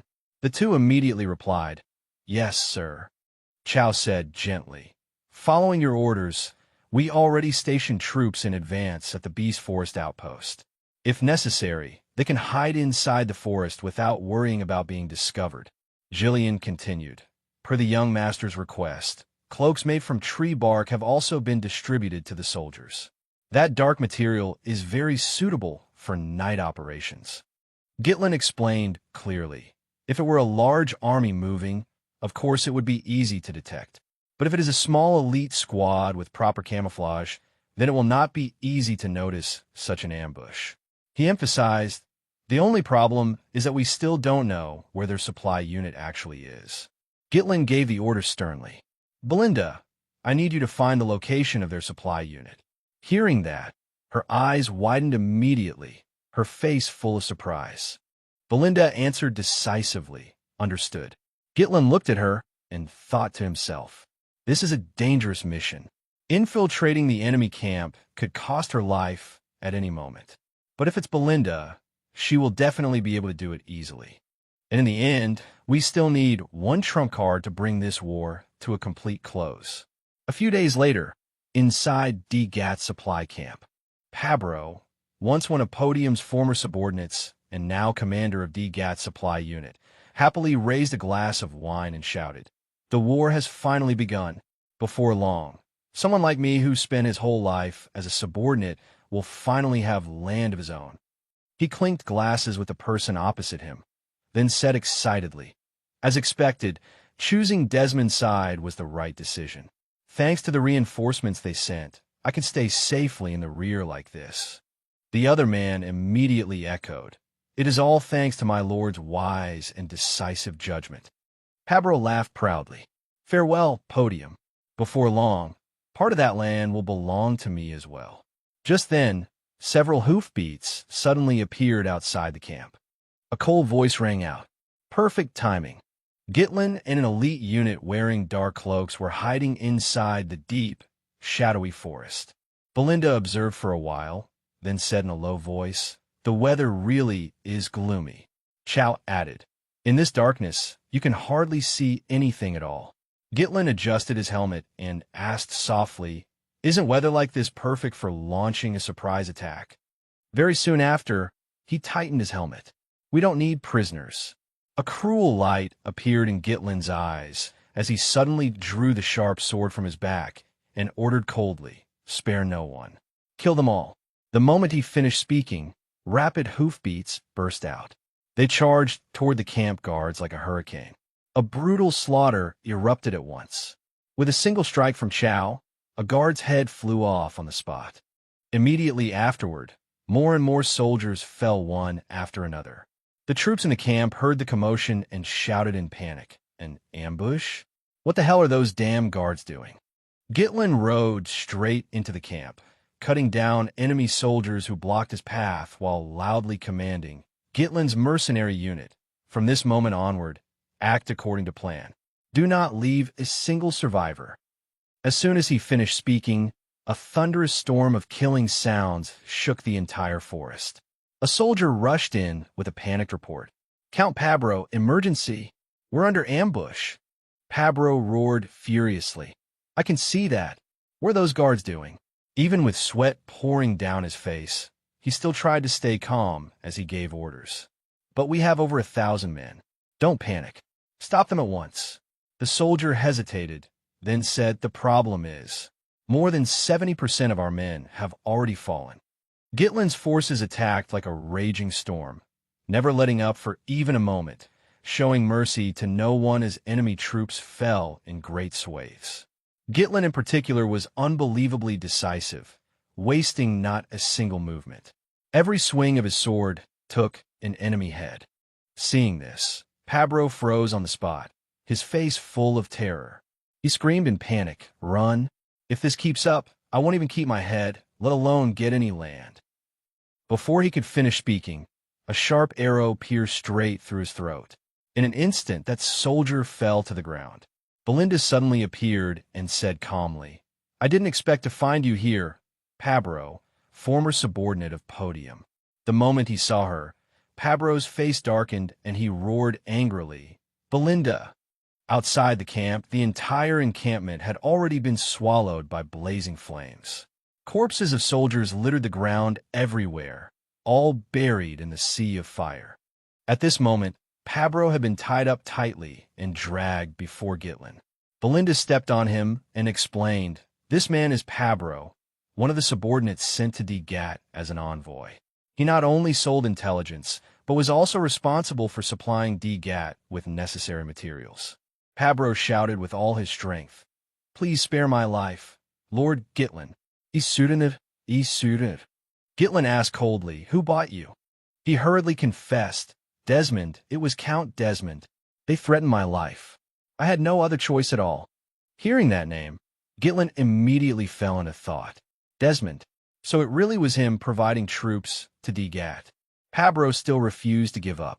"Even if I've ended up like this, I still served Podium for many years, didn't I?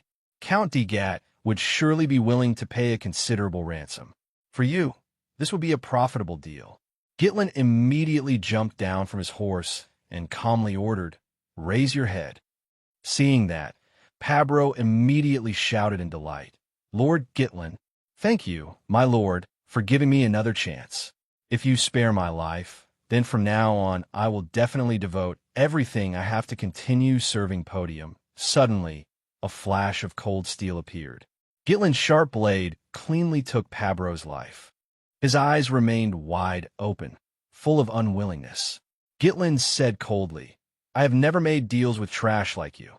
Gitlin stared at him and said firmly, "For anyone who betrays Podium, there's only one path, death." Gitlin's troops quickly departed, leaving behind a camp reduced to scorched ruins in a sea of fire. Belinda glanced at Gitlin as if she wanted to say something. Chow turned back and asked in confusion, "What do we do next, Captain Gitlin?" He answered calmly, "Head straight for the castle." Gitlin judged, by now the enemy has probably already begun assaulting the city. Their full attention will be focused on the castle. He laid out the plan coldly, "And we will use this moment to attack them from the rear and throw them completely into chaos." Gitlin ordered, "Chow, Belinda, once we arrive, immediately reinforce the left wall.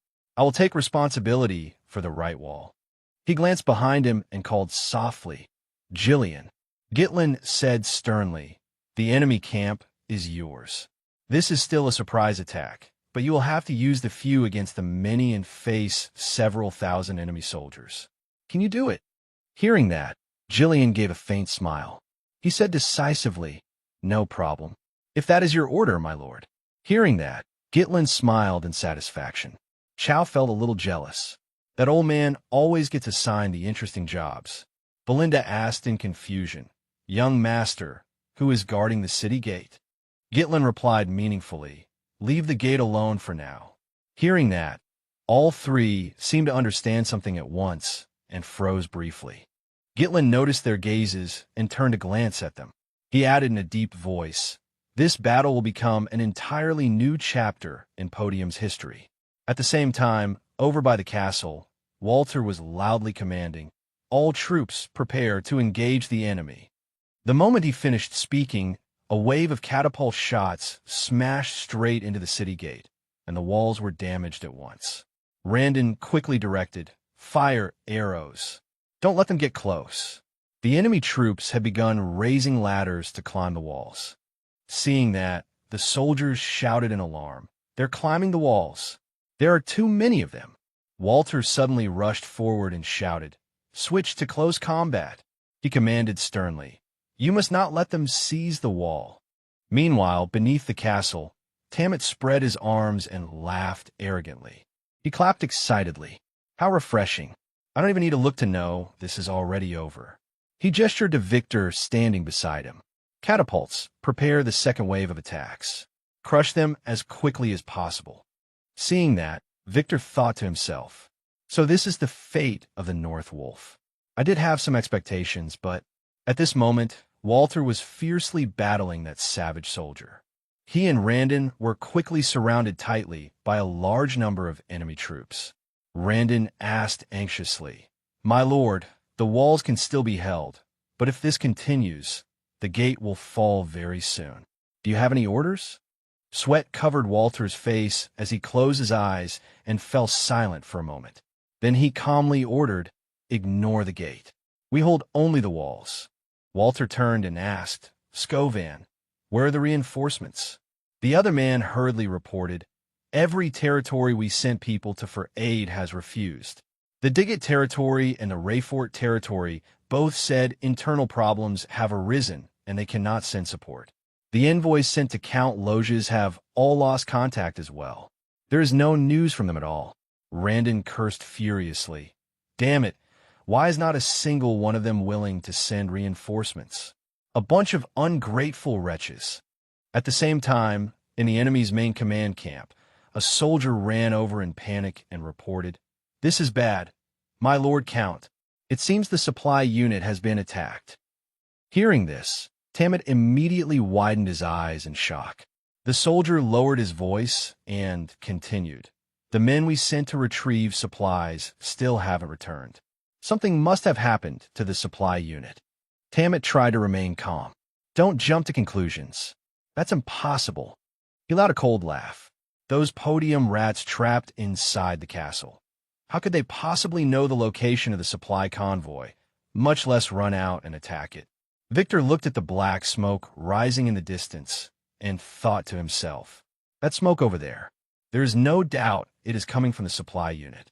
He marveled inwardly. "I didn't expect Podium to still have someone bold enough to set up a situation like this." A sharp, cold gleam flashed through Victor's eyes as he muttered, "Interesting." Tammet hurriedly asked, "Lord Victor, what should we do now? The war has only just begun. If we have no supplies—" Victor immediately raised a hand to signal for silence. He said decisively, "We do not need supplies because before the sun sets today, we will take this castle." Tammet was stunned. "Today?"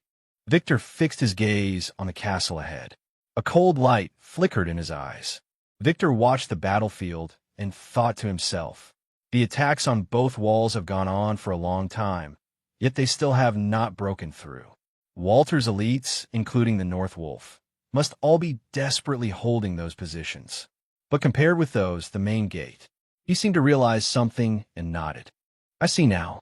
Victor quickly pointed his sword forward. "All troops advance." The army immediately moved like thunder, battle spirit surging high. Victor shouted decisively, "Today we will smash open their gate." Victor spurred his horse forward majestically. He glanced behind him and called in a deep voice, "Aiden." The moment he finished speaking, a burst of hoofbeats rang out. A man wearing an iron helmet immediately appeared. He raised a gigantic spear high. The soldier, named Aiden, quickly came forward from the rear and respectfully awaited orders. Victor said in a deep voice, "I will personally break this gate." "So," he instructed, "you stay here and hold this position." As soon as he finished speaking, the two went off in different directions. At this moment, on one side of the city gate, enemy troops were still taking turns climbing up the wall one after another. Podium's men were still fighting with all their strength, not resting for even half a moment. Scovan suddenly noticed something and immediately shouted, "My lord, over there!" Looking in the direction he pointed, they immediately saw two enormous siege towers rumbling closer. Walter blurted out in shock, "Damn it, how did they know the height of the wall?" Randon was just as anxious. "And they completely outnumber us. If those siege towers get here, we're finished." Walter shouted loudly, "Are the catapults ready?" The soldier immediately reported back, "Just finished setting them up." He instantly ordered, "Fire! Stop those siege towers!" Seeing the giant boulder hurtling toward them with a roar, the enemy troops cried out in alarm. "Stone shot? Those podium bastards set up catapults too? It's about to hit!" Suddenly, something sliced across the sky. A gigantic arrow shot forward at astonishing speed. Before everyone's eyes, it slammed directly into the middle of that massive boulder. Seeing this, everyone was utterly horrified. The stone shot was stopped. They were furious to the extreme. What kind of monster did that? Walter suddenly realized something. Looking at Victor below the gate, he murmured to himself, "Could it really be him?" Victor slowly gripped the hilt of the sword on his back and said contemptuously, "It's useless, people of Podium. No matter how you struggle, your defeat has already been decided." He gave the order decisively, "Push the battering ram forward." A crowd immediately worked together to shove the enormous battering ram, charging straight toward the gate on command. In the blink of an eye, the gate was smashed open, and the enemy troops immediately surged inward. "My lord!" The impacts of the siege attack became more and more violent. Walter's expression changed drastically. He called softly, "Gitlin." The gate was continuously slammed by the gigantic battering ram. At the same time, elsewhere inside the castle, all of the mages had their hands and feet bound as they sat in a circle around a magic formation. One man shouted angrily, "Let us go, you low-born commoners." Ambio roared, "We are mages. Who would want to get dragged into this war over a scrap of land?" Fergus replied calmly, "This is the young master's order, so please calm down a little." The man immediately snapped back. "Are you blind? Do I look calm to you?" He said firmly, "Look over there. The battering ram is already that close. This battle is definitely lost. This castle is finished." Hearing this, Vanessa glared at him in great displeasure. She stepped forward and said softly, "Ambio, don't worry. The young master will definitely resolve all of this." Ambio let out a disdainful sneer. "Don't make me laugh. Don't mention that Grand Duke in front of me.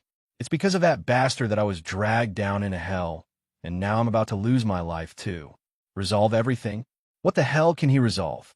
Vanessa tried to persuade him. "No matter what, the young master definitely will." He roared furiously, "Shut up. Are you really planning to obey a madman?" Vanessa retorted firmly, "No, my lord is not mad. The young master is..." A few days earlier, Vanessa had been trying to control her magic, but the magical power she could gather was still only a tiny amount. Seeing this, Vanessa said awkwardly, "I'm sorry, my lord. I finally learned how to use magic, but for now, this is all I can manage." Gitlin smiled and comforted her. "It's all right. As long as you can use magic now, that is already enough. The lacking magical power will gradually accumulate over time. Come with me. There's something I want to show you." With that, he led her somewhere. There, More than a dozen mages were sweating profusely as they buried something, each of them so exhausted that they were panting heavily. Seeing this, Vanessa's heart stirred slightly. They're burying rune stones. Just then, a voice rang out, "Grand Duke." The moment she saw who had arrived, she was startled. "Ambio," he roared in anger. "Why are you making our mages dig this up? Don't you have soldiers to do this kind of work? Huh? If you were planning to hide these rune stones, why not move them outside the castle long ago?" A soldier, enraged that he had spoken out of turn, immediately rushed forward and grabbed him by the throat, warning, "No talking while you work." But Ambio still shouted with all his might. "You," Vanessa asked in confusion. "My lord." "This is," Gitlin replied softly. "This is a preparatory step," he explained calmly. "In war, the simplest tactic is often the most effective. Overwhelm the enemy with superior numbers. No matter how hard we try, we cannot stop their endless waves of attacks. The city gate will be breached, but that doesn't mean we have no way to win." Hearing that, Vanessa immediately fell silent. It was as if she suddenly understood something, and she asked, "You mean?" Vanessa tightened her grip on the staff in her hand, silently asking herself, "Can I really do this?" She stopped thinking and abruptly slammed her staff into the center of the magic formation. In an instant, a powerful force spread outward. Ambio cried out in shock. "This magic formation, impossible!" He shouted in panic. "Magical power transmission!" Vanessa's eyes filled with determination. She remembered Gitlin's words of encouragement. "You can do this, Vanessa." At that moment, Victor stood outside the city, silently watching the strange phenomenon appear within. The enemy army was still battering the gate like mad. The soldiers inside the city quickly raised their bows and reminded one another, "Damn it, the gate. Hold the line until the signal comes down." Randon suddenly noticed something and immediately shouted, "My lord, look over there." In the distance, a mounted force was charging toward them. Walter froze and murmured, "That army." When he recognized the familiar armor, he could no longer suppress his joy and blurted out, "Gitlin." Victor turned around warily. A soldier ran over and reported in a low voice, "Lord Victor, report. A cavalry force of unknown origin has appeared on our rear flanks and launched a surprise attack." At that moment, Chow and Belinda were slaughtering enemy troops like a raging storm, terrifying them into scattering and fleeing. Gitlin raised the long sword in his hand. He swiftly unleashed that unfathomable, ghost-like speed, and in the blink of an eye, he cut down more than a dozen soldiers at once, leaving the enemy no time to react. Everyone shouted in panic, "An ambush! Were we told Podium had no reinforcements?" They all fired arrows at him at once. "Shoot! Hurry and shoot! Don't just stand there. Kill them before they get close." Gitlin swept his cold gaze over them. The very next moment, with a whoosh, both he and his horse vanished from where they stood.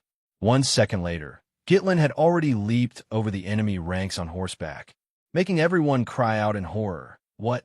Did he just fly? At that moment, there was nothing left in Gitlin's eyes but cold, ruthless cruelty. He swung his sword, and in an instant, every enemy soldier below was wiped out.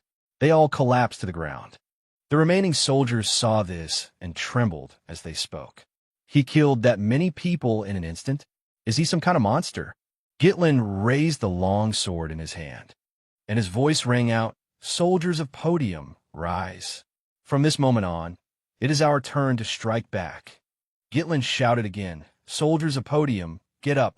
From this moment on, it is our turn to counterattack." The moment his words fell, the soldiers on both sides were instantly filled with fighting spirit and charged viciously at one another, ready to kill.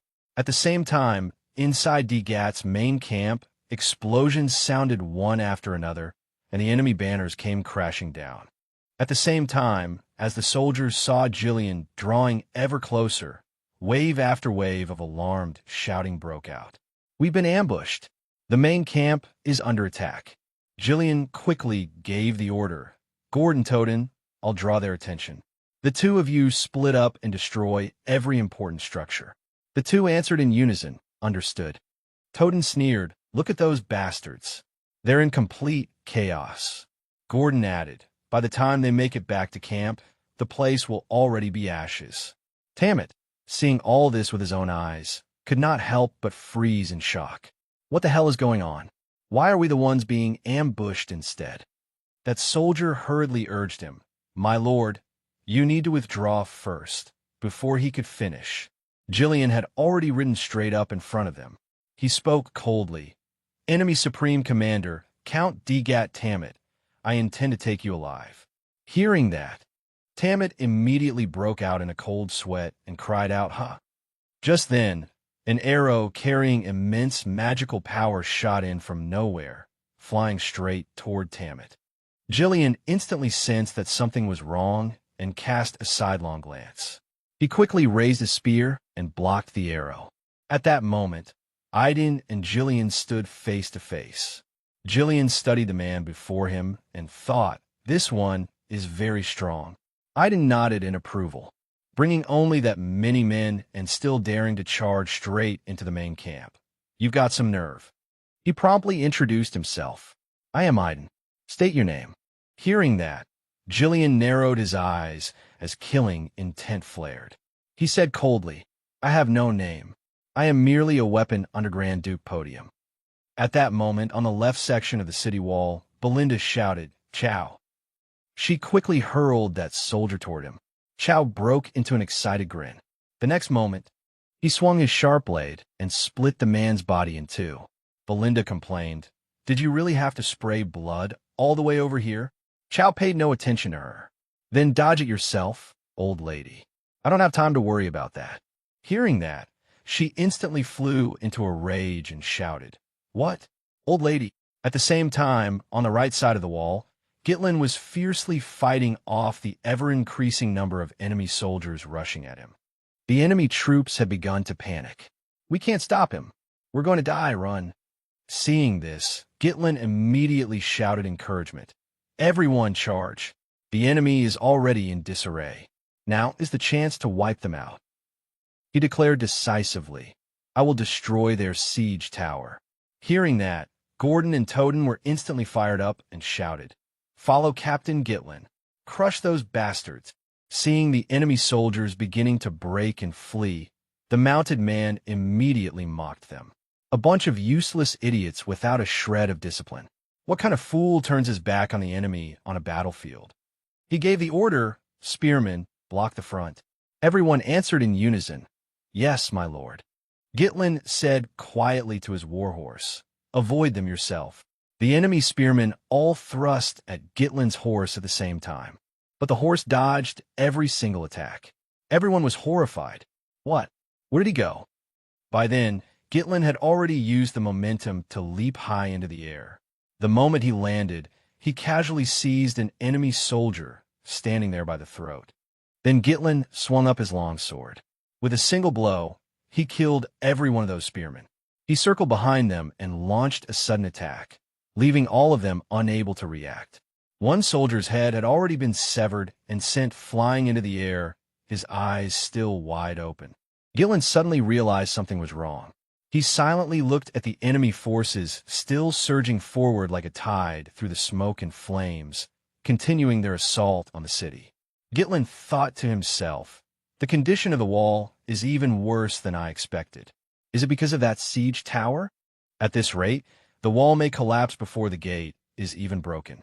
My cavalry is attacking with everything they have, but the difference in troop numbers is simply too great. It will be difficult to completely turn the tide. If I hesitate any longer, we'll end up surrounded instead. That commander gave a stern order. Stop that man. The siege tower is already in position, and the wall is about to fall. It doesn't matter if you can't kill him. Just hold him back. Gitlin muttered inwardly, there's no time left. I have to act before we lose our momentum. I'll personally shatter their formation completely. The next moment, he decisively swung his sword and charged straight into the middle of the enemy formation, splitting that man's head in two with a single slash. Seeing this, another man immediately rushed forward cursing, you bastard! But with one more sword stroke, he too was easily killed. Then another followed. Gitlin swiftly blocked that man's blade.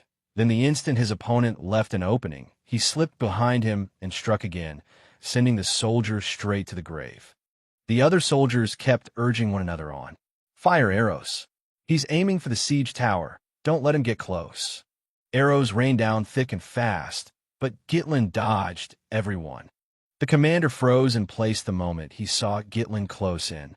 Gitlin wasted no words and thrust his sword straight through the man's chest, then casually lifted him up and hurled him directly at the siege tower. The longsword itself struck hard against the tower's frame as well, making the enemy scream in terror. Wah! Gitlin immediately channeled his magical power. He shot forward like an arrow, used the momentum to leap high into the air, and then pulled his sword back to himself with magical power. Before everyone's eyes, Gitlin swiftly caught his sword again. They were all too frightened to speak. Gitlin raised his long sword high, his eyes full of ruthless intent. With a clang, his sword smashed down into the center of the flooring inside the tower. He unleashed a terrifying power, enough to destroy the entire towering structure. The soldiers cried out in horror. The siege tower. This truly was a foolish move. Watching the scene, Victor became suspicious. Using his own body to destroy a siege tower. Is he the commander? In the blink of an eye, the entire tower came crashing down. Gitlin trudged away in exhaustion. Victor turned and asked his subordinate, "The gate still hasn't been broken?" The subordinate immediately reported, "The gate is sturdier than expected. The obstacles inside slowed us down a little, but in about 10 more minutes, we should be able to break through." Victor said nothing after hearing that. He merely lowered his voice and ordered, "Cut it to 5 minutes. Before that, I'll go deal with their commander. No matter what, that gate must be broken." Victor threatened coldly, "Unless all of you want to die by my hand." The subordinate immediately trembled in fear and answered in a stammer, "Why, yes, my lord." Suddenly, a voice sounded from behind. "Hey, you in the winged armor over there." A man slowly walked forward and calmly continued, "You're not going anywhere." Victor glanced back over his shoulder, then asked suspiciously, "Who are you?" The other man introduced himself casually. "Chow, commander of the Ager Marauder Mercenary Company." Chow flashed a wild grin and loudly provoked him, "Let's have a round." As soon as he finished speaking, he spurred his horse forward. On the other side, a man clad in iron armor, his warhorse fully armored as well, was also riding toward him head-on. "Kulme." That man yanked hard on the reins and gave a low shout. Chow was struck hard in the chest by the front hooves of the armored warhorse, and his own horse let out a shrill neigh. Immediately afterward, a slash grazed his body. In the next instant, Chow quickly twisted aside and dodged the heavy, mountain-like strike of the iron-armored knight. Then he sprang forward and brought his blade down toward where that knight stood. The moment the blade fell, it was firmly blocked by the enemy's sword. Chow gritted his teeth, his eyes burning with even greater fury, then pressed down with all his strength against the knight's blade. Chow watched tensely through clenched teeth. This guy, he blocked every one of my attacks? In the next moment, the knight sprang upward again, bringing his sword down as he spoke. "I've seen plenty of your type, enough to fill a whole cart. Pitiful mercenaries like you always think you're strong." The man suddenly swung his sword and smashed it hard into the middle of Chow's body. Chow instantly raised his sword horizontally in front of himself, straining with all his strength to block it. But his sword could not bear that weight and immediately snapped in two. Blood burst from Chow's body at once, spraying everywhere. The eyes behind the helmet shone with savage light, as if they were on fire. He said coldly, "There is nothing easier to deal with than a beast that only knows how to swing and slash on instinct." The iron-armored knight still sat firmly atop his horse, the great sword in his hand still dripping blood. Chow was blasted backward. Clutching his shoulder, where blood was still pouring from the wound, he gritted out, "Damn it, this guy is absurdly strong." Just like the captain said. A voice came from ahead. "His name is Victor, the hidden trump card Count Desmond kept in reserve, and also one of the forces targeting Podium." standing behind, Chow looked over with a questioning gaze. He's even stronger than the captain? Gitlin Podium said in a grave voice, of everyone I've ever met, aside from myself, he is the strongest. The scene of the fortress under assault appeared before him. Black smoke filled the sky. That man clearly intends to use his numerical advantage to force us to commit all our strength to defending the walls. And then, when our defensive line is at its weakest, break the gate and launch a full assault. A face appeared in his mind. Aiden turned his head slightly. Everything is proceeding exactly as I predicted. But Chow knelt on one knee on the ground, his face dark, recalling those words. The moment Victor leaves the gate, the entire plan may collapse. He narrowed his eyes slightly, and the captain's instructions echoed again in his mind. Gao. Victor, mounted on horseback, appeared powerfully before him. When that time comes, hold him back. After calming himself, Chow picked up half of his broken sword. You're serious about this? One hand clutched his wound, while the other thrust the broken half-blade forward, yet the corners of his mouth still curled into a huge grin. At least give a man some chance of winning, will you? All around the city, thunderous explosions rang out, and white smoke spread thickly through the air. Slashes of light streaked across the sky. Two huge, powerfully built men were fighting each other savagely. Stop that, big man. Aiden, get farther back. It's too dangerous. You'll get caught in it. The surroundings were utterly chaotic, with endless screams ringing out. Kill as many enemies as you can. Don't get in Lord Jillian's way. Jillian's expression darkened. What a nuisance. I don't have time to waste here. Standing before him was an iron-armored knight covered from head to toe, wielding a great sword and a massive golden shield. That giant shield could block attacks from every direction, leaving almost no openings at all. It's been a long time since I've met such a troublesome opponent. Jillian raised the battle axe in his hand, but in the very next instant, he smashed the axe down hard onto that golden shield and roared, I can't keep wasting time on you. The iron-armored knight showed no fear and said calmly, useless. That last blow was indeed powerful, but you will never break through my shield. As soon as he said that, he twisted aside to evade Jillian's attack and immediately swung his sword at him. The sword point chopped straight down, then suddenly flicked upward, slashing across the warhorse. The horse was instantly wounded, and blood sprayed into the air. Jillian's eyes turned cold in an instant, while the horse neighed in agony. The iron-armored knight remained seated imposingly atop his armored warhorse, looking down at him from above. A cold gleam flashed in his eyes as he said icily, Get lost. With that, he slammed the shield in his hand hard into Jillian. Jillian had to use all his strength just to withstand it. Elsewhere, Chow was also fighting desperately. Suddenly, something fell from above. A heavy object slammed into the ground right in front of everyone, making them all turn in shock. An iron-armored knight appeared, and beside his helmet hung an extremely mysterious cloak. Meanwhile, on the other side, a woman was raising her staff and exerting her power. The bespectacled man, tied up on the ground, struggled and shouted, Hey, the city gate has been broken. You're drawing out magical power. Do something already. But the woman remained calm, focusing all her mind on her work. Not yet. Just a little more. Only a little more.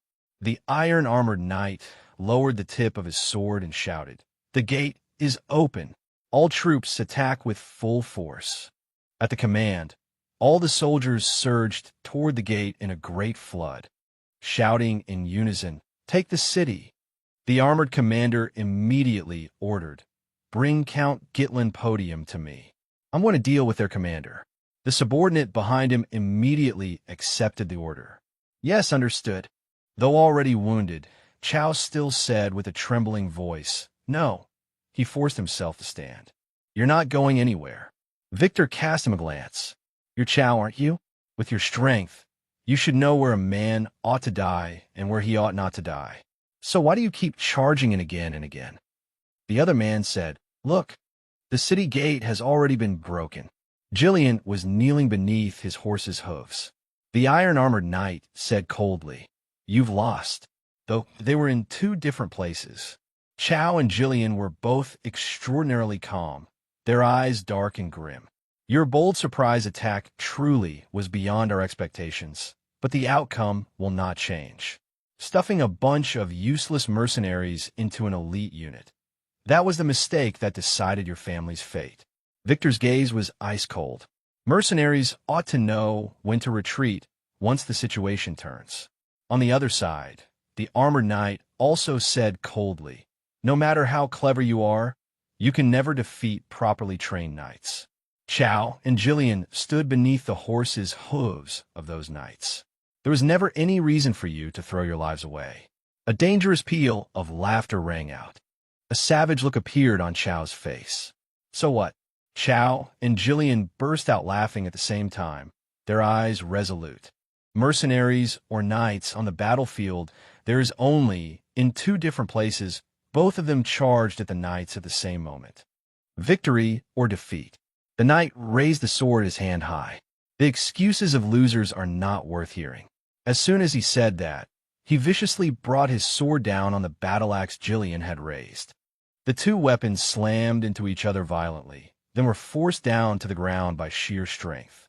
Jillian swiftly twisted the battle axe, and the mechanism inside the shaft immediately began to move.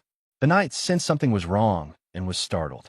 In the next instant, Jillian burst forth with power and directly knocked the sword from the knight's hand into the air.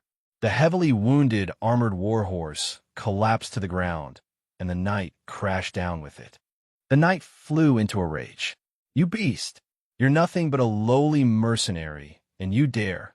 Before he could finish, Jillian leaped high into the air. Putting all his strength into it, he brought the battle axe down without hesitation and smashed it straight at the knight. Jillian said calmly, "No matter how solid a defense is, there will always be an opening." Then, he drew the long sword from his back. "I offered this life long ago as a weapon in the Grand Duke's hand." The long sword was lifted high into the air. Therefore, in the next instant, Jillian drove the sword into the knight. "The only meaning of my existence is to bring victory to him." The knight's eyes immediately filled with panic and horror. The long sword pierced straight through his body, and blood sprayed into the air. On the other side, Chow was also charging toward Victor. He gritted his teeth. Though his heart was anxious and uneasy, he still rushed forward with absolute determination. "I know that bastard is stronger than me. I know I might die too, but..." Chow recalled what Gitlin Podium had once told him. "Hold Victor back." He calmed down, and a glint flashed in his eyes. "Just once. I only need to land one hit." Chow gripped his sword and charged at Victor. Though tense, he was utterly resolute. "I know that bastard is stronger than me, and I may die, but..." Chow's gaze steadied, filled with determination. "If I can swing out one strike, if I can do it." A voice sounded in his mind. "Want to know how I did it?" Gitlin Podium turned his head back. "How?" Chow stood behind him, both hands raised overhead. "You know, that move, the one from when we made that bet." "No, the one where you dodged first and then counterattacked so beautifully." When the other man did not respond, Chow awkwardly turned his head aside. "Come on, teach me." Gitlin smiled faintly and said, "The move itself isn't the important part." As Chow rushed at Victor, he remembered those words. When someone fights you for the first time, they'll probably all think that way. Victor showed no fear at all. Raising the sword in his hand, he said calmly, "He's nothing but a beast, one that only knows how to lower its head and charge forward." Chow's eyes suddenly turned razor-sharp, his resolve flaring fiercely. "They'll look down on you." Then the two of them clashed head-on, blades colliding as dust billowed up. Chow was struck, his face knocked to one side, but he immediately hurled his sword at Victor. Victor did not panic in the slightest. He merely gave a faint snort. Chow's sword was easily knocked aside and sent flying upward.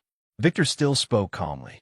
"Fools always make hasty decisions the moment they think they have nothing left, without realizing that it will be the final choice of their lives."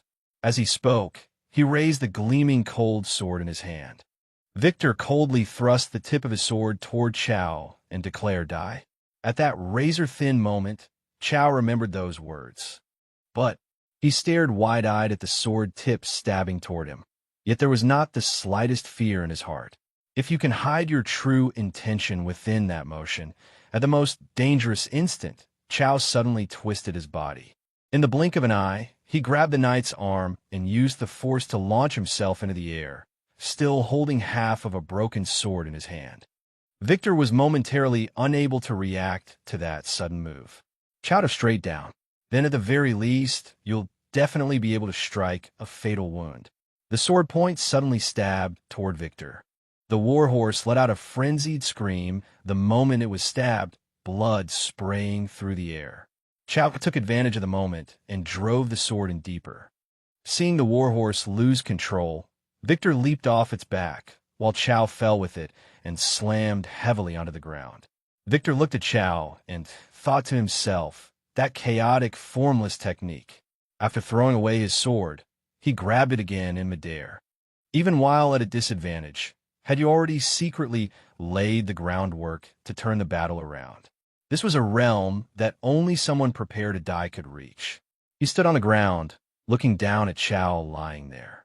It seems you're not just some mindless beast. Chow slightly lifted his eyes, breathing with difficulty. Well done. Victor walked toward him step by step. Sometimes at the line between life and death, people break through their own limits. Unfortunately, you only brushed against it. The knight still gripped his sword tightly, a dense aura of death radiating from him. It's just that you picked the wrong opponent. Victor lowered the tip of his sword to point at the ground. Any last words? Chow lay face down on the ground without saying a word, his expression dark. The knight was somewhat surprised, because Chow finally spoke. This is it. Chow curled the corner of his mouth, a hint of delight in his eyes. I hit it. Victor lowered the sword tip. What? Suddenly, something shot down from above. Hearing the movement, Victor immediately stepped back. A disturbance struck the ground the next instant. A woman swooped down from the sky. Belinda's eyes were icy cold as she raised her hand and fired an iron arrow. The hook on the arrow caught onto Chow's clothing, and then she flipped directly over Victor's head. Belinda quickly landed back on her horse, grabbed the long rope attached to the hooked arrow, and yanked Chow up into the air. Victor did not pursue. He merely stood still and watched them. So that's it. The thing you hit was this. He looked at the retreating figures of the two of them.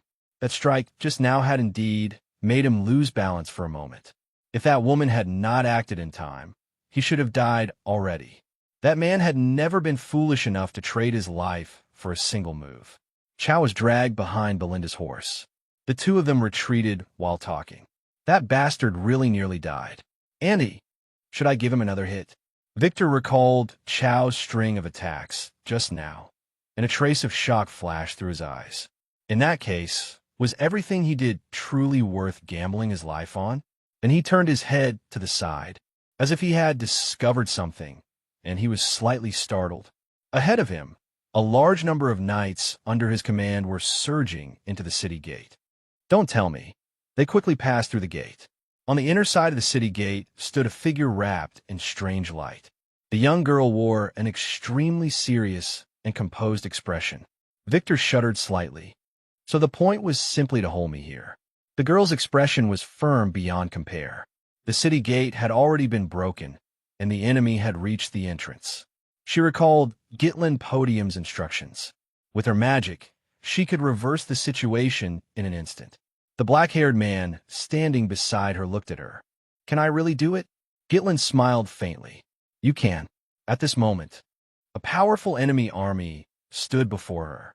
The girl stood within the magic circle and shouted, Vanessa. Strange light shone down on those knights. Her eyes flashed. Flame spear. The strange light surrounding the knights instantly turned blazing red. In the next instant, a massive explosion erupted violently.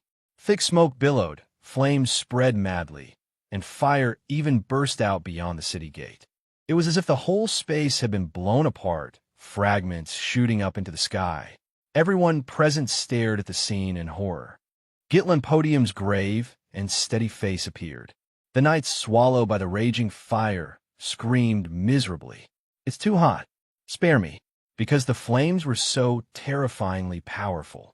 They quickly began to break down and flee. "Retreat. Everyone withdraw from the city immediately." The knights also turned their horses and fled in panic. Seeing that, Gitlin immediately shouted, "Seal off the city gate." As the flames burned ever more fiercely, the knights fled all the more desperately. "Don't let a single one escape." Amid the sea of fire, Victor's figure still sat firm and unmoving. A knight rushed to his side. "Lord Victor." He raised his shield to cover his face, trying to lessen the scorching heat. "Report the situation." "The situation is terrible. Most of the soldiers have already been burned alive. Please give the order to retreat." Victor did not turn his head. He only said irritably, "This is infuriating." He looked at the flames continuing to spread around him. This had originally been a war secretly prepared over many years, each step carefully calculated. "I already cut off every path of survival for Gitlin." As he continued speaking, he recalled Chao's smug face and the mage inside the city. And yet their mobile unit, that rabid mad dog of a man, plus a high-ranking archmage capable of burning 1,000 people to death in the blink of an eye. Victor allowed a soft breath. All of those factors fit together so perfectly. If I call that coincidence, it would be laughable. Could it be? He forcefully pulled the sword stuck in the ground back up. Did I walk straight into a trap? Right after that, Victor turned and strode past the soldier, ordering the whole army to withdraw. "Pull back for now." He walked forward through the firelight. "There is no forest in this area. As long as we break out of the sea of fire, we can regroup at the base. Conquering this place will take more time than expected, but that's the only option now." The eyes behind the iron helmet were still cold to the bone. "Summon Iden here at once." Just then, a figure appeared in front of Victor. That person carried a helmet in one hand. Jillian stepped out powerfully, a great axe resting on his shoulder. A brilliant light shone in his eyes as he looked toward the people opposite him. "Are you D. Gat's commander?" Victor immediately froze. He lowered his head to look at the familiar helmet in the man's hand, and asked in a low voice, "Sidon?" The iron helmet was immediately thrown to the ground, and a voice rang out at the same time. "Your army and your main camp are both finished." Jillian pointed the axe blade at Victor and declared forcefully, "Surrender." All around them, soldiers were still hacking at the enemy while being driven into disorder by the spreading fire. A quiet laugh sounded in the air. Yet Victor remained composed and said mockingly, "Don't make me laugh." He turned the tip of his sword toward Jillian. "Do you think my war will end like this? I will slit all your throats with my own hands and finish everything myself." The two faced each other, the weapons in their hands radiating bleak, killing intent. Victor suddenly charged out, his whole body overflowing with an aura of death. "My war begins now." Both sides charged at each other at the same time, and the battle became more and more intense. Gitlin commanded the soldiers to fire their crossbows. Fire!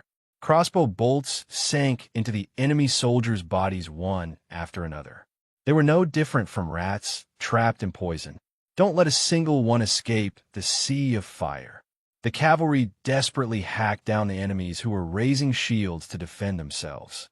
Gitlin raised his blood-stained sword high and shouted, "This is our best chance to turn the tide of the battle. Leave not a single one alive." The battle had entered its fiercest stage, both sides fighting with their lives on the line. Belinda rode up with reddened eyes and called out loudly, "Young master." Filled with worry, she asked Gitlin, "You're not hurt, are you?" He replied softly, "No." "What about you?" Belinda stammered as she glanced at the body lying draped across the horse's back, trembling non-stop. Chao was covered in wounds, drenched in blood from head to toe, yet he still barely managed to raise a thumbs up to show that he was fine. Gitlin looked at him and smiled faintly. Belinda could not help complaining. Just a little more off, and he'd have been done for. "When we heard your plan, we all thought you were completely insane." Gitlin merely smiled and said, "But in the end, it worked, didn't it?" Belinda recalled it for a moment, then said in a rapid burst, "I swear I'll never do that again. All the rune stones we worked so hard to save up were gone in a single strike." Make sure to praise Vanessa later. This time, Gitlin frowned slightly. But where's Jillian? Belinda was immediately startled. Gitlin spurred his horse past her at once, ignoring her calls from behind as he galloped straight ahead, his heart full of worry. Jillian. The eyes behind the iron helmet flashed with cold light. Jillian used his battle axe to block a heavy blow from the opponent's greatsword. That helmeted man charged up once more, bringing down another powerful slash. Jillian defended with extreme difficulty, his body forced backward step by step. Too heavy. At this rate, the helmeted man suddenly roared, "You filthy mercenary rats! You've only had a little fun, and you're already so full of yourselves?" Jillian did not answer, only swinging the whole battle axe straight at him. Yet the opponent easily blocked it again with his sword. Jillian realized something inside the axe shaft. The helmeted knight had wedged his sword into the battle axe structure, and with a single move, he flung Jillian's battle axe far behind him. He roared, "You bastards have truly gone too far." Jillian, expressionless, faced what came next. The other's blade seemed to pierce straight through his body, blood gushing out and spilling onto the ground. The violent pain made Jillian's whole body convulse. The helmeted knight looked down at him with cold, inhuman eyes and spoke. He twisted the blade, avoiding the vital spots. "It seems you killing Aiden wasn't entirely due to luck. There is only one other man, just like you, who could withstand my attacks so well. You were clearly already exhausted from dealing with Aiden, yet you still came to face me. A truly foolish choice. But even he, if he could die by the hands of someone like you, probably would have no regrets." Suddenly, he sensed something rushing at him from behind. He immediately tilted his head to look and quickly dodged aside. A streak of sword light plunged deep into the ground between the two men. The helmeted knight roared, "Who's there?" Rapid footsteps quickly approached. Gitlin stepped forward. The helmeted knight stood frozen in place, staring at him, and hesitated as he said, "You are?" Jillian panted with difficulty. Gitlin picked up his battle axe, tested its weight with a swing, then rested it on his shoulder and slowly approached. The helmeted knight's pupils shook violently. Black horn. Gitlin moved. Core release. He stomped down hard on the ground. His body immediately shot forward, so fast it dazzled the eye. In the next moment, he leaped high into the air, using the momentum to bring the axe blade down in a savage chop. The helmeted knight raised his sword horizontally above his head to block, but he appeared to struggle. He shoved Gitlin back with force. The two of them once again swung the weapons in their hands. Gitlin used the axe blade to stop the helmeted knight's slash. This time, it was Gitlin's turn to counterattack. He swung his arm hard backward to gather momentum, then chopped forward. The helmeted knight leaped high to avoid that strike, then used the motion to spring into the air, both hands gripping the sword hilt as he poured all his strength into a vicious blow at Gitlin's head. Gitlin gripped the end of the axe shaft and blocked the heavy slash. Gitlin's eyes glowed with an eerie violet light. He held the battle axe fast while delivering a fierce kick to the helmeted knight's body. The man was sent flipping backward, crashing awkwardly to the ground as his body endured a heavy shock. He quickly sprang back up, his mind trembling. That movement had been completely impossible to predict. One tiny mistake would mean death. Podium was actually hiding a powerhouse of this level. Gitlin suddenly spoke. "I know who you are. Your strength, your strategies, even the force backing you. I know it all." The helmeted knight was immediately thrown into inner turmoil. A trap? Bracing himself with his sword, he forced himself upright and charged at Gitlin. He roared, "Impossible!" He launched one ferocious attack after another at Gitlin, trying to suppress the turmoil in his heart. Podium could not possibly know about this top-secret operation. From beginning to end, Gitlin used only his battle axe to block his attacks. Then he smashed a heavy blow toward the helmeted knight. As he defended, the man thought to himself, "I'm the hidden trump card Count Desmond, kept in reserve."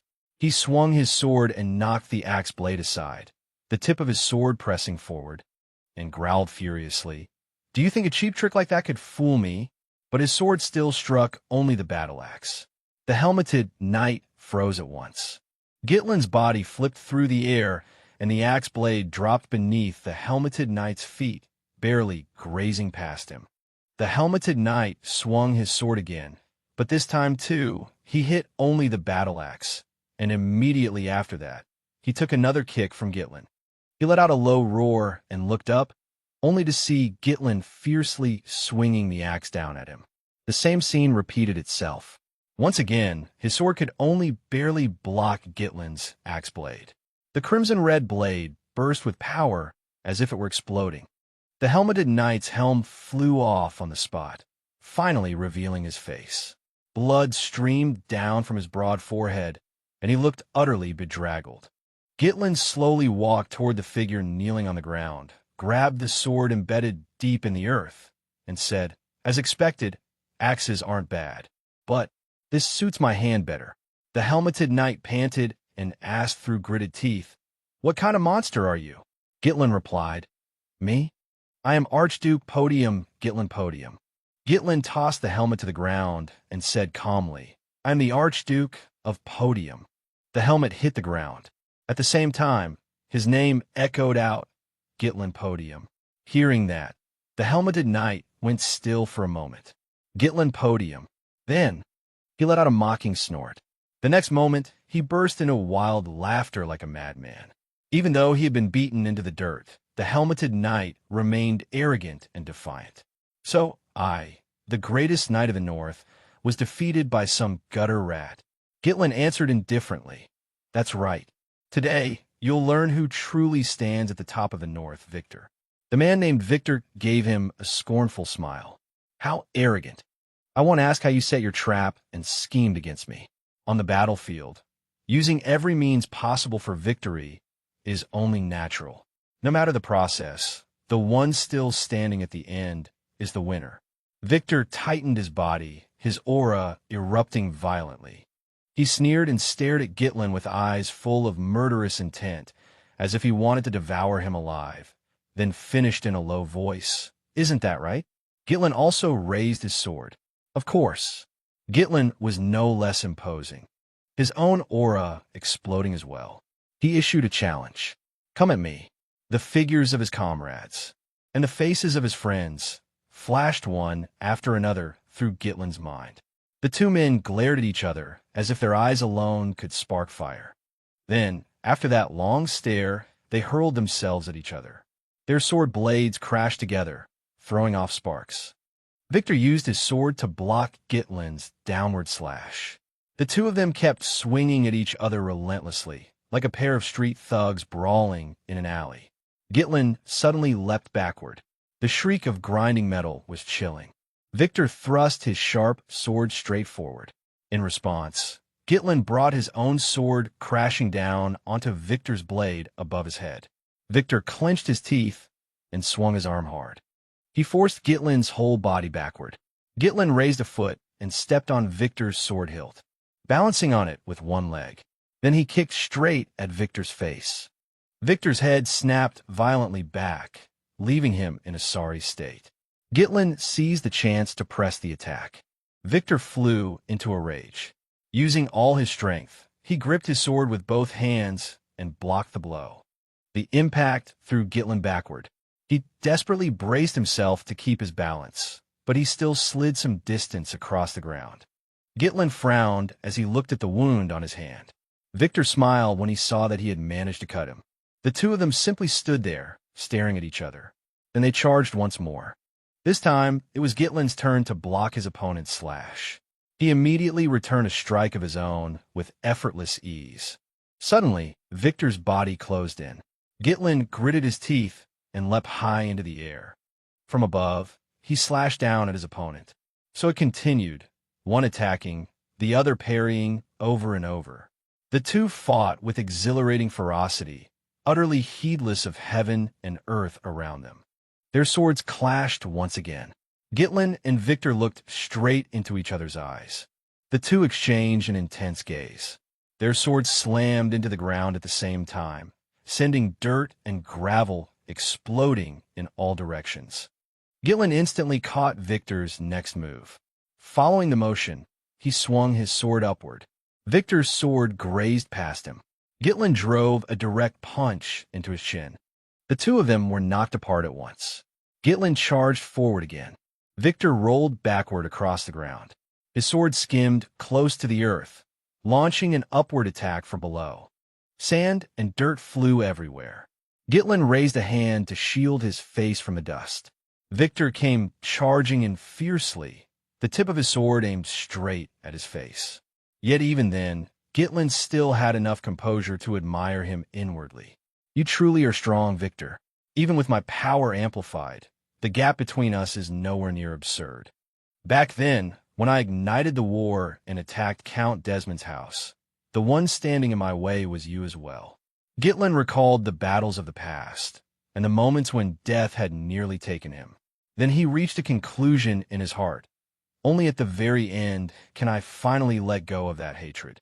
I've wasted far too much time. Someone like you, who sought to destroy Podium, was destined only to fail. I made that resolve long ago. Returning to the present, Victor rushed at Gitlin. The two faced each other head-on, neither trying to dodge. Gitlin said decisively, "All those who dare covet my house, what awaits you is only death." Both thrust their swords straight at each other, yet the expressions on their faces were completely opposite. Gitlin's sword pierced straight through the center of Victor's body, while Victor's sword caught beneath Gitlin's arm. He muttered softly, "Desmond, Count." His body crashed heavily to the ground. Gitlin stood there, looking at the limp body lying on the ground. Victor gave a bitter smile, his eyes turned toward the distant sky. Gitlin looked at him silently. Then he turned and walked away. But when he heard Victor speak, Gitlin stopped. It was only one sentence. "I just want to ask one thing. What kind of monster are you, really?" Gitlin turned his head, but did not answer. Victor continued. "The Gitlin I knew was Podium's shame, the North's trash. Now none of that matters anymore. How interesting, Gitlin Podium. Corpses were piled atop one another, and the battlefield had been dyed red with blood." Gitlin supported Jillian's body and walked toward the fortress. The two of them looked ahead, where that army was welcoming their return. At this moment, Randon, Walter, and the others all stared wide-eyed, watching them approach step by step. Gitlin glanced to the other side. Belinda and Chow were also staring at him with wide eyes. Gitlin let out a relieved smile and said, "So everyone's alive?" A moment later, everyone rushed over. "Young Master, Captain Gitlin." They crowded around Gitlin and Jillian, talking over each other in excitement. "I've been a mercenary for so many years, and this is the first time I've ever seen a battle like that. What in the world was that magic? It gave me goosebumps." Gitlin only said softly, "Thank you all for following orders. You all did very well." Holding his injured shoulder, Chow teased Jillian, "Hey, old man, don't tell me you're planning to whine to the captain over a little scratch." Jillian replied expressionlessly, "It's nothing serious." Belinda, however, was far from calm and raised her voice. "Nothing serious? Blood's pouring out like a stream. Stop pretending you're fine. Let's take a look." Gitlin asked Belinda, "How is Vanessa?" A bit flustered, she replied, She's completely exhausted. Mr. Fergus has already taken her and the mages into the city, so they should be safe." Hearing a loud shout, Gitlin turned around. "My lord!" Randon rushed over and hugged him, beaming brightly. Well done, well done." As expected of Podium's heir, Gitlin looked a little embarrassed. "You worked hard too, Captain of the Knights. And you too, Father." Walter looked at him, his eyes seeming to hold countless emotions. He stepped closer to Gitlin and embraced him tightly. In a voice both soothing and praising, he said, "You did very well. When I first heard this plan, I thought it was far too absurd. And yet you really did it." Gitlin denied it. "It's because you held the city, Father, that the plan succeeded." "Father," Walter calmly answered, "No, this was all because of you." He grabbed Gitlin's hand and raised it high. "We won. This is Podium's victory." Walter smiled brilliantly in triumph. The soldiers raised their banners high and cheered for victory. Everyone rejoiced in this triumph bought with countless lives and oceans of blood. Gitlin stood there like a statue, looking at the victorious scene before him. A faint smile slowly appeared at the corner of his lips as he murmured inwardly, "Yes, this is it. This is the reason I came back. But the war is not over yet." His eyes were still filled with fury. Randon asked Walter, "My lord, what should we do now?" "I'll go confirm the state of the troops first." Walter said to Gitlin, "Call your people back as well. Gitlin, we still have a lot to do, so rest whenever you can." But when he heard Gitlin's reply, he stopped short. "No, there's no time left. We must force Count Degat to formally surrender as soon as possible." Walter tried to soothe him. "Don't rush. We could talk about that tomorrow." Gitlin cut off his father's words. "By then it will be too late. I will immediately lead the mercenaries into Degat territory. Therefore, please grant me the authority of acting lord." Randon froze. The authority of acting lord? Walter hesitated somewhat. "The war has only just ended. You and the soldiers must be exhausted. There's no need to hurry like this." Gitlin answered, "Father, the war is not over." Walter was startled and looked at Gitlin. Gitlin said calmly, "Count Degat declared war to break our alliance and seize our lands. We cannot give him time to think of countermeasures, or he may attack again at any time. We must strike immediately and demand compensation on our terms, leaving him completely unable to betray us ever again." Walter thought to himself, "I assumed he would enjoy the victory first, but instead he was already one step ahead and had planned everything." In the end, he still agreed.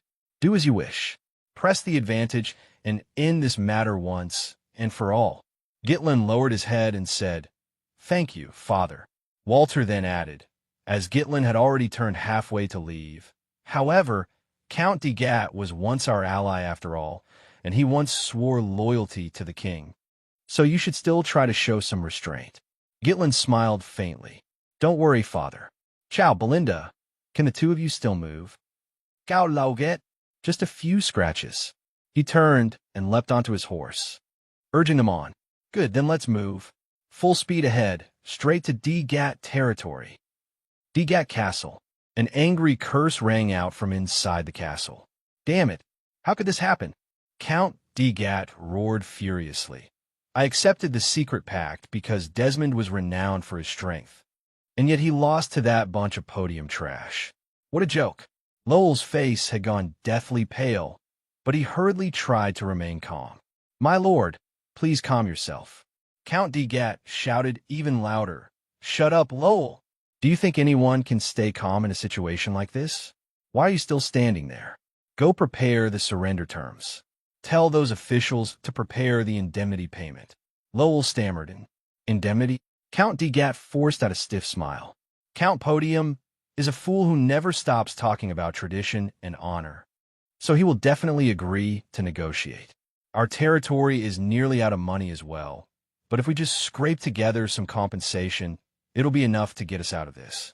After that, we can throw all the blame onto Count Desmond." There was not a trace of blood left in Lowell's face.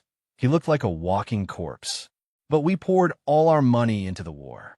Where are we supposed to get money for compensation now?" Count Degat flew into a rage and seized him by the collar. He barked, "You idiot! Just how have you been handling the administration? Squeeze it out of the commoners for me. What, do you feel sorry for them because you're lowborn too? Which matters more, those pigs or me?" Lowell did not even dare resist. "My lord." Count Degat clicked his tongue, then shoved him away. "You dare fail to recognize your master? Get out." Lowell lifted his head and even coughed up blood, fear filling his heart. "I've always ruled Degat with a heavy hand, but even I can barely endure this kind of tyranny anymore. This time, I'm afraid rebellion really will erupt." A soldier suddenly rushed in with a report. "Bad news. My lord, Podium's army has arrived." Soldiers stood in 2 rows on either side, looking at one another. Count Degat sat there with one hand propping up his chin. His face had turned pale as well, and he thought to himself, they came so fast. And what is with this atmosphere? But things won't go the way you want. "Come in, Walter Podium." Footsteps echoed. Gitlin led the way, with Belinda and Chow behind him. Gitlin spoke. Are you preparing to negotiate your surrender? Count Tamat Degat. Count Degat trembled as he sprang to his feet. You? Why didn't Walter come? Why did he send his son instead? Gitlin answered calmly. My father is occupied restoring the territory. As his delegate, I am in charge of the negotiations. Bring him out here. A few hours earlier. Chow clicked his tongue. That Degat bastard sure runs fast. He's a lord, yet he abandoned his army and fled back to his territory first. A soldier behind them spoke anxiously. We let him escape.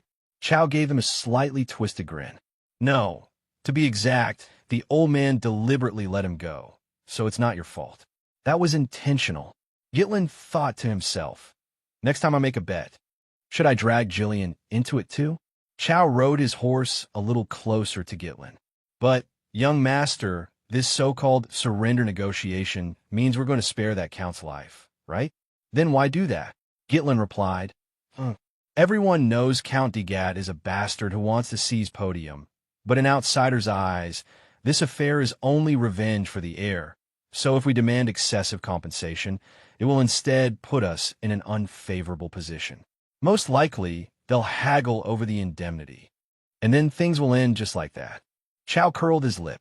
Most likely, they'll haggle over the indemnity, and then things will end just like that. Then why not just charge straight into their territory and kill them all? Belinda looked at Chow with pity in her eyes. Do you think wars between nobles are as simple as your street brawls? Use your brain a little. Gauss not.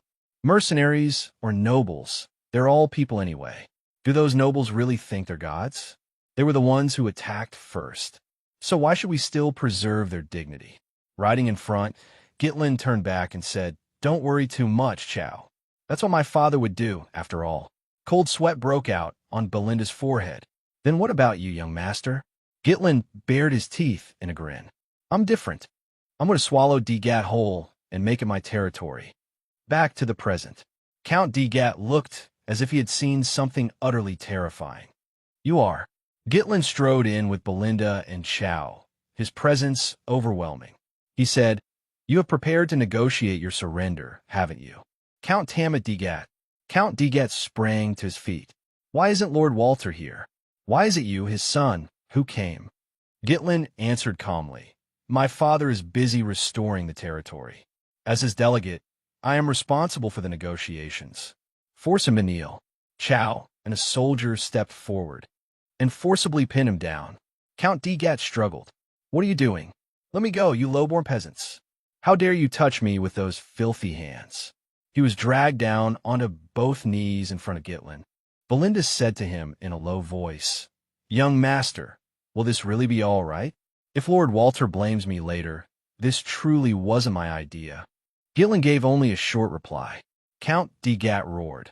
I'm a man who swore loyalty to the kingdom. Do you think you can treat the king's subject like this without paying the price? Show me respect at once. A sword point was immediately pressed close to his face. Gitlin spoke. Tamat Degat, you are a traitor. You broke the alliance and tried to seize Podium, whether because you were bewitched or because you were lured in by the enemy's sweet words. Death is all that awaits anyone who points a blade at Podium. Degat still stubbornly retorted, Impossible. You can't really be planning to kill me, can you? Gitlin answered, If you threw countless lives into war, then you, too, must stake your own life on it, or pay a matching price. Degat wept with tears and snot running down his face, screaming inwardly, This madman. He's serious. He shouted, Wait. As long as I pay the price, that's enough, right? Fine, I'll give up my territory. When Belinda and Lowell heard those words, it felt like a thunderclap striking them. By contrast, Gitlin merely curled his lips into a faint smile. He thought to himself, I knew you would say that. Gitlin continued, But to inherit a territory, one must be a member of the family or a lawful heir. Otherwise, it violates inheritance law. As a count, you should know better than anyone that land is not something that can be casually bought and sold like merchandise. Degat immediately said, I'll take care of that. You don't need to worry. Fine, We'll just say you're a distant relative of mine. I'll have inheritance papers forged. You only need to take them, and it'll be done. What are you still standing there for, Lowell? Bring pen and paper here. Quickly. Gitlin lifted his eyes coldly. That still isn't enough certainty. Degat gritted his teeth. I'll add money as well. I don't have cash on hand right now, but I'll collect taxes from the commoners and deliver the money immediately. Just give me a little time. So please spare my life. Gitlin frowned. Is your life really worth that much? Very well. I'll give you a chance. He immediately grabbed Degat by the collar. Gitlin dragged him out of the castle and threw him straight onto the ground. The commoners began murmuring. What's going on? Isn't that the Lord? What in the world happened? Count Degat turned his head and said to Gitlin, Hey, young master, do you know what you're doing in front of the commoners? Gitlin threatened. You'd better keep your mouth shut. After all, the one standing before you right now is the man who holds your life in his hands. People of Degat, I am Gitlin Podium, descendant of Podium. Count Degat declared war on Podium for revenge, and the result was defeat. After that, he declared that he would collect war indemnities from you, his own subjects. Is anyone willing to pay voluntarily? The commoners exploded in anger. What? Last time, because of the war, they already stripped us of everything, and now again? Do you think we'll obediently hand over money? Settle your nobles' affairs yourselves. Gitlin declared, as Podium's acting lord, I generously offer you a choice. Either pay a large sum to keep your count alive, or kill him and become part of Podium. That way, you will no longer have to bear the burden of war. Count Degat trembled like a stray dog. You, Gitlin, you bastard, how dare you humiliate me like this? A stone flew straight into his temple. Immediately after that, several more stones were hurled into his face one after another. The commoners closed in step by step. You bastard, you robbed us of everything. You didn't even spare my mother's keepsake or the loaf of bread meant for the children. Do you know how many people here have suffered because of you? He was instantly beaten and kicked from all sides. Gitlin returned to Belinda and Chow. The two of them silently looked at him. Gitlin smiled. Let's go back. The war is over. Belinda, for my father, Belinda stammered. Why, yes, of course I believe that whenever you act, my lord, you always have a good reason. I'm not worried at all. Podium Castle. Walter and the officials all wore the same expression. What? Gitlin calmly repeated. As I said, Count Degat is dead. Walter said uneasily. Have you forgotten what I told you? You were to make every effort to show him respect. Gitlin replied, I didn't forget. It's just that after seeing everything with my own eyes, I felt this would be better. If I gave him a chance to surrender, sooner or later he would point his blade at Podium again. The officials were horrified. Again? He would attack us once more? That can't be. Gitlin continued. Degat led 7,000 troops in an attack on Podium. You should all have noticed that this number far exceeded Degat's original capacity. Desmond provided the troops, while Rayfort manipulated matters from behind the scenes. The officials began murmuring again. Desmond and Rayfort? Do you mean those two great territories are targeting us? Has House Desmond, which has always remained neutral, really done this? Is Rayfort acting because of what happened before? Gitlin thought the reinforcements from our allied territories could not arrive in time. That must have been Amelia's doing. Killing messengers and blocking all information has always been her preferred method, completely isolating the prey. But if I take hold of Degat, the situation changes. Because my territory would border Podium, they would not be able to attack Podium immediately. And the moment there was any movement, I would also be able to respond in time. Walter sighed. So that was why you killed Count Degat. But even if the Lord dies, that land cannot simply become ours on its own. You know that well enough. It has to go to an heir of the same bloodline or a lawful heir, correct? Gitlin took something out. Take a look, father. Walter read it silently to himself.